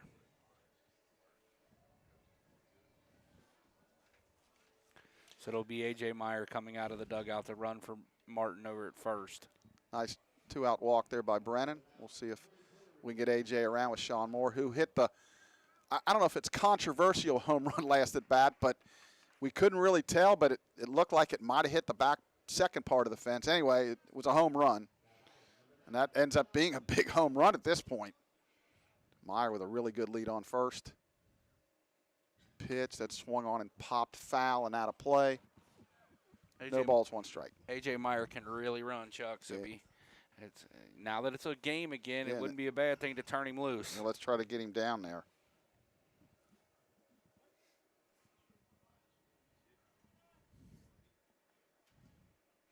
There he goes. Pitches a strike, throw to second, not nearly in time. So A.J. Meyer with a stolen base, and I like that call. Try to get him in scoring position. Yeah, it's kind of like when we watch the softball team and they pinch run. I get it. You get better speed on Right. base. If you're going to pinch run, wouldn't you want to force the action? I would think so. You know, again, depending on score and situation. No balls, 2 strikes. You can do the old inside move there with no middle infielders within sight. Got a text a little while ago. Mr. Lawson says he's pulling in, so I guess he's in the stands at this point. I guess he was listening to us on the way out. There's got to be better things to listen to. No balls, 2 strikes to Moore. Pitch, breaking ball, bounce towards third. That's going to stay foul. So the count remains 0-2.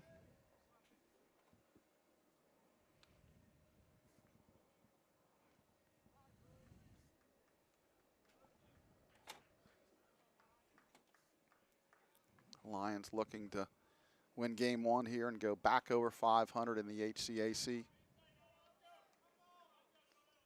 Stretch.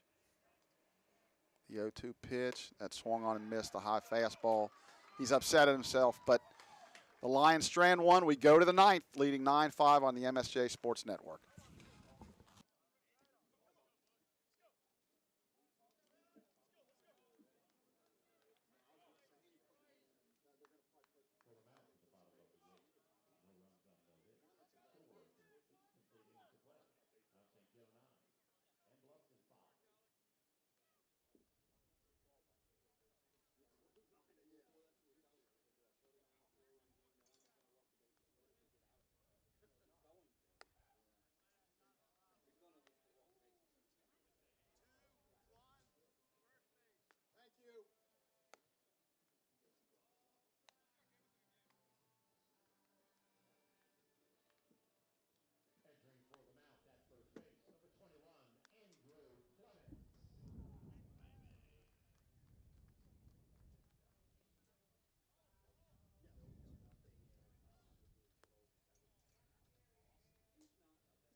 All right, Blake, we go to the 9th with a 4-run lead. Ian Bush is going to be back out there to try to close this thing out. Not in a safe situation, but still, you'd like to get this, big 3 outs here. Breaking ball for a strike.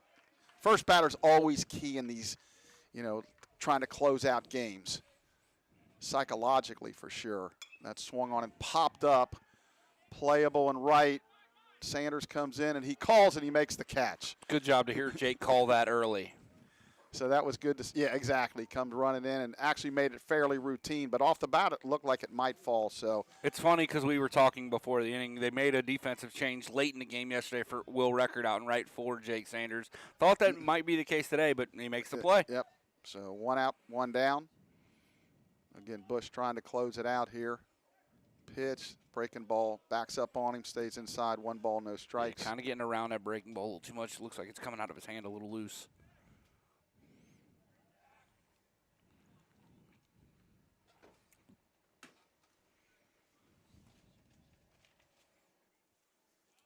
One ball, no strikes. Kicks and fires. That's called strike. 1 ball, 1 strike. Tal on the day is 1 for 4. Pitch. Oh, he threw that in the dirt. Fastball, tried to overthrow it. 2 balls, 1 strike. On deck is Baumgartner, who's 2 for 3 on the day.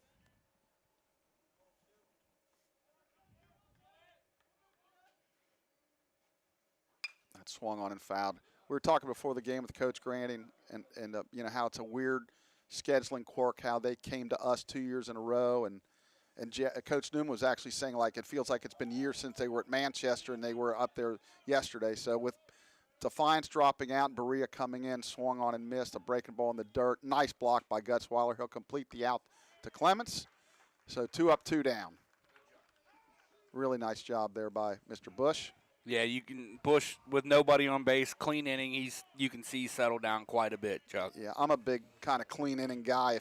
Sometimes you can't avoid it. The good thing is you got to find out somebody that can handle that situation. Maybe Bush ends up being that guy because you got to have a stopper for those big innings at some point. Curveball, called pitch. strike 1 on the outside corner. Yeah, so it's, you know, it looks like they're going to survive this kind of little avalanche they put on in the 8th. A lot of it self-imposed, too, as we talked about. Called strike 2. No balls, 2 strikes. I'm in agreement with Mr. Baumgartner there. That was a little up and in. That's kind of the first time McNichol has called that pitch a strike all day. 0-2. Lions a strike away. Fastball, tried to overthrow it. Of course, they were strike away twice yesterday in the 9th inning and couldn't quite close the doors. Manchester rallied for the split. But anyway, we're just talking about a quirk in the scheduling, how that kind of sometimes gets weird. Curveball swung on and popped foul. Will it stay in play? Gutzweiler, Clements. Gutzweiler cannot make the play. And that's really more Clements' ball. It's way up the line there. I would say no play on that. I wouldn't charge him with an error, but that's up to official score. I don't think she will. Yeah, it was, again, that's got to be the first base. Or the pitcher, as far as that goes. The catcher way down there. He's 2/3 of the way down the line. Count remains 1-2. But again, a play that could possibly have been made. Swung on and missed. It becomes a moot point anyway. Strikes him out. The Lions win game 1, 9-5. So the totals for the game: Mount St. Joe 9 runs, 13 hits, 3 errors. Bluffton 5 runs, 5 hits, 3 errors. The winner is Bucks. First win of the year, First Chuck. win of the year. He's 1-0. And the loser was Beecher. Beecher's, He goes to 1-3. Time of the game, I believe, would be 2 hours and 31 minutes. And attendance is 212. 212 people. So anyway, we will be back in about 25 to 30 minutes for game number 2. For Blake Watson, this is Chuck Murray. We'll see you in about 30 minutes.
And we're back for game number 2. Lions have taken the field. Quickly, the lineups.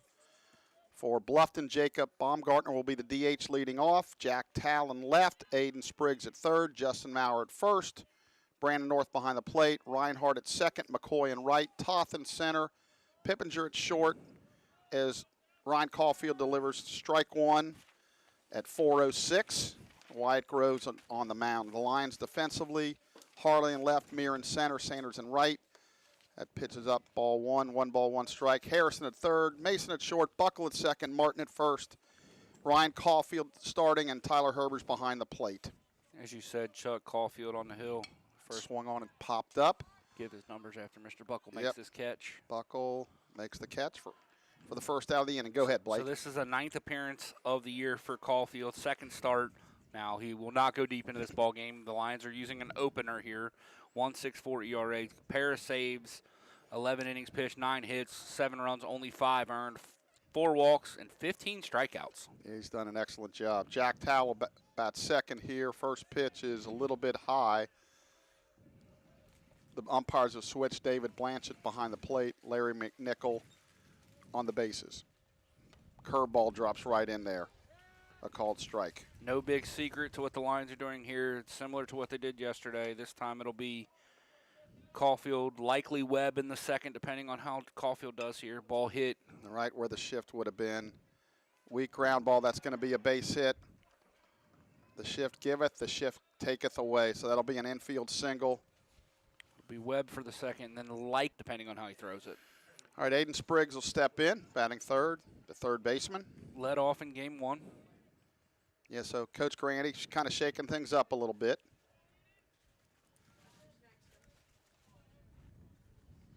Stretch by Caulfield, the pitch. That's a little bit low and in, ball one. 1 ball, no strikes.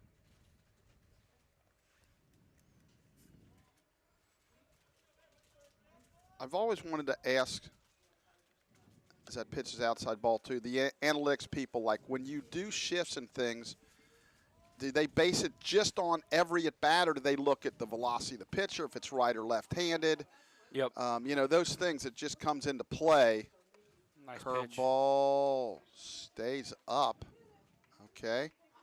So that's ball 3. 3 balls, no strike. That looked pretty good. Yes, it did. 3-0 pitch. That's in there for a strike. 3 balls, 1 strike. So we'll see if the runner takes off here on a 3 balls, 1 strike count. Good pitch to run on. Tao leading off first. He does not go, and that's swung on and fouled. Kind of off the end of the bat down the right field line, so the count will run full. Again, Coach Grandy going through signs. I'm assuming he's going to run here. Might be a good time for Ryan to throw to first just to see if he can get him leaning a little bit. Not much of a lead to speak of over there. He does not go, and it's swung on and popped a mile high into left center field. Meir on the run. He's going to make the catch. Really nice run and catch there by Anton. He covered a lot of ground there. Yes, he did. And really almost more towards left, but he ran a mile to get that. So two down here in the inning. That'll bring up Justin Maurer, the first baseman. We'll get a chance to go through Bluffton's lineup here, as we were kind of rushed to get this second game going. We try to do a lot between games. Yeah, Coach. that's ball in the dirt, and that's going to be a wild pitch. That's going to get Towel down. Oh, no, they're going to say it hit him. Okay, so it's a hit by pitch, so they'll have 2 runners on with 2 outs. And that'll bring up Brandon North, the catcher, catching game number 2. Finished the game behind the plate in game 1. Swings it from the left side, it looks like, Chuck. Yeah, again, Coach making a lot of changes here, trying to get some type of combination. So Bluffton with an infield hit, now a hit by pitch. Got a left-on-left matchup here. Advantage Caulfield. Pitch is down and away, ball 1, 1 ball, no strikes. Caulfield started game 1 yesterday on the mound, Chuck. Yeah, the Lions trying something kind of unconventional, but they feel like this is their best chance to win the game, and that's really the bottom line. The 1-0, That's high, ball 2. 2 balls, no strikes. This might be the first time all year Ryan's thrown on back-to-back days. Yeah, I would agree with that. I don't think he did it in Florida that I can remember. And so 2-0. Pitch. There's a called strike. Caught the outside corner. 2 balls, 1 strike.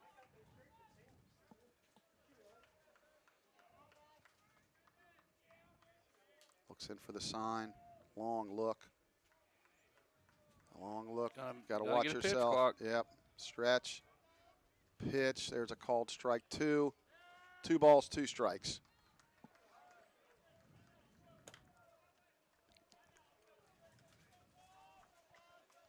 Two balls, 2 strikes. Long look again. He's got what he wants. Pitch. Curveball stays high. So the count runs full. Runners will get an early jump here. Outfield pretty much straight away. Big gap in left center, though. Lions could probably back pick it first here, Chuck. Yeah, they really could. That would be a good time to do it. And here it is. Good call, and he just threw it away. That's 1 run's going to score, and the runner's going to go all the way from first to third.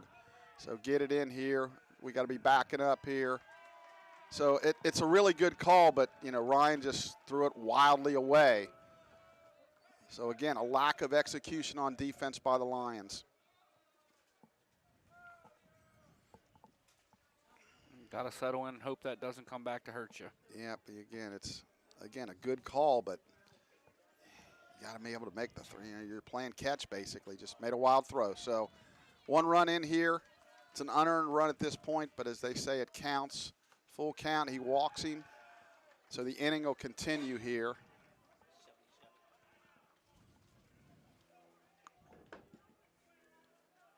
For Colton Reinhardt. He came into the game and played second base in game 1. Now he'll come up.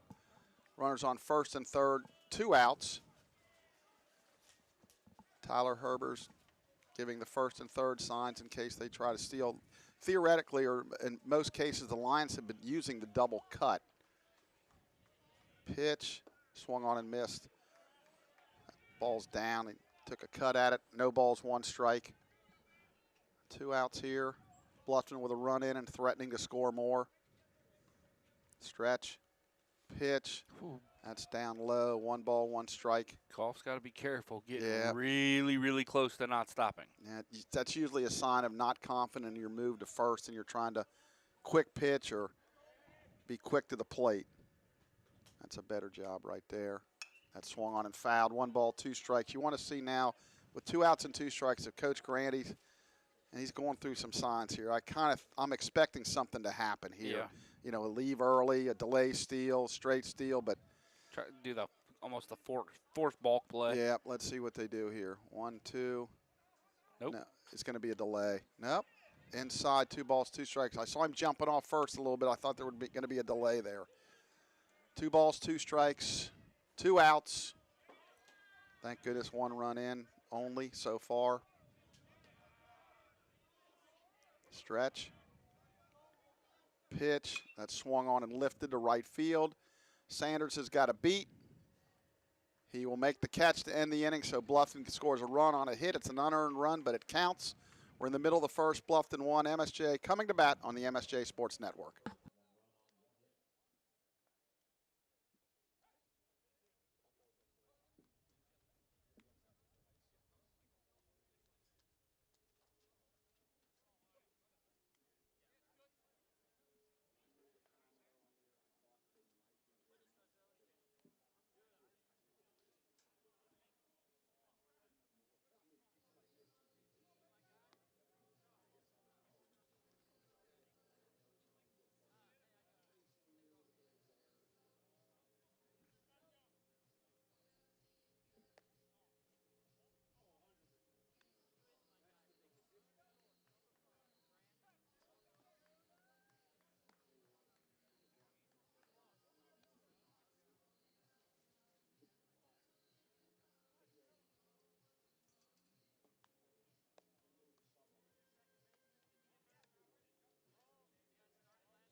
We're back for the bottom of the first. It'll be Meir, Harley, and Harrison to face the left-hander Wyatt Groves.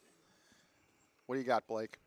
Groves, 0-5, 9th appearance, 3rd start, 15 ERA, only 9 innings pitched, 15 hits, 22 runs, 15 earned, 7 walks, 7 strikeouts. Opponents hitting .340.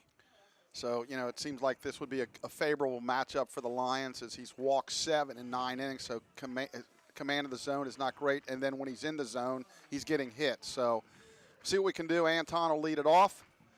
Need to get a run to get back in this.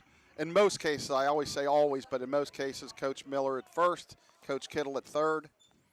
Jason made sure to make sure I said on the broadcast the scoring started when Mr. Miller showed up. Okay. Pitch to Anton. There's a called strike on the outside corner. No balls, 1 strike. So Groves drops down just a little bit, throwing from the third base side of the rubber. Third baseman Spriggs about a step in front. That swung on, hit pretty good to second. Nice play. Nice stab by the second baseman, Reinhardt. He'll throw him out for out number 1. So hit pretty hard, but, you know, on the turf, you're going to get those true bounces. Nice stab there. So 1 up, 1 down. That'll bring up Harley. This is what you hope that we don't have another day like Wilmington, Chuck. You're trailing for the first time, and that ball was hit well, but right at somebody. So have another game full of atom balls, and it's close really quickly. Left on left here. Harley takes inside ball 1. 1 ball, no strikes. So Blake did mention the Lady Lions did score 4. They were trailing 1-0, and he's going to show bunt, and it is down low, 2 balls, no strikes. But now they're ahead 4-1, looking for that doubleheader sweep. 4-1, 4th, still threatening in the 4th. Chuck. That's good news. Pitch. Here's a called strike. Good take there, outside corner, 2 balls, 1 strike.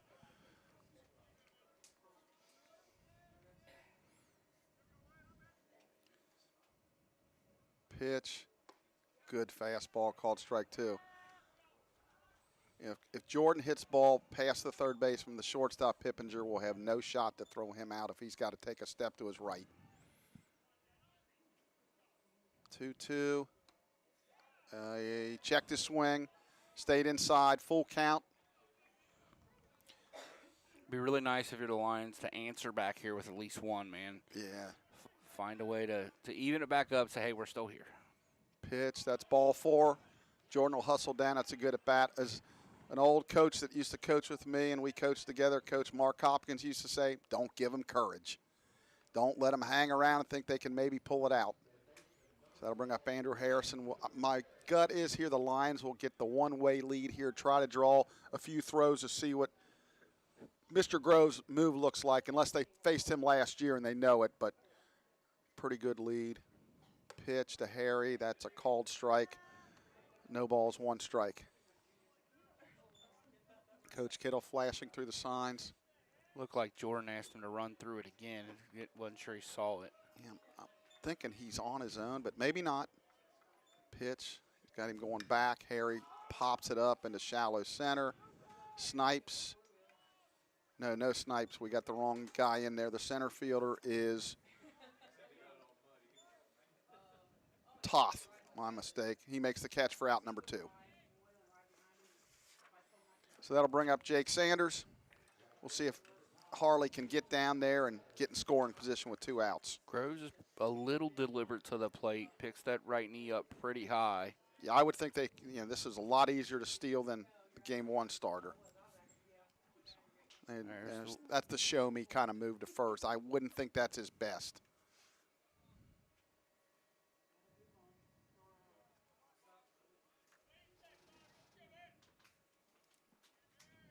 Stretch.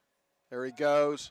Pitches a strike, throw to second's not nearly in time. Yeah, Jordan got a walking lead there. Yeah, I'm thinking that maybe they can figure this out pretty quick. It doesn't look like he's got much of a move. And so hopefully the Lions can take advantage of that. So the runner is in scoring position. Jake's got a shot with a base hit to tie this up. Stretch. Oh, there he goes to third. That swung on and bounced towards third. It's going to be a tough play. Yeah, we can score. He's safe at first. Oh, we banged him out. Oh, my God. They called him out at first base. Too bad we don't have the replay today. But the Lions strand one. We're through one complete here. Bluffton leads 1-0 on the MSJ Sports Network.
So the new pitcher for the Lions is Evan Webb. We watched the replay of the last ground, and it clearly looks like he was safe, but irrelevant. So Webb's going to pitch the second inning. In all likelihood, this will be his one inning just like he did yesterday. Lions trail at 1-0. Webb, fastball jammed. It's going to be over the head of the leaping Mason for a base hit. Starting to feel like a little bit of that kind of game already, Chuck, here in just the second inning. Couple of fisted hits for Bluffton, and Lions hit the ball okay, and they're out, and have a tough call go against them. It's the way baseball is. Wes Toth is playing center field this game, steps in.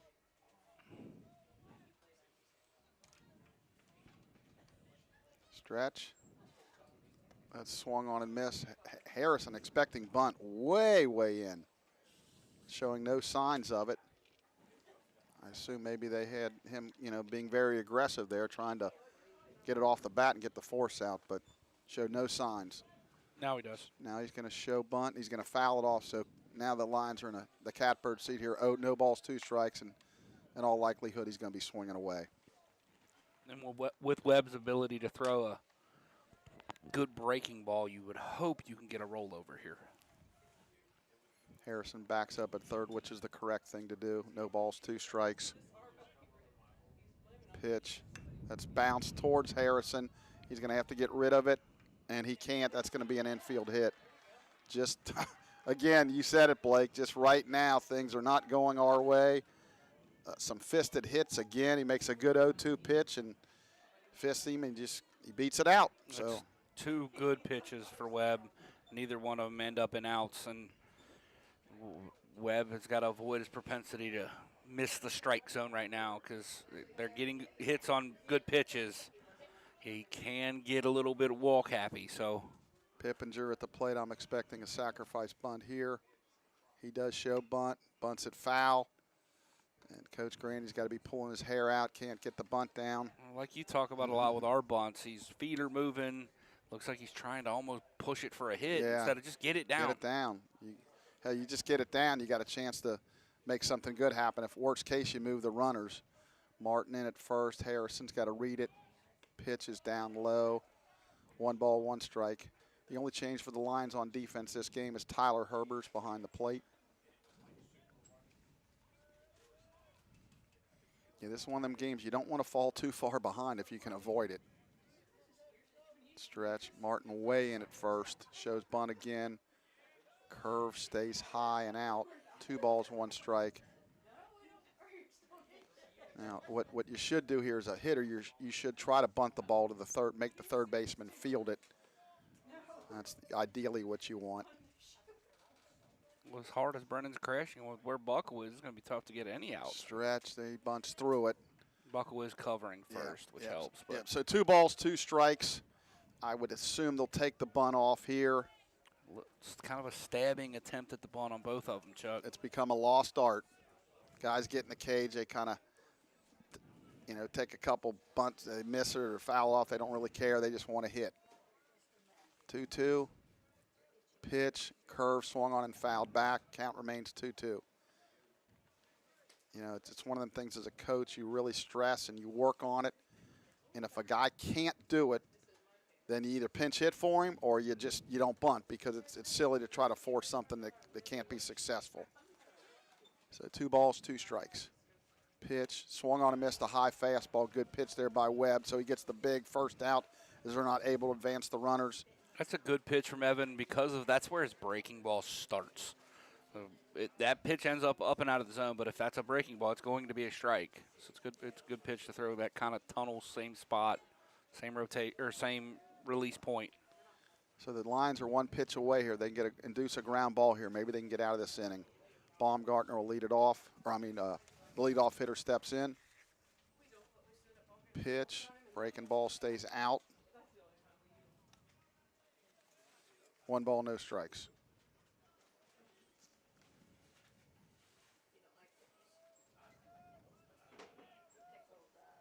Stretch. Curveball drops right in there for a called strike.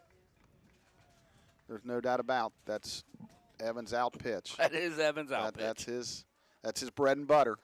It's kind of the sweeper that you see in the major leagues now. It's not really a curve, not really a slider. It's somewhere in between. Almost like a slurve, I think they call it. There's a fastball popped up, foul. That's going to go out of play. 1 ball, 2 strikes. Nice to get a rollover here and get out of this thing, Chuck. It really would. Now, Harry's really guarding the line, and Ethan's in double play depth. A big, big hole. If we remember the Wittenberg game, they must have hit 6 or 7 right through that hole. So, really guarding the line. That curveball stays up and in. Backed up on him a little bit. 2 balls, 2 strikes. Is that anybody warming up? Is that Mason was. Okay. So we'll see if Mr. Fry is going to. I meant Fry. Fry. Right, that's what I figured you meant. That's would make sense. Mason's playing shortstop. It'd be really hard for him to be warmed up. Curveball called strike 3. I think Mr. Baumgartner thought maybe a couple inches off the plate, but Webb gets the call. So big second out right there. That'll bring up Tao playing left field.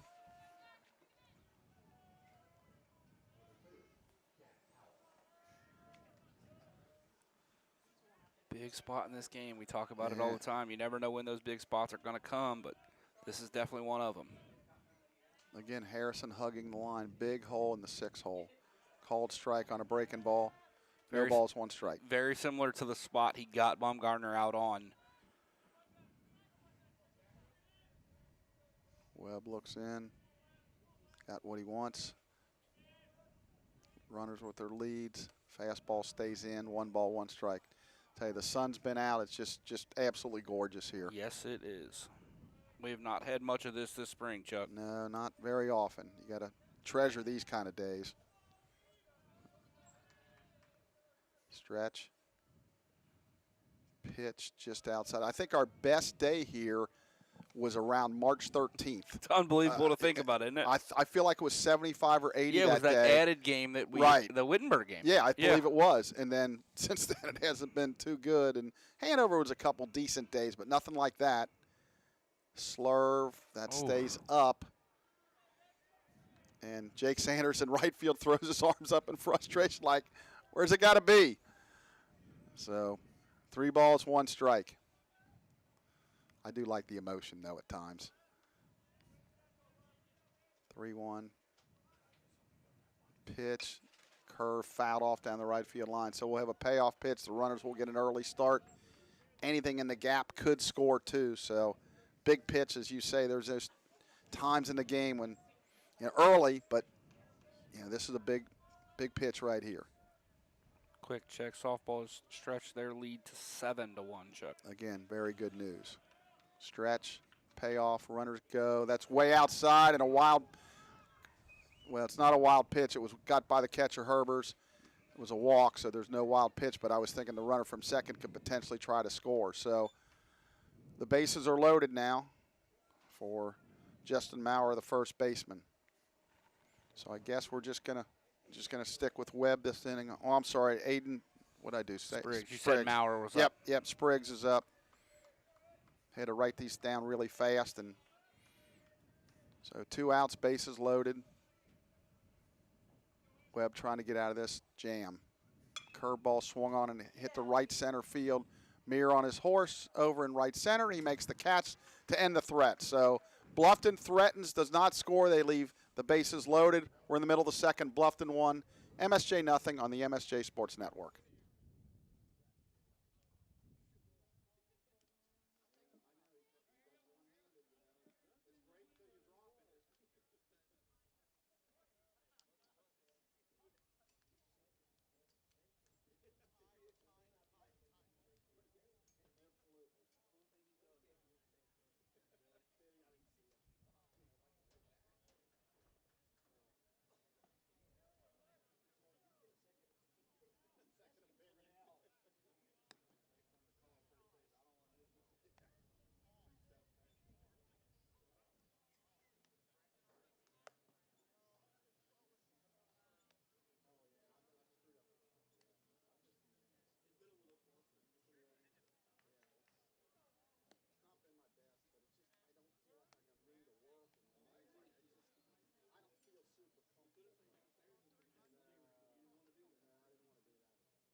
We're back for the bottom of the second. Leading off will be Brennan Martin to face the left-hander. So the Lions trail at 1-0. Trying to get the sweep here.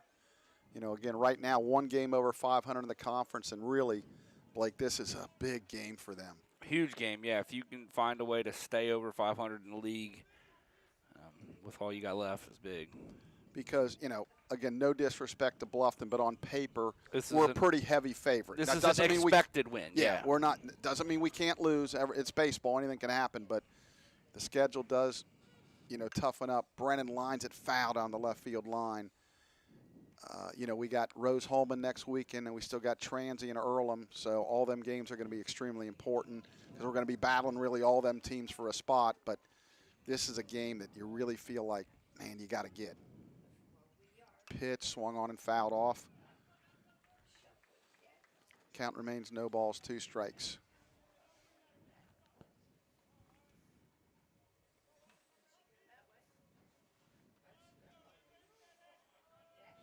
Again, a starter throwing out of the stretch. That's down and in. Curveball, tried to bring it back over, stayed in. 1 ball, 2 strikes.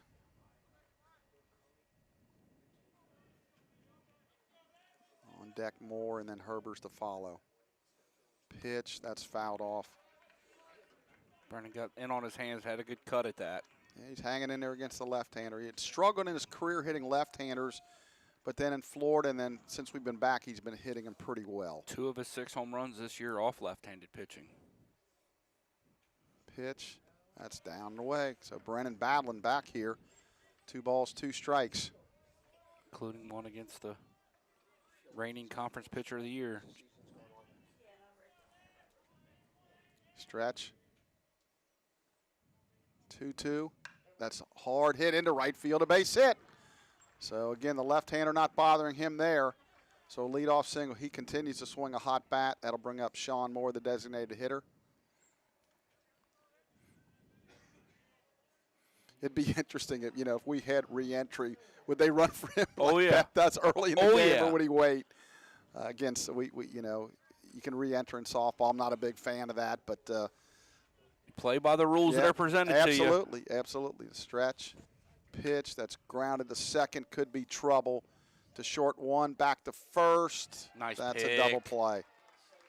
So Moore got jammed on that, and they turn a 4-6-3 double play.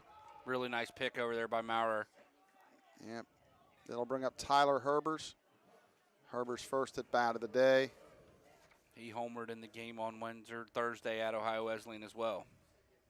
Yeah, Tyler comes in hitting 270. Couple home runs, 9 runs batted in. Pitch. I guess caught the outside corner. Looked like more of the left-handed batter's box, but a strike nonetheless. 0-1. That swung on and lifted high to right center field. Way back, but underneath it is the center fielder, Toth. He makes the catch in right center to end the inning. So the Lions, they don't really go 3 up, 3 down, but they have the minimum 3 batters. We're through 2 complete, Bluffton 1, MSJ nothing on the MSJ Sports Network.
We're back for the 3rd inning, and again, as planned, the new pitcher for the Lions is Matt Fry.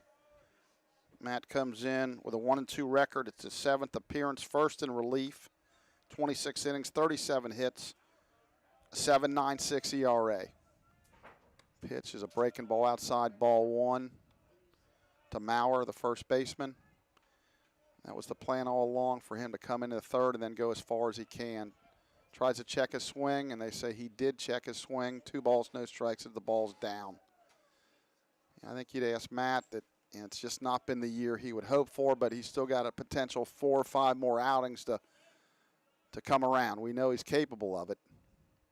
2-0, that's ball 3 high. 3 balls, no strikes.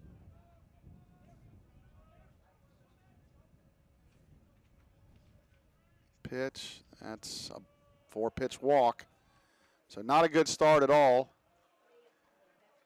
That'll bring up the catcher, Brandon North. Brandon swings it from the left side. And Matt needs a good outing just for, confidence by the coaches and confidence with him. Pitch, they show bunt as ball 5 in a row. Looked pretty good, but they say high, so 1 ball, no strikes. I would think he's taking here, yep. Called strike, fake bunt. 1 ball, 1 strike. Harrison in a little bit. The possibility of a sacrifice bunt here. Outfield straight away. Pretty deep and right. Shows bunt again. Bunt up the third base line, and Harrison's, again, not going to play it. That'll be a bunt single. So that'll bring up Reinhardt, the second baseman.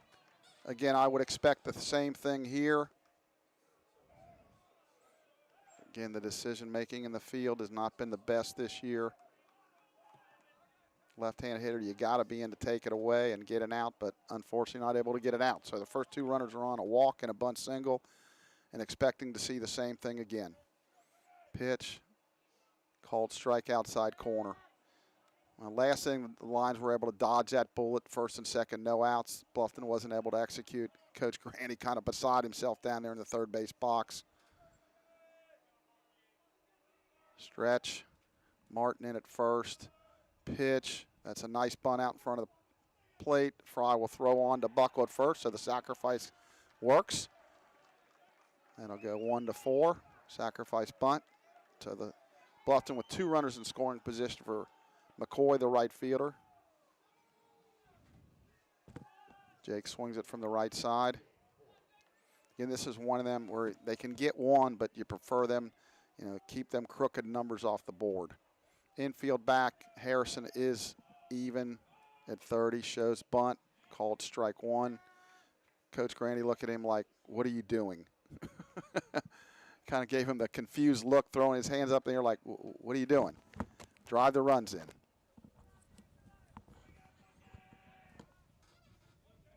Pitch, good fastball on the outside corner. Quickly, no balls, 2 strikes.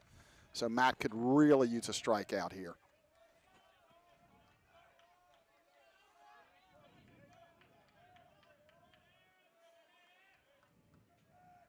The 0-2. Good fastball. He climbed the ladder, got the big strikeout there. So McCoy goes down. That'll bring up the center fielder, West Toth. Boy, that's a big strikeout. Yeah, huge, Chuck. They needed that in a worse way. Yeah, there's guys like to strike out 15 or 20, but it's when you get them, not necessarily how many, and that was a big one right there. So not out of the woods yet. Pitch, try to check his swing, and he's going to say he couldn't. Called strike. No balls, 1 strike. Good call there. He definitely offered at it. Yep, because when you check today, we haven't been getting any calls there. So Matt has had a little bit of bad luck too, Chuck. You talked about the high strike he didn't get there a minute ago, but I remember the Franklin game. He was pounding the hollow of the knees, but not getting the calls. Right. And he had another outing where he's throwing it at the top end of the zone and not getting the calls. So he's not really pitching to what the umpire's calling at times. Yeah. But it looks like he's throwing it pretty well, just not getting the results. And when he's been in the zone, he's been getting hit relatively hard of late. 1-1. There's a good pitch. 89-mile-an-hour fastball by Matt Fry there. So 1 ball, 2 strikes. Velocity's not been the issue for Matt. It's been the secondary stuff, finding the zone. The 1-2. Fastball swung on and missed, and he's fired up as he gets the last 2 on punch-outs. Big 89-mile-an-hour fastball. So Bluffton does not score. They threaten. They leave a couple on. We're in the middle of the third. Bluffton 1, MSJ nothing on the MSJ Sports Network.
We're back for the bottom of the third. Ethan Mason will lead it off. The Lions so far with 1 hit.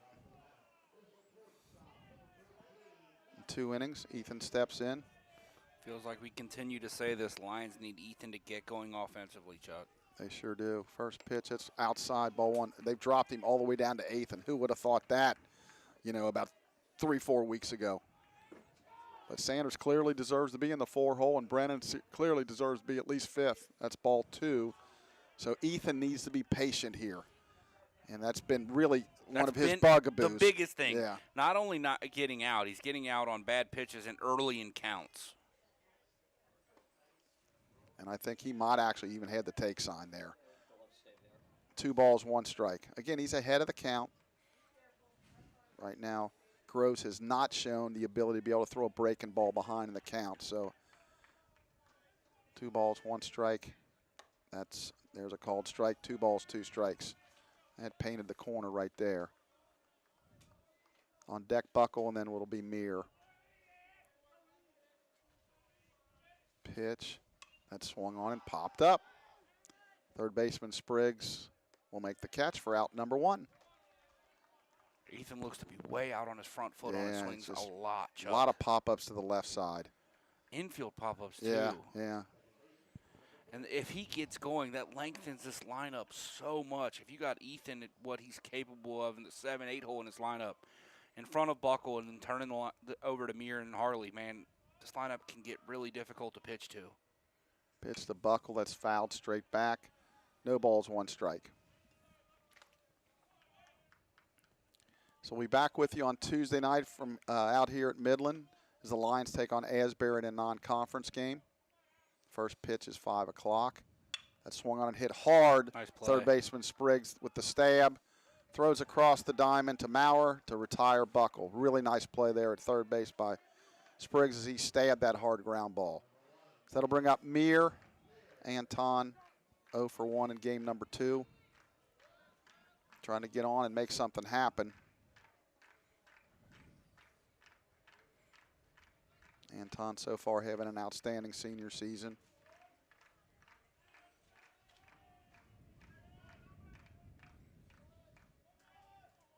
Pitch. That's a ball off of the glove of North. Thought maybe one of them, if he catches it's maybe a strike. I think you are 100% right. You beat me to it. So again, Groves throwing out of the stretch as a starter. Pitch, that's down and in, ball 2. Again, one of these, be patient a little bit. Coach Kittle pointing to the head saying like, hey, be smart.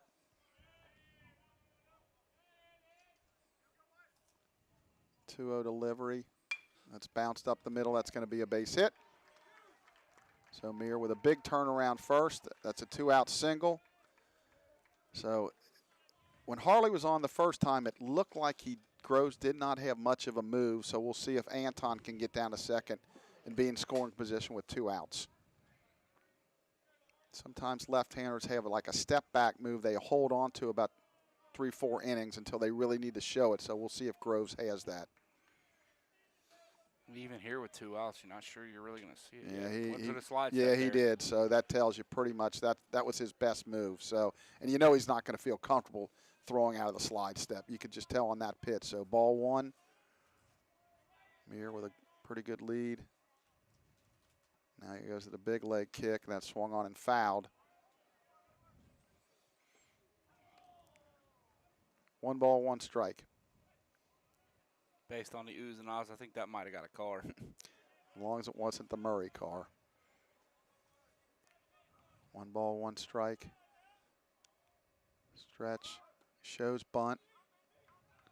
And it's low. 2 balls, 1 strike. It looks like he might point and put the finger out for strike, but he didn't on that. 2 balls, 1 strike.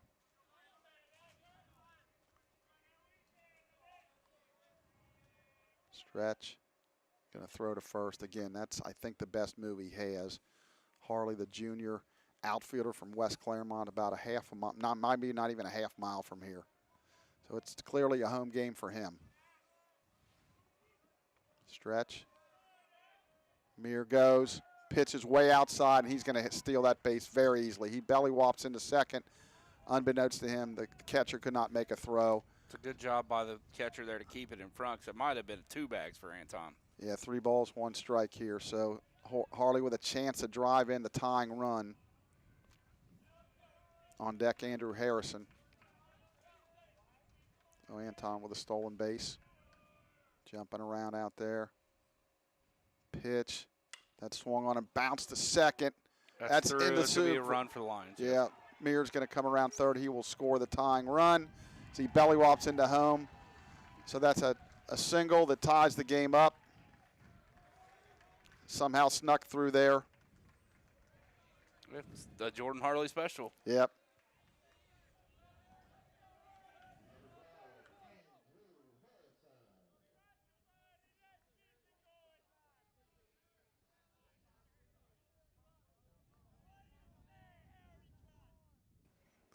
Pitch to Harrison is called strike. We'll see if Harley can get down and steal his second base of the game.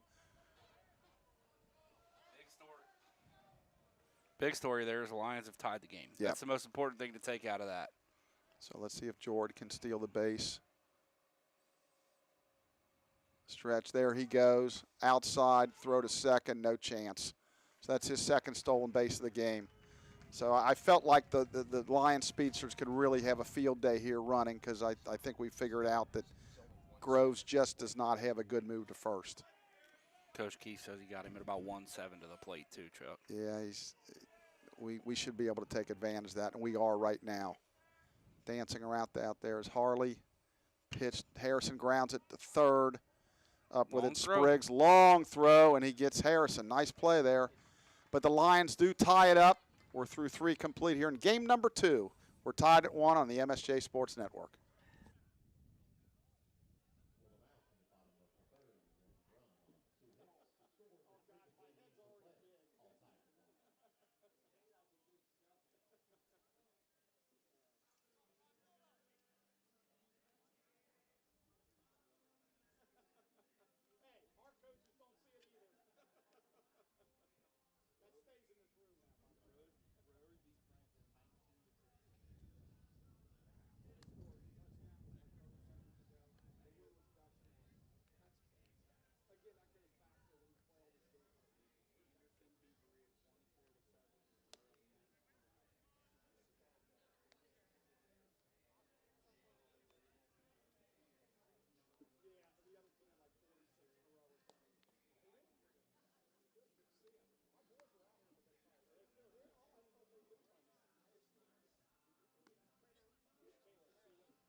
So we're back for the top of the 4th. I want to shout out a few ex-Lions that are here today. Aiden Post just was here in the press box, and Ryan and Patrick Murray. I saw Jake Lawson, Matt Brandkamp. So it's nice to see guys out here supporting their former team. Matt. It's always nice to see those guys come back, Chuck, and watch your team. It helps when the team's playing pretty well. Yeah, it sure does. It's ball too low. And if I'm missing anybody out there, I apologize, but that's the 5 I thought of, that I saw right off the bat. Yeah, I don't remember seeing anybody else. 2 balls, no strikes. Pitch, there's a fastball for a strike. 2 balls, 1 strike. Matt needs to take a little page out of the Jackson Bucks Nolan Miller playbook and fill up that zone, man. Those 2 guys this weekend have been fantastic. Hopefully Matt can figure it out, too, as it's fouled off. Fouled off. A little nubber towards the Bluffton dugout. For all intents and purposes, I know you kind of covered this, but Matt is realistically the starter of this game. The intention is for him to go 5 or 6 for sure. Right. Off-speed stays up. Basically, what they're trying to do is turning it into a 7-inning game. It's what they're trying to do. Yeah, and the other thing is Caulfield and Webb were not finding a spot to get innings in valuable places late in games.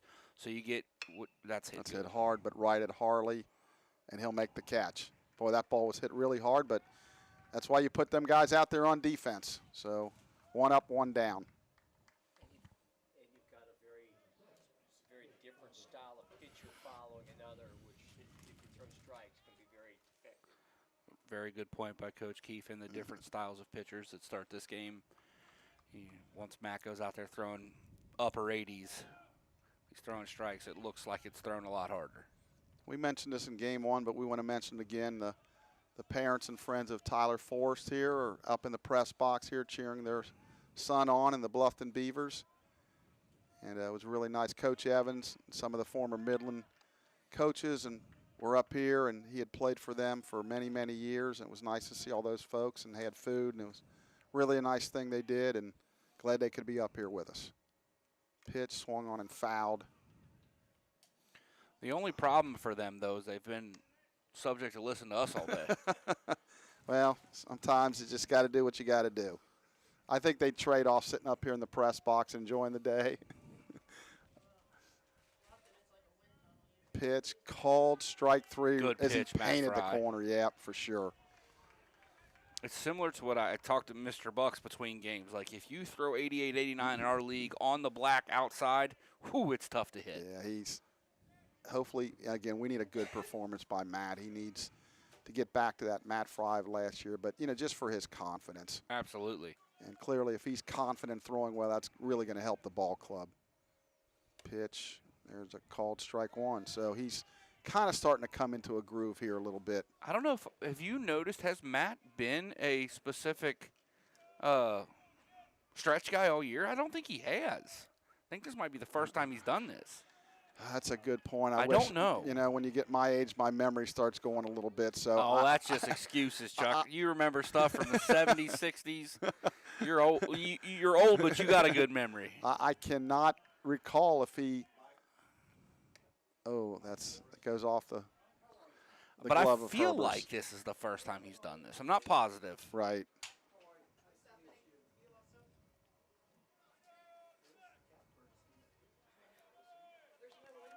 Fry's got it 1-2 here with 2 outs in the inning on Tao. Steps off the back of the rubber. Did not like the sign he was given. That's his first disengagement. And I will say this about Matt. He sometimes gets a little emotional out there. At times, I love it. Yeah. Pitch that swung on and lifted into center field. Meir on the probably run, down. and he will Oh, make my goodness. the diving Anton catch. Meir. What an outstanding diving catch by Anton Meir to rob Bluffton right there. So we're in the middle of the 4th, 1-1 on the MSJ Sports Network.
So we're back for the bottom of the 4th in a 1-1 game. Jake Sanders will lead it off for the Lions.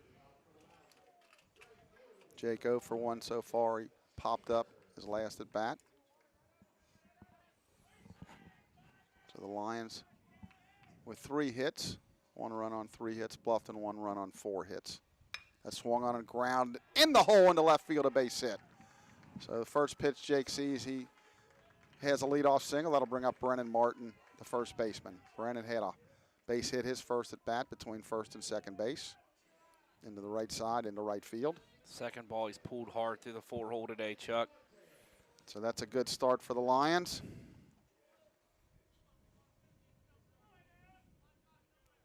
Stretch. Pitch that swung on, that's trouble. Shortstop, Pippinger throws the first to complete the double play. So 2 pitches, 2 outs the unconventional way. And that'll bring up Sean Moore, the designated hitter.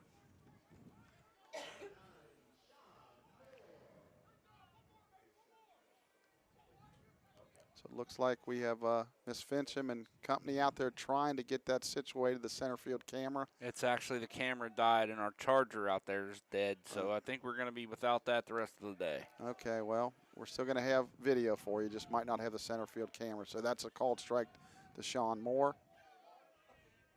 Well, at least Groves is going to throw 4 pitches in the inning. Yeah.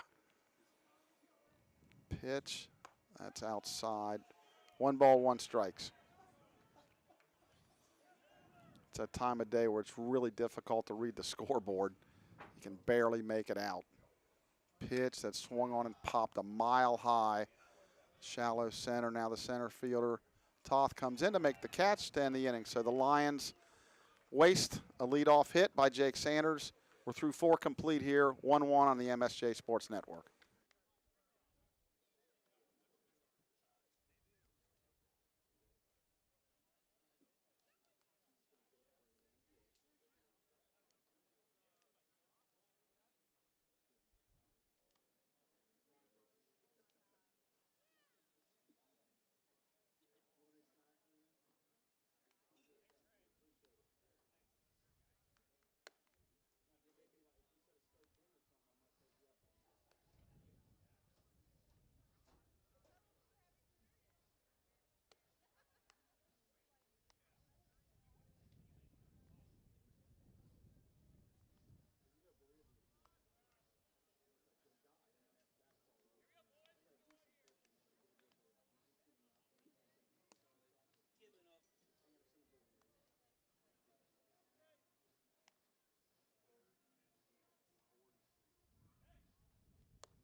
So we're going to the 5th inning in a 1-1 game, and Matt Fry in his 3rd inning of work coming up here. Much more efficient in that second, Chuck. He threw, I think, 19 pitches in the first or 18 pitches, so just 11 or 12 in the second. So that's good sign for Mr. Fry. Spriggs will lead it off. You know, the Lions just, you know, haven't been able to solve Groves at all, so we got to hold him here. Pitch, there's a called strike. No balls, 1 strike. They've gotten some runners on, but just can't get them around. Kind of happened last game, but then they had a really big 6th inning. There's a fastball low, 1 ball, 1 strike. Infield deep all the way around, outfield straight away.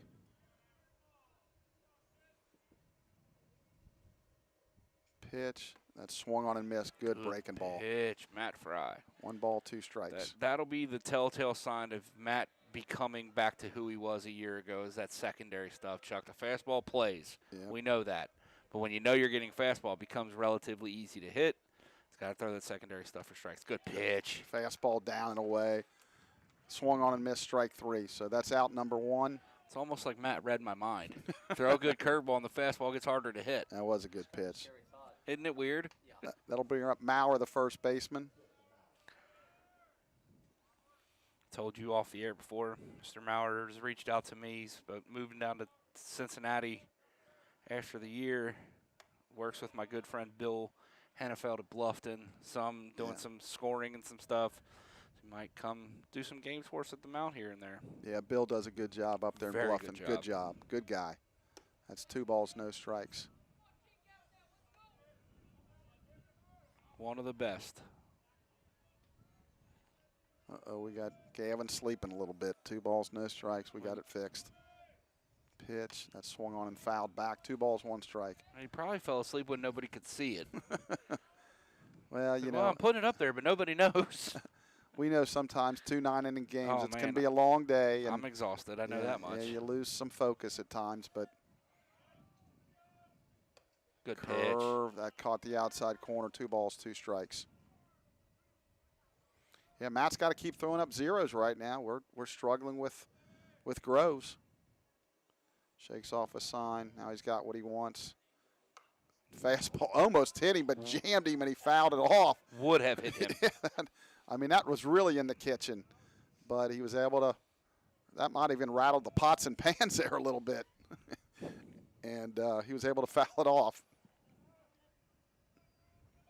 So we'll do it all over again. Oh, Gavin's got no balls, no strikes on the scoreboard. That's hit foul down the left field line. I think he's lost focus.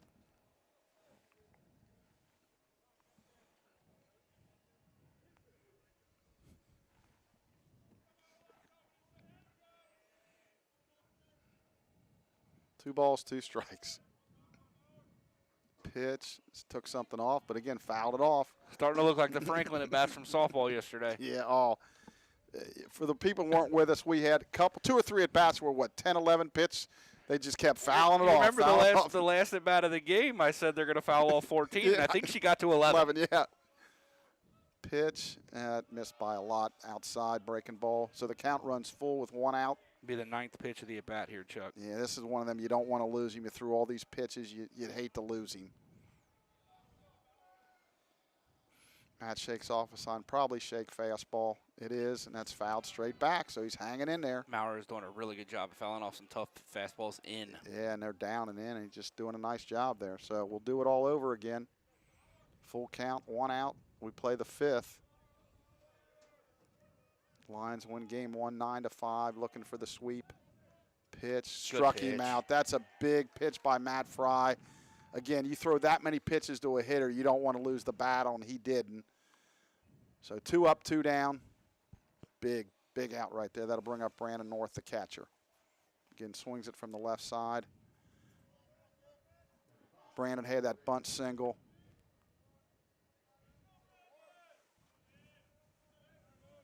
Pitch. There's a called strike.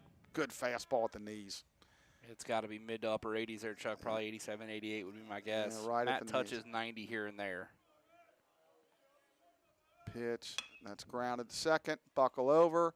Goes to a knee. Bobbles. Throws. And that's going to be a fielding error on Mr. Buckle. Just lost a little focus there. And, again, that's going to extend the inning. It's tough because he did the right thing to go down to a knee because he was hit hard enough. I think he lost his balance a little bit, too. So that'll be a fielding error. That'll extend the inning. Brings up Reinhardt, the second baseman, Chuck. Yep, he came in the game in game number 1. Pitch. Good Pitch. Try to check his swing. He did, but it was still a called strike. Good breaking ball. So no balls, 1 strike. Matt's breaking ball looks really tight today, Chuck. He's throwing the ball good. Pitch. Good fastball, swung on and missed. Quickly, no balls, 2 strikes. That was almost in the glove when that was swung at. The good thing about Matt, when he's going good, if you look back to last year, he didn't mess around very much. He attacked. 2 strikes, 2 outs. That's a fastball high and in, 1 ball, 2 strikes. His stuff is good enough to just throw it. Challenge hitters. Infield deep, except Martin holding the runner. Good lead over there. Pitch, breaking ball backed up on him. 2 balls, 2 strikes, 2 outs. The deuces are wild here in the top of the 5th. Shakes off a sign. He's got what he wants. 2-2. Fastball swung on and fouled off. 87, 88. Still sitting at 87, 88, so still throwing the ball well. At about 51 pitches now. Yeah, he's probably good for about 90 to 100 would be my guess. Assuming he's still got the command and throwing well. Coach Doris jokingly said 150 between games. That swung on and popped up. Buckle underneath will make the catch to end the inning. So we're halfway home of game number 2. We're tied at 1 on the MSJ Sports Network.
All right, so we're back for the bottom of the 5th. Blake, we need some runs here. A 1-1 game, and boy, we've been limited to 4 hits so far, and boy, Groves has done a nice job. Yeah, just kind of mixing speeds, keeping the lines off balance, but they've got to get going right now. And I think the thing they do have, they know they can, again, with the speed, the guys that get on the Harleys and the Mears, they can steal a base. They've proved they can, but, boy, we got to get on base. So Herbers is going to step in. Pitch that swung on and popped up. Shallow right center. Coming in and over. That's going to drop. Stay there, Tyler. Wow. So the Lions catch a huge break right there. So a routine fly ball into right center. Kind of in no man's land there. Yeah, it was definitely in the triangle between people. But that was up long enough. You think somebody's going to make the catch. So they catch a break there. Herbers with a leadoff single. That'll bring up Mason. We'll see what they do with Ethan. I'm kind of thinking they're going to probably sacrifice bunt here. Stretch. They are going to bunt. He bunts it foul, Caught. And he's out again. You're just trying to get the bunt down. You're not trying to beat it out.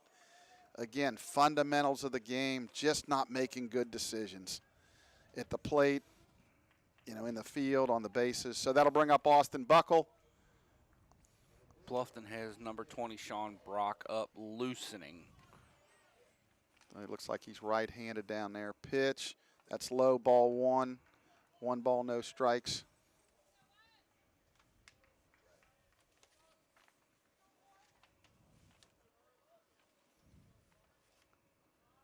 Pitch, that's down, and then 2 balls, no strikes. We don't know how this game's going to turn out, but if the Lions are fortunate enough to win, they got to kind of consider themselves lucky. They've just not played great fundamental baseball in these 2 games. 2-0 pitch. That's ball 3 high. Snap throw to first. Herbers dives back in. So 3 balls, no strikes.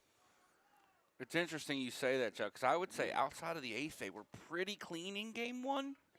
In the 8th, it was pretty bad. Right. But here in game 2, it's been a struggle. All right. There's a strike. Gavin's missed a pitch. It's 3 balls, 1 strike.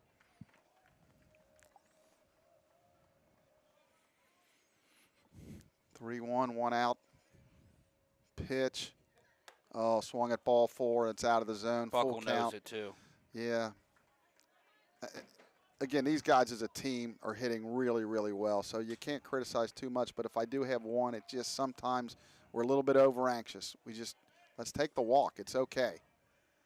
Full count, pitch. That swung on and fouled away. Is it going to stay in play? And it's going to just get out of play. It hits the Bluffton dugout. So full count, we'll do it all over again. Herbers was not running on that pitch. So You know, really, when you think about when you're thinking about sending somebody, it doesn't matter the speed. It's a matter of, do you think the hitter will be able to put the ball in play or take ball 4? He does not go, and it's swung on and driven into right center field. That's going to get down. Herbert should be able to get to third. Buckle will round first, and he'll hold there for a single. So a one-out single. Buckle kind of makes amends on that. So the Lions have first and third and 1 out. But to get back to that, when you send a guy on full count, the speed of the runner basically has nothing to do with it. It's a matter of, will the guy make contact, or do you feel confident it will be ball 4? And Buckle has enough bat-to-ball skill to where you could trust him in that spot. Yeah, I know when I coached, 90% of the time we're running there just based on the fact I try to stay out of the double play. And in most cases, I felt that my runner or my hitter would make contact. So Anton's going to step in. He singled his last at bat. Buckle with the lead off at first. Ball's down and in, ball 1. 1 ball, no strikes. Boy, it'd be a good time to do a little hit and run here with a double cut that opened a big hole out there. I thought maybe you were going to say bunt for a hit. That could happen too. Pitch. Oh, that hit him. So that loads the bases. That'll bring up Jordan Harley. So I would think maybe Mr. Groves is going to, yeah, but you got a left on left. So I think with him just running to the mound, he's just going to talk to him. I would think Coach Grandy would make the change. So we'll step away while they make this mound visit here on the MSJ Sports Network.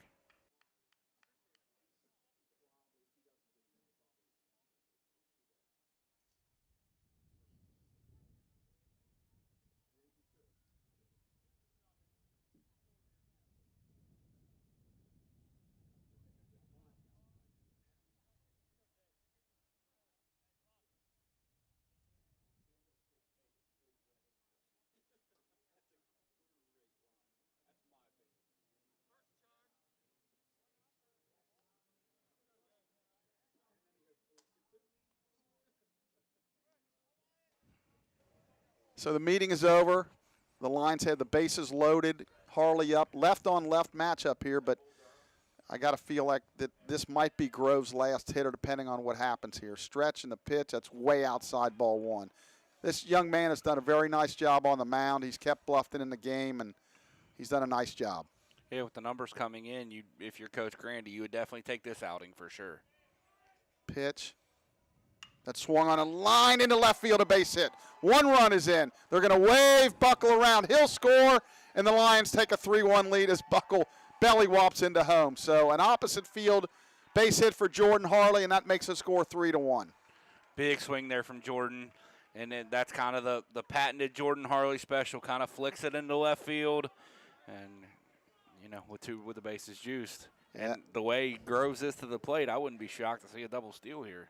Yeah, I wouldn't be shocked either. And I will say one thing, if I could give Mr. Grove a little bit of advice going forward, is maybe in the offseason, work on your pickoff move to first. You're a left-hander, take advantage of that, but he's done a nice job. There goes Meir and Harley. That's swung on. That's going to get down. Meir will score. Harley will at least get the third.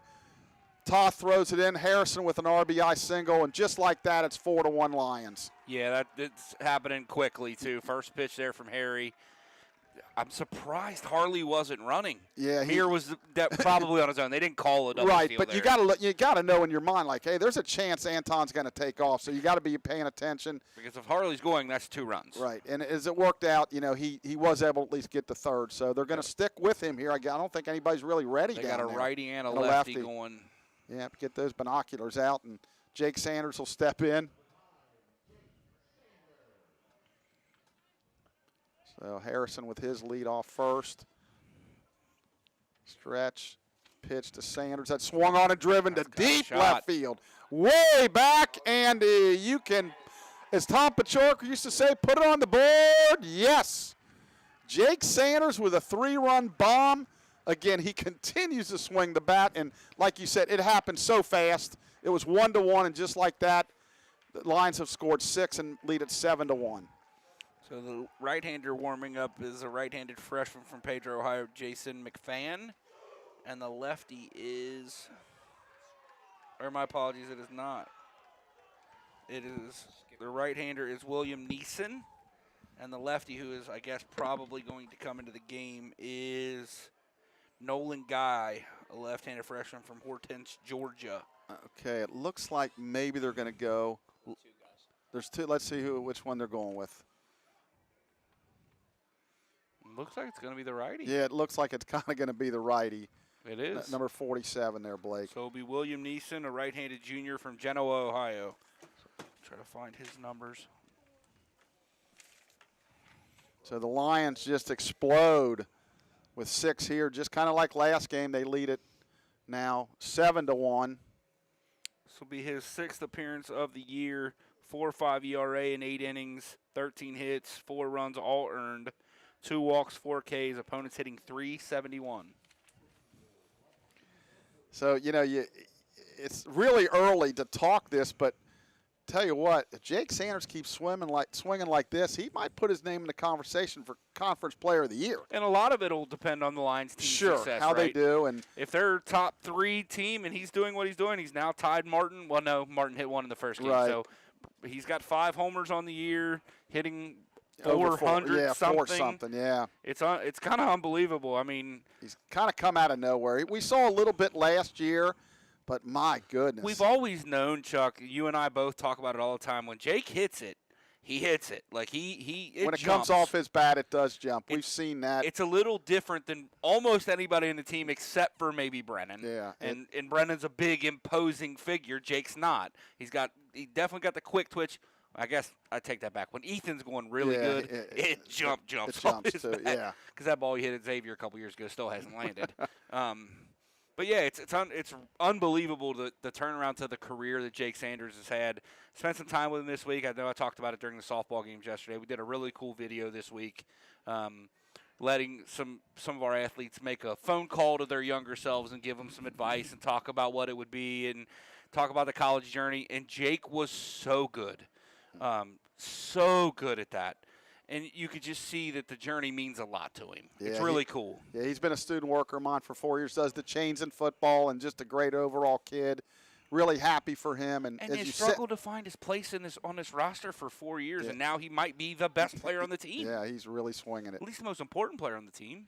Pitch to Brennan, that's down low. Oh, no, he called it a strike. He's like, what? Okay. He's 6'6", bud. No balls, 1 strike. So you just live with it, move on. Yeah, those knees seem like they're about 3 foot off the ground. I don't know who was in the booth with us once last year talking about how Brennan kind of does himself a disservice wearing the knickers because it gives him that bottom side of the zone.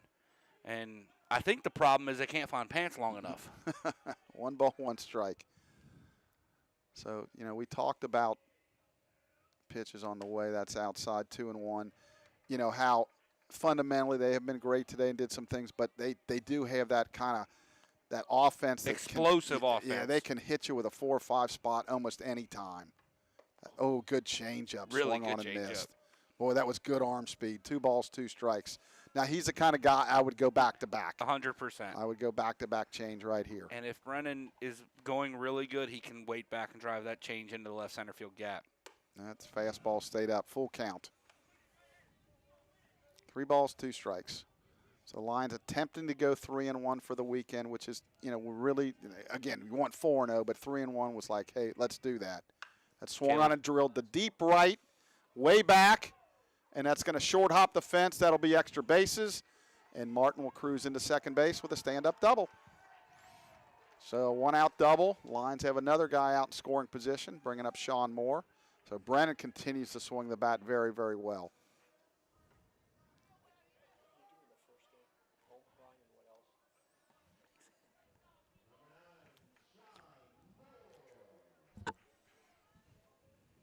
So that'll bring up Sean Moore.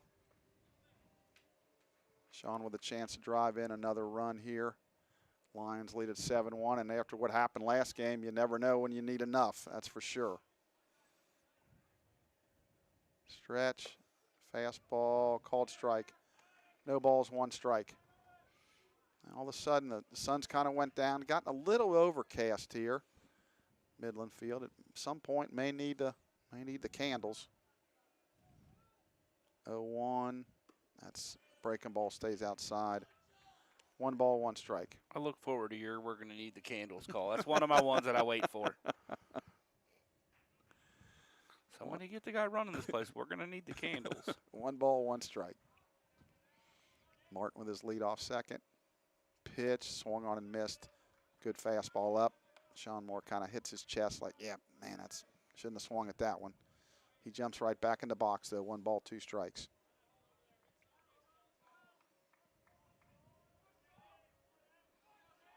Stretch. The 1-2. Breaking ball stays way outside. 2 balls, 2 strikes.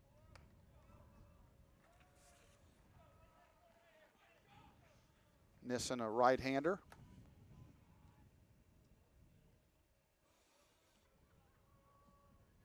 Two, 1 out. Pitch that swung on and hit the center field pretty good. Back is Toth. Makes the catch. Martin will tag and go to third. Good base running by Brennan. Started to take off and then realized he could tag up. Ball traveled a lot farther than I really thought originally. It jumps off Sean's bat sometimes, too, when he hits it good. Yeah, I thought it was pretty routine, but that went a while. So runner on third now with 2 outs. That'll bring up Tyler Herbers. Brennan was 3 for 4 with a home run and 4 driven in game 1. Stretch. Pitch, swung on and missed. Tyler a tad late on that one. No balls, 1 strike. You know, we got some guys with some good weekends. The problem it is when you read those out-of-town scoreboards and you see some of the runs scored. Scoring 30 a game, it's going to be tough to win a Player of the Week. Yeah, that swung on and fouled back. I remember a couple years ago, Ryan had a pretty good weekend, and you made the comment like, well, that locks it up. And then we saw that the kid from Transylvania, and he beat him out, but it was really close. Trey Youngblood. I actually think I might have voted for Youngblood. Uh-oh, Ryan's in the next room, so be careful. All right. He can come talk to There's me a wild pitch. Here comes Martin, and that'll be the 8th run. So that's a wild pitch, and that'll score Mr. Martin. You talk about how important small things are in the game. We talk about it all the time, Chuck. Brennan going back to tag on a play that was hit better than he thought he would. Gets him into third, and you score on the wild pitch. It wouldn't have happened without the heads-up play. Yeah, because basically the unwritten rule kind of is with 1 out, if there's any doubt, and that's going to be looped into center field, a base hit. With 1 out, you got to know for sure. If it's not, you're indecisive, you got to go as far as you can. But he saw him at the last minute kind of get back. He was deep enough to tag up. With no outs, yes, you hang close, because even if it falls, worst case, you're second and third, no outs. So that was heads up. And like you say, probably would have scored anyway. But especially for a guy that doesn't run that well. Yeah, and that helps to get him to third, because sometimes a base hit isn't an automatic from second base. So Herbers gets the 2-out single, bring up Ethan Mason. That's a ball outside, 1 ball, no strike. Boy, Ethan could use a jolt here, maybe an extra base hit, or just strike. Yeah, he's got some hits here and there. It's not like he's 0 for his last 30, but just the popping average out is still a lot. okay. Yeah, pitch. There's a called strike. Just popping out a lot and trying to really kind of hook things into the left side. He's hooked some through third and short, but yeah, it's one of those needs to get in the cage and live in the back corners of the cage. Just drive things back through the box. that ball's outside. 2 balls, 1 strike. Lions have now scored 7 times in the inning, Chuck, so kind of blown this thing open. Yep, let's hope we can maintain that and don't give, as we say, Bluffton any courage. 2 balls, 1 strike, 2 outs. That's outside ball 3. 3 balls, 1 strike. Catcher will go out and have a conversation with Nissen. On deck is Austin Buckle. Austin, this inning, had the base hit to right center field. Did he start the inning? No. No, we had a runner on first. And I think Herbers was on first. I was talking about maybe he should be running. That's right. And he ended up not running, but he still got to third on the base hit. So 3 balls, 1 strike. Ethan again looking 1 pitch, 1 spot here. 3-1's the count. Here's the pitch. That's called strike 2. A lot of the folks Thought that was low, so Herbers will get an early start here. Full count, 2 outs. That was a good take by Ethan. It probably was a little low. Yeah, but and it's kind of the kind of unwritten rules of baseball. When you're not going well, you don't get that call. That swung on and fouled. Coach Kittle attempted to make the play, then kind of backed off. I've been talking to Coach Kittle about how he needs to make more plays in the third base coach's box. He's just continuing a consistent play that he had as a player. So we'll do it all over again. Full count, 2 outs. Coach Keefe making jokes up here. keeping us on our toes today, too. First baseman, Maurer behind. That's ground ball to short. Oh, and the ball's booted by the shortstop, Pippinger. So the Lions will extend the inning on the fielding error by the shortstop. That'll bring up Austin Buckle looking for his second hit of the inning. Coach Grandy's going to walk to the mound and probably make another change. Let's see, he's making his way out. Has not made a signal yet. No one's coming out of the bullpen just yet either. And I think he's going to make the move. He kind of clapped his hand. He asked for the ball. We'll give you the change when we step away for a minute.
All right, Chuck, we're back here. Looks like the new pitcher will be a left-hander for Coach Grandy's Bluffton Beavers.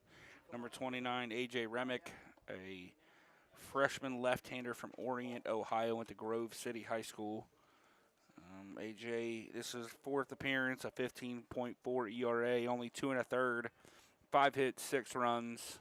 4 of those are earned, 7 walks, 1 strikeout. Opponent's hitting .417. Wow, 2 1/3, 7 walks. Okay, so Buck will step in, as I mentioned, trying to get his second hit of the inning.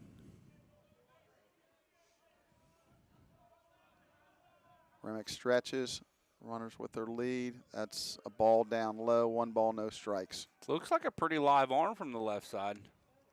Yeah, but you got to throw that thing called a strike, so we'll see if he can do What's that. the best pitch in baseball? Best pitch in baseball, strike 1 or just strike. Mason with a pretty big lead over at first base, They so could get him. they could sneak in there and try to pick him off. 1-0, curveball. Good pitch. Dropped in there, yeah. 1 ball, 1 strike. Mirror on deck. Remick kind of all arms and legs coming at you. Herbers with a short lead at second. Pitch, drops in there, called strike 2. No, they're good. That was a good one, yeah. Yeah. So 1 ball, 2 strikes. Runners will be off on the swing with 2 outs and 2 strikes. I I love watching a good left-handed overhand curveball. Yeah, that's pretty good right there. Pitch that's swung on and fouled away by Mr. Buckle. Austin hangs in there. 1 ball, 2 strikes.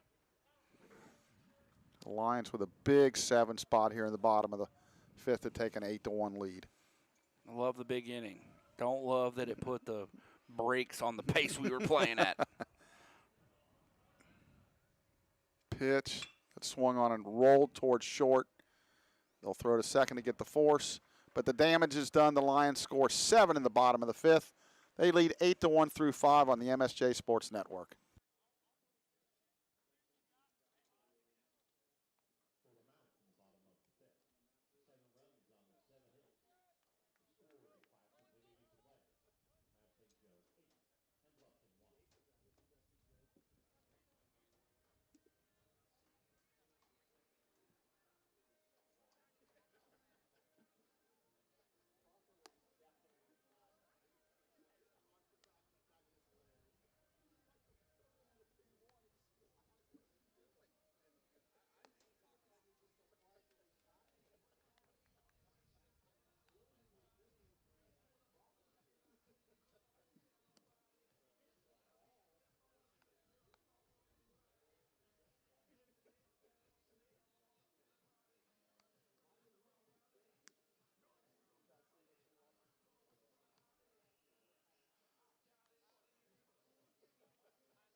All right, Chuck, we're back here. Fry out there again.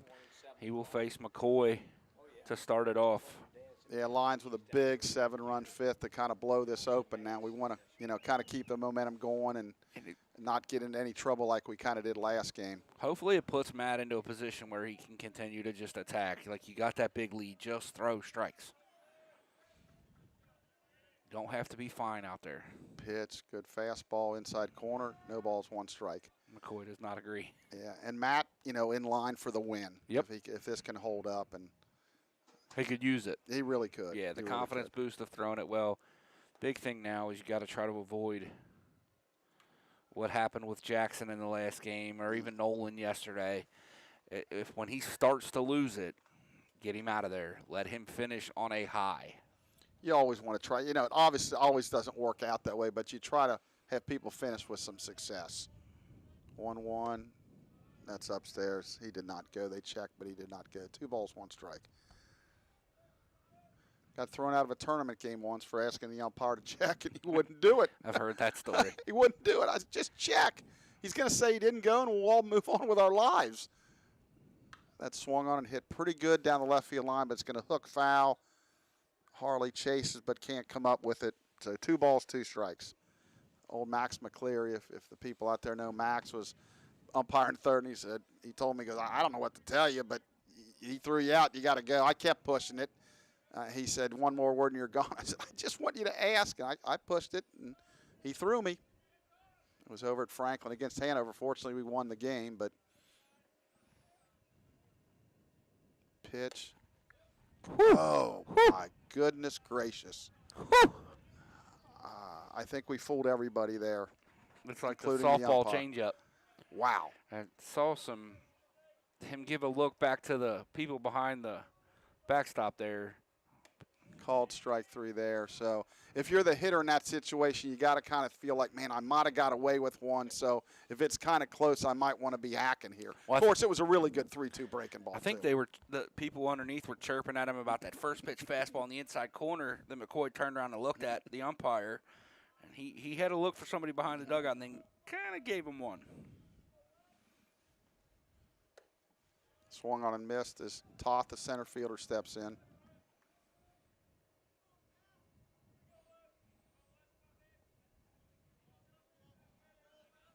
Stretch. That swung on and missed. Good fastball. No balls, 2 strikes. Fry with 6 Ks, Chuck. Yeah, Matt's throwing the ball well. Looks like the Matt Fry of last year. Yes, he does. Just catching it and go. 0-2, swung on and missed. Good No morning, reason to fool around. good afternoon, good night. There's, So 2 up, 2 down. I've been waiting on. We ain't had many of those this year. Well, we really haven't. No, you usually drop a whole lot of good morning, good afternoon. Well, I can do that in softball a little bit more. You know what you have? Else you haven't done for me yet this year? Can I help you? Nope. Just looking. I don't really like to do that on the air. I'll get to one then. That swung on and fouled off. I'll do it on one of our guys so There nobody you gets go. upset. Yeah, no balls, 1 strike. Yeah, in softball, we seem to have some 1, 2, 3 innings and, Yeah. you know, some 1, 2, And they're 3. starting to really pitch it too, Chuck. Yeah, them freshman pitchers are really starting to pitch well. I think they're starting to get a lot of belief, too. Swung on and missed. Good pitch right there. Not sure what the final of that game was. I'm surprised Casey didn't yell at me and tell me what it was. So I'm going to go look. That would push the Lions to 4-0 in the league. Yeah, and tied atop the conference with Transy. I have not looked to see what. Swung on and missed strike. That's a pretty good inning by Matt Fry. 3 up, 3 down. Almost an immaculate. Yeah, we're in the middle of the 6th. We'll get that softball score for you when we come back. 8-1 Lions in the middle of the 6th on the MSJ Sports Network.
So we're back for the bottom of the 6th, and Blake, we do have a final from Anderson. Yeah, our softball team moves to 4-0 in the HCAC with a big 8-1 win. Come from behind, they trailed to the middle innings, exploded. They actually had a 7-run inning of their own to kind of put that one away. So similar styles of games. Well, it's kind of fun. You know, when you win that first one, I remember years ago, Alice Lloyd College, we beat them like 23-1, and we won the second game 2-1, and we were in a dogfight. So you just never know.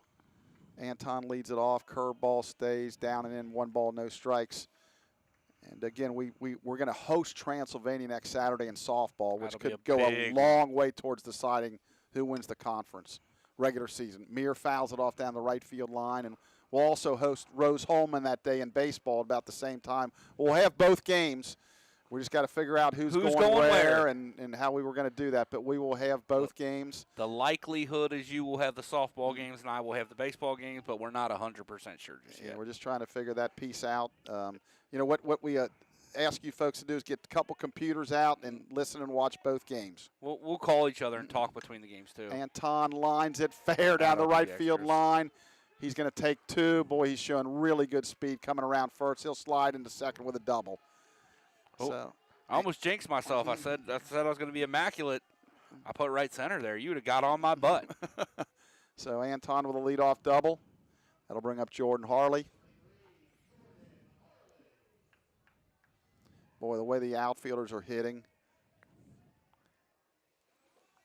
When you talk about Sanders, Harley, and Meir, boy, it's it's really good. And we talked. Ethan was the reason it came up, but good Harley bunt. That's a base hit. Put it in your pocket. Don't throw it. Got lucky. First and third, yep. as soon as that was down, it's man on second, no outs. He's almost an automatic hit there. So that'll bring up Andrew Harrison. And again, depending on this left-hander's move, he should be able to steal second base. So Andrew Harrison followed by Jake Sanders.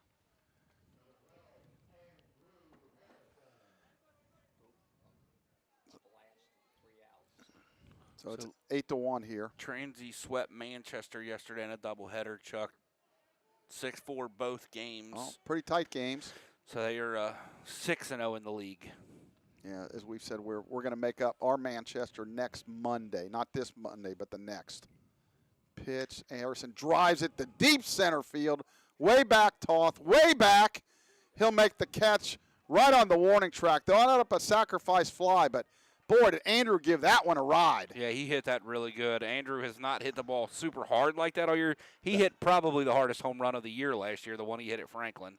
But that's a good swing. Boy, he really put a charge in that. A little warmer out, it probably goes. Yeah, and a little bit of wind maybe. So that'll bring up Jake Sanders, who's homered so far today. So Harley on first. Lions lead at 9-1 now. Stretch. Pitch. Sanders swings and misses. Big cut for Jake. No balls, one strike.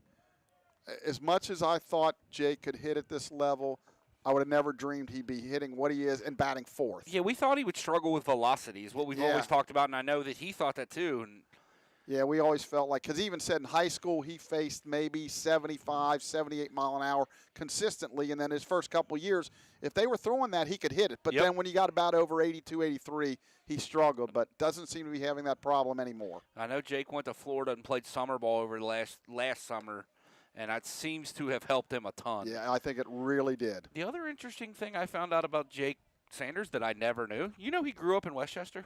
Did not know that. He when he was doing that phone call thing, he says, we're back in Cincinnati. So I asked him afterwards, I said, what do you mean you're back in Cincinnati? He's like, I grew up in Westchester. I only lived up there for like 3 or 4 years. I'm like, oh, never knew that. Well, apparently Coach Miller and his father played some summer ball together Makes at some sense. point. So they've known each other for quite a while. And I feel, I could be wrong on this, I think his father might have went to Loveland. He said his dad grew up where he's from. Maybe he went to Lakota. There goes the runner. It's popped up into shallow left field. That could be trouble. Nice catch by the shortstop, Peppinger. Boy, nice over-the-shoulder catch. Harley was on the move, has to retreat back to first. So that's out number 2. That'll bring up Brennan Martin. Absolutely. So 2 outs. Lions lead at 9-1. 9-13-2. Bluffton 1-4-1. Got a left-on-left matchup that has not bothered Brennan at all today. Ball in the dirt. Brennan having a heck of a ball game. Or a day, altogether. He's 2 for 3 in this game. He was 3 for 4 in game 1. A home run, a double, 4 runs driven in on the day. He's got to be flirting with 400. Stretch. Pitch. Harley goes. It's fouled off towards the Bluffton dugout. Not quite going to get there. 1 ball, 1 strike. Brennan out in front on that one, rolled it over.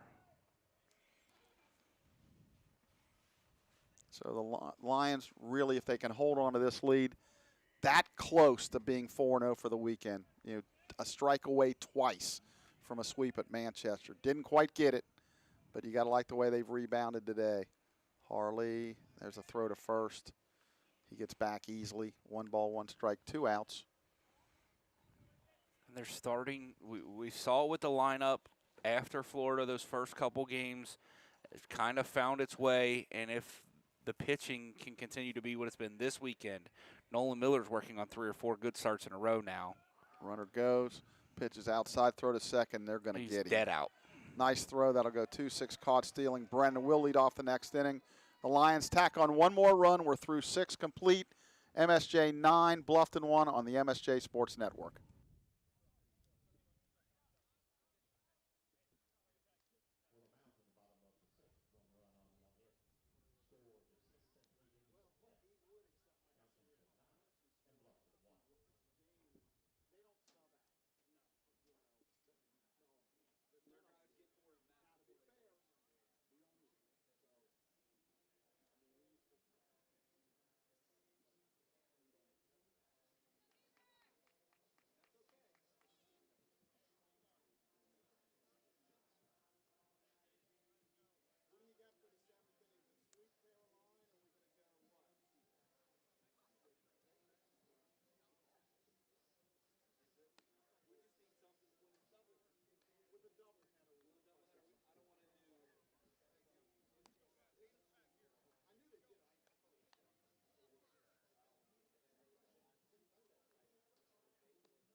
We're back for the top of the 7th. Lions lead at 9-1 after a big 7-run 5th inning that broke open a 1-1 ball game.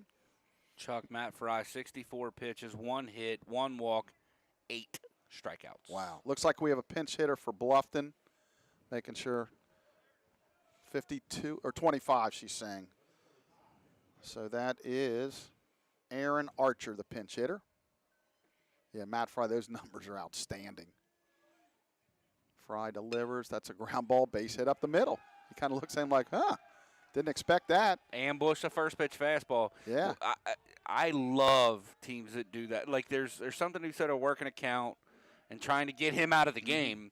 But if he's going to throw first pitch fastballs, I like a team that's hunting fastballs early in counts when you're struggling. All right, we got another pinch hitter here. So this is number 33, Dylan Gray. Yeah, definitely not Groves, who I just put in. That's a ball. Herbert's got a shot to throw him out, and he made a bad throw there. Wild pitch, Chuck. Yeah, I think it hit the dirt. Yeah, but he had a shot to throw him out. I think he might still be out if Buckle catches it. Yeah, tough short hop. So Matt a little upset with himself there.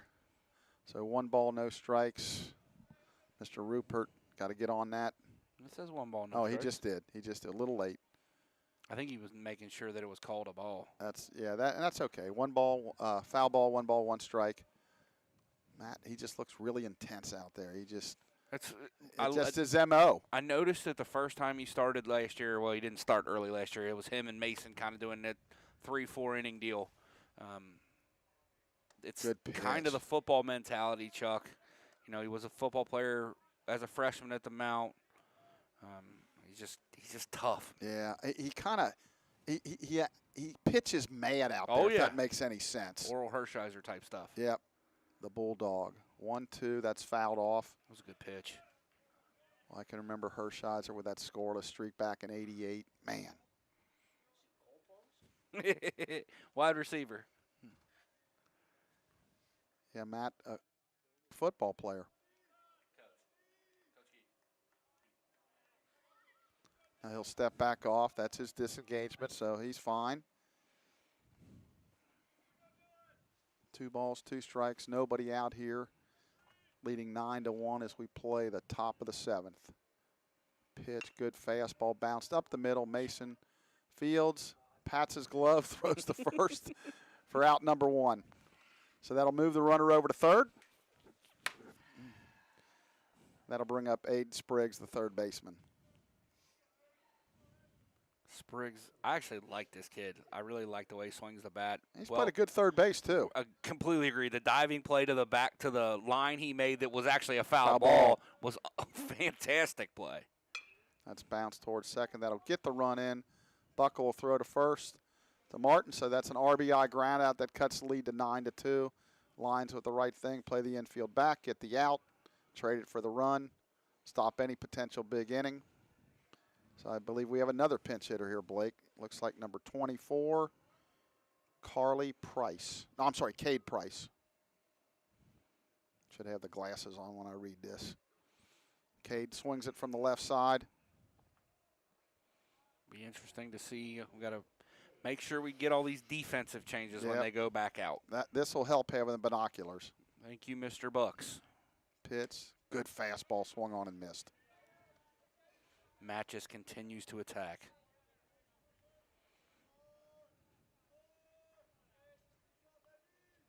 Pitch, fastball away, 1 ball, 1 strike. Yeah. They it's interesting too, Chuck. We talked a lot about, you know, moving the rotation to give yourself the best chance to win a bunch of games. As the pitch misses up and away, Matt pats himself on the chest. Matt has been the one all year. And, you know, maybe he was pressing a little bit in that spot to try to outduel somebody's ace. And now you got him throwing the 4th game of the weekend. Theoretically, mentally, Bluffton is probably towards the end of their staff. So Matt's just out there pitching. You know what I mean? Like, give him a little bit of more comfort level. He's not pitching against Gerard or Southern from Anderson. 3-1, good pitch, called strike 2. Or Rocco from Manchester. Right, one of those guys. One of those guys that are dudes. So we'll have a payoff pitch here. And to be fair, he hasn't earned be the one either. Correct. Nolan Miller has. Correct. Pitch, swung on a miss, strike 3. So That's 9. we got the 7th inning stretch coming up. Lions lead 9-2 on the MSJ Sports Network. All right, so need.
Leading off the bottom of the 7th through the lines will be Brennan Martin.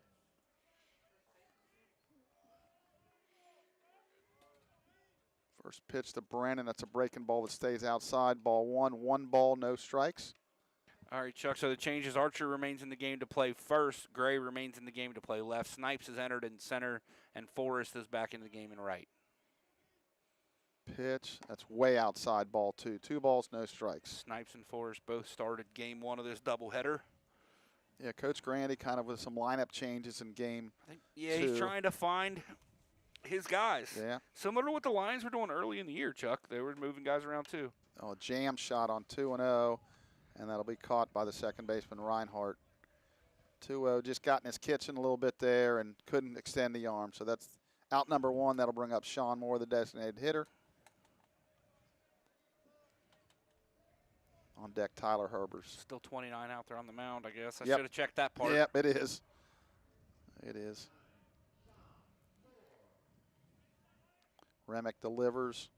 That's down low, ball 1. 1 ball, no strikes. Man, Brennan, not a great effort at that 0-2, Chuck. Yeah, you get 2-0, you'd like to see a better swing than that, but, nobody's perfect. Meant 2-0, yeah. You know what I meant. Yeah, I know what you meant. That swung on and grounded to third. There's that third baseman, Spriggs, throws across the diamond to retire Moore. So nice Good player. little play over there, yep. Good player. That'll bring up Herbers 2 up and 2 down very quickly. And, again, it's getting a little overcast here. It's been overcast here for the last half hour or so. I think it's time to pay the electrical bill. That'll bring up Tyler Herbers. Remick, the left-hander, deals. Outside ball 1. Well, he had some control issues coming in, but so far he's been around the zone pretty much. What do you call it? Wildly effective? Yeah, and if you're getting hit, you're kind of wild in the strike zone. Yeah. But yeah, usually when you walk a lot, and then when you finally do throw strikes, it's right down the middle. So, but he's been so far effective. Pitch to Herbers. That's a little bit high. 3 balls, no strikes. Yes. Yes, sir.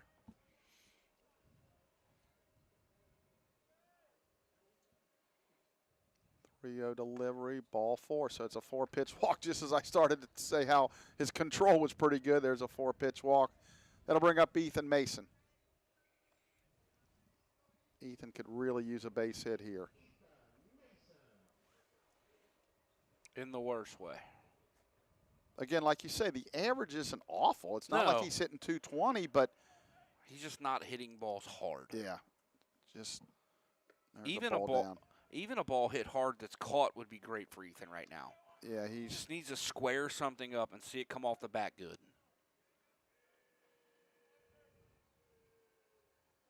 Mason's 0 for 3. There's a called strike. We'll say One this ball, one too. strike. This is Ethan has not played this many defensive innings in his career. Now he did some pitching, but he's mostly DH'd for his career here at the Mountain now in his junior year. Yeah, he's become the full-time shortstop. That's down and in. So he's pretty much playing every inning of every game at shortstop. So, yeah, it could be a little bit of a factor. A little bit of fatigue. You just, hitting that wall right now. You just got to find a way to get his legs back. So that definitely could be part of it. He played some shortstop in the first couple of years, but Played not some on third. not on a consistent basis. 2-1 delivery. That's hit hard to left center field. That's going to get down, so that's a nice solid single for Mason. That'll bring up Austin Buckle. So that's nice for Ethan to get that shot to left center. The inning will continue for Austin Buckle. That's really good for Ethan to see a ball down. Austin Buckle coming up here. And then they're going to ask for time as Feels like some rain's blowing in on us, Chuck. it It's not very well- raining yet, but yeah, it's the way the air's changed, the overcast, does. it feels like some rain's coming. I feel like I think the forecast was maybe tonight. And then tomorrow we're supposed to get it pretty good. Yeah, so the games tomorrow probably are in some doubt. If I would have to be the weatherman here for a second. Games tomorrow. Who plays tomorrow? Just high school games. Oh. Like, For did Coach somebody- Keefe, every day is a I was gonna say, game. You know, there's somebody no days schedule off. games tomorrow and forget to tell me because I have no idea what you were talking There's about. no days off for the scouts if you're bearing down and doing it right, as he would tell me. All right, the stretch by Remick. Herbert's a short lead at second. Ball's in the dirt. Ball one ball, no strikes. On deck, Anton Meir. Don't see any sign of pinch hitters or anything like that, so the Mount's just going to stick it out, go with their guns. Very short lead at second. There's a called strike on the inside corner. Good fastball there. Yeah, Remick's got good stuff, Chuck. Yeah, tied him up a little bit, that overhand curve. He's just going to have to, really throw more quality strikes. But that was a quality strike right there. When he misses bad. But when he's in the zone, he's tough. 1-1, that swung on and grounded. Up the middle, a base hit. They're going to wave Herbert's around. He will score, and that will make it a 10-2 ball game. And he hobbles in. Boy, he must have, something happened there. Did he get a Charlie horse or pull a muscle? What the heck happened there? But he does score, but he's hurting. So I'd expect to see another catcher next inning. Probably TJ Selvey. Yeah, so that'll bring up Anton Meir. Extra base hit here would be interesting. And the lights come on here at Midland Field. As we mentioned earlier, it was getting kind of overcast here. These games are at 1 o'clock on Sundays because they're traveling and things. But, if a field without lights, and it gets tough. You almost have to start these games at 12 o'clock. Stretch, pitch. That swung on and popped up. Third baseman back. He will make the play in foul territory. Spriggs to end the inning. The Lions tack on another run. We're through 7 complete. MSJ 10, Bluffton 2 on the MSJ Sports Network.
All right, we're back for the top of the 8th. New Lions catcher, as we saw Tyler Herbert's kind of hobble off there. T.J. Selvey, the freshman.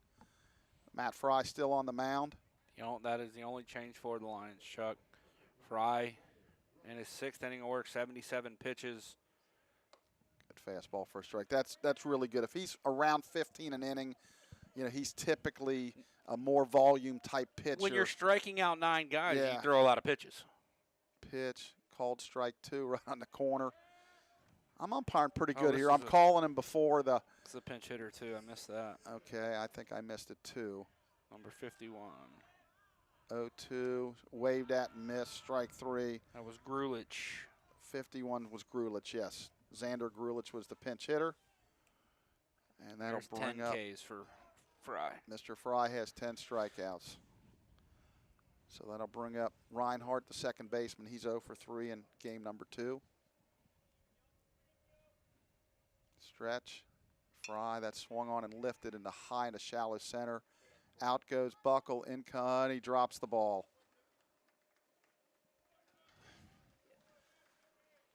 It's a hit. Yeah. Has to be. Yeah, he got a glove on it. Muir got a bad break. Yeah, Anton broke back. That again, that's one of them. You call it a hit, but really your outfield, somebody's got to catch it. That's up in the air too long for that not to be caught. Right. If you're going to call it an error, you have to give it to Buckle, and he's 60, 50, 70 feet away from where he started.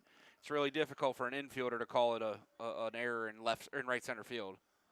Pitch, there's a called strike on the outside corner.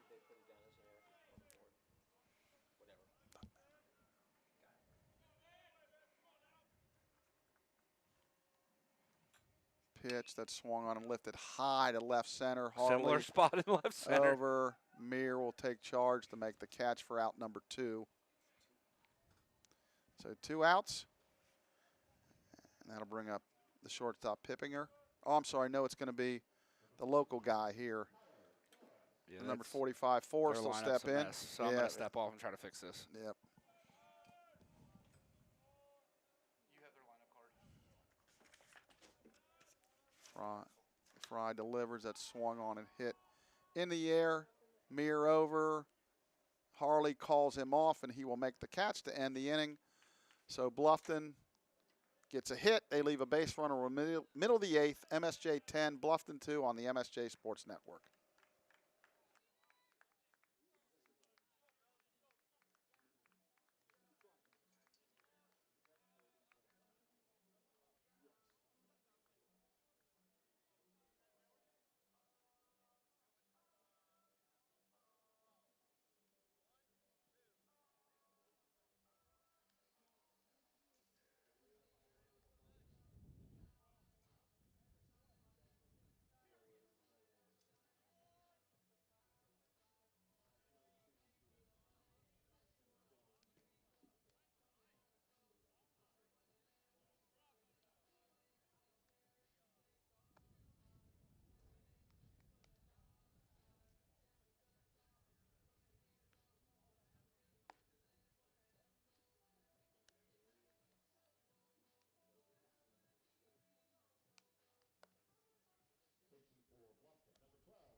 We're back for the bottom of the 8th. Jordan Harley will lead it off against the new Bluffton pitcher, Darius Hoke, the right-hander senior from Sydney High School in Sydney, Ohio.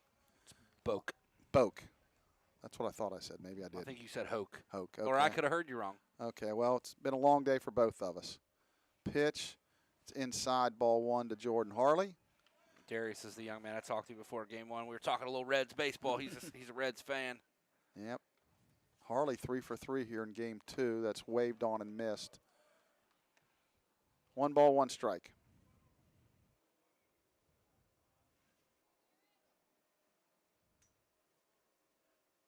Pitch, that's up and out. 2 balls, 1 strike.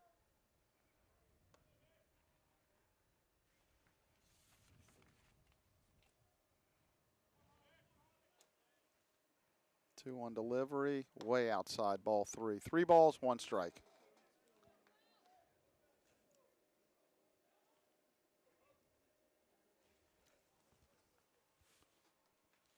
Three one, that's high, ball 4. So the Lions get a leadoff walk as Harley remains perfect in game 2.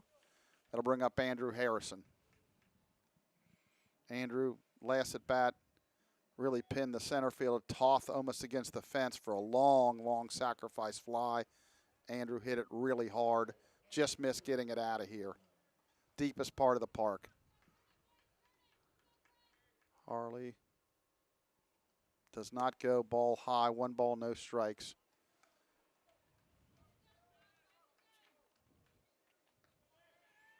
Lions looking to sweep the doubleheader, go 3-1 on the weekend, and get 2 games over 500 in the HCAC. Big. Pitch that swung on. It's kind of a weird bounce. Harley's going to go to third. And they're going to throw to third, and now Harrison's going to go to second. So I would say that's an infield single on a crazy hop, or you want to call that an error. I mean, he probably should have had it. So Coach Keefe says error, and I think Mr. Watson's going to agree with him, so that's what we'll go with.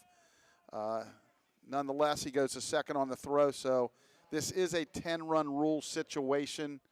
So if the Lions can get 2 in here, that will end the ball game after 8 innings. Jake Sanders will step in.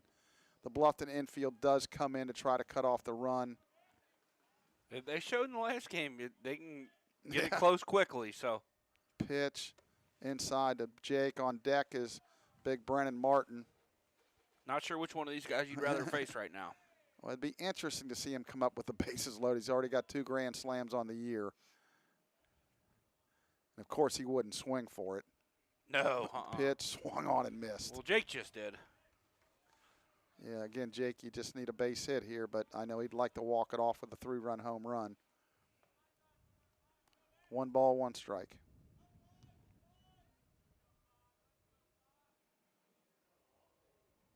Pitch. Ooh, good curveball. Swung on and missed. 1 ball, 2 strikes. Harley thought about trying to score, but with nobody out, clearly wants to play it safe.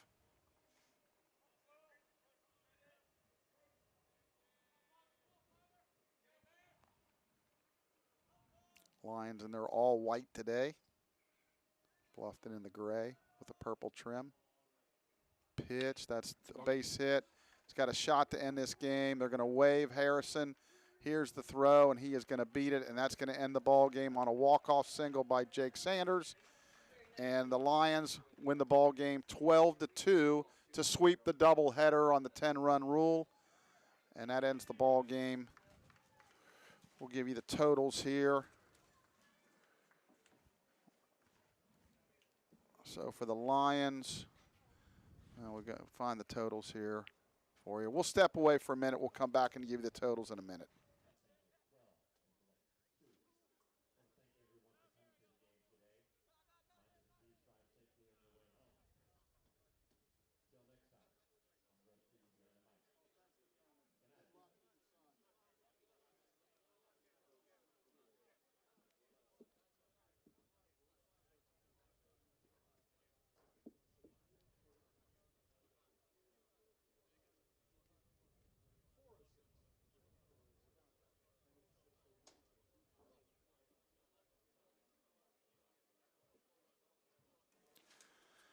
So we do have the totals for you. For Mount St. Joseph, 12 runs, 16 hits, 2 errors. Bluffton, 2 runs, 6 hits, 2 errors.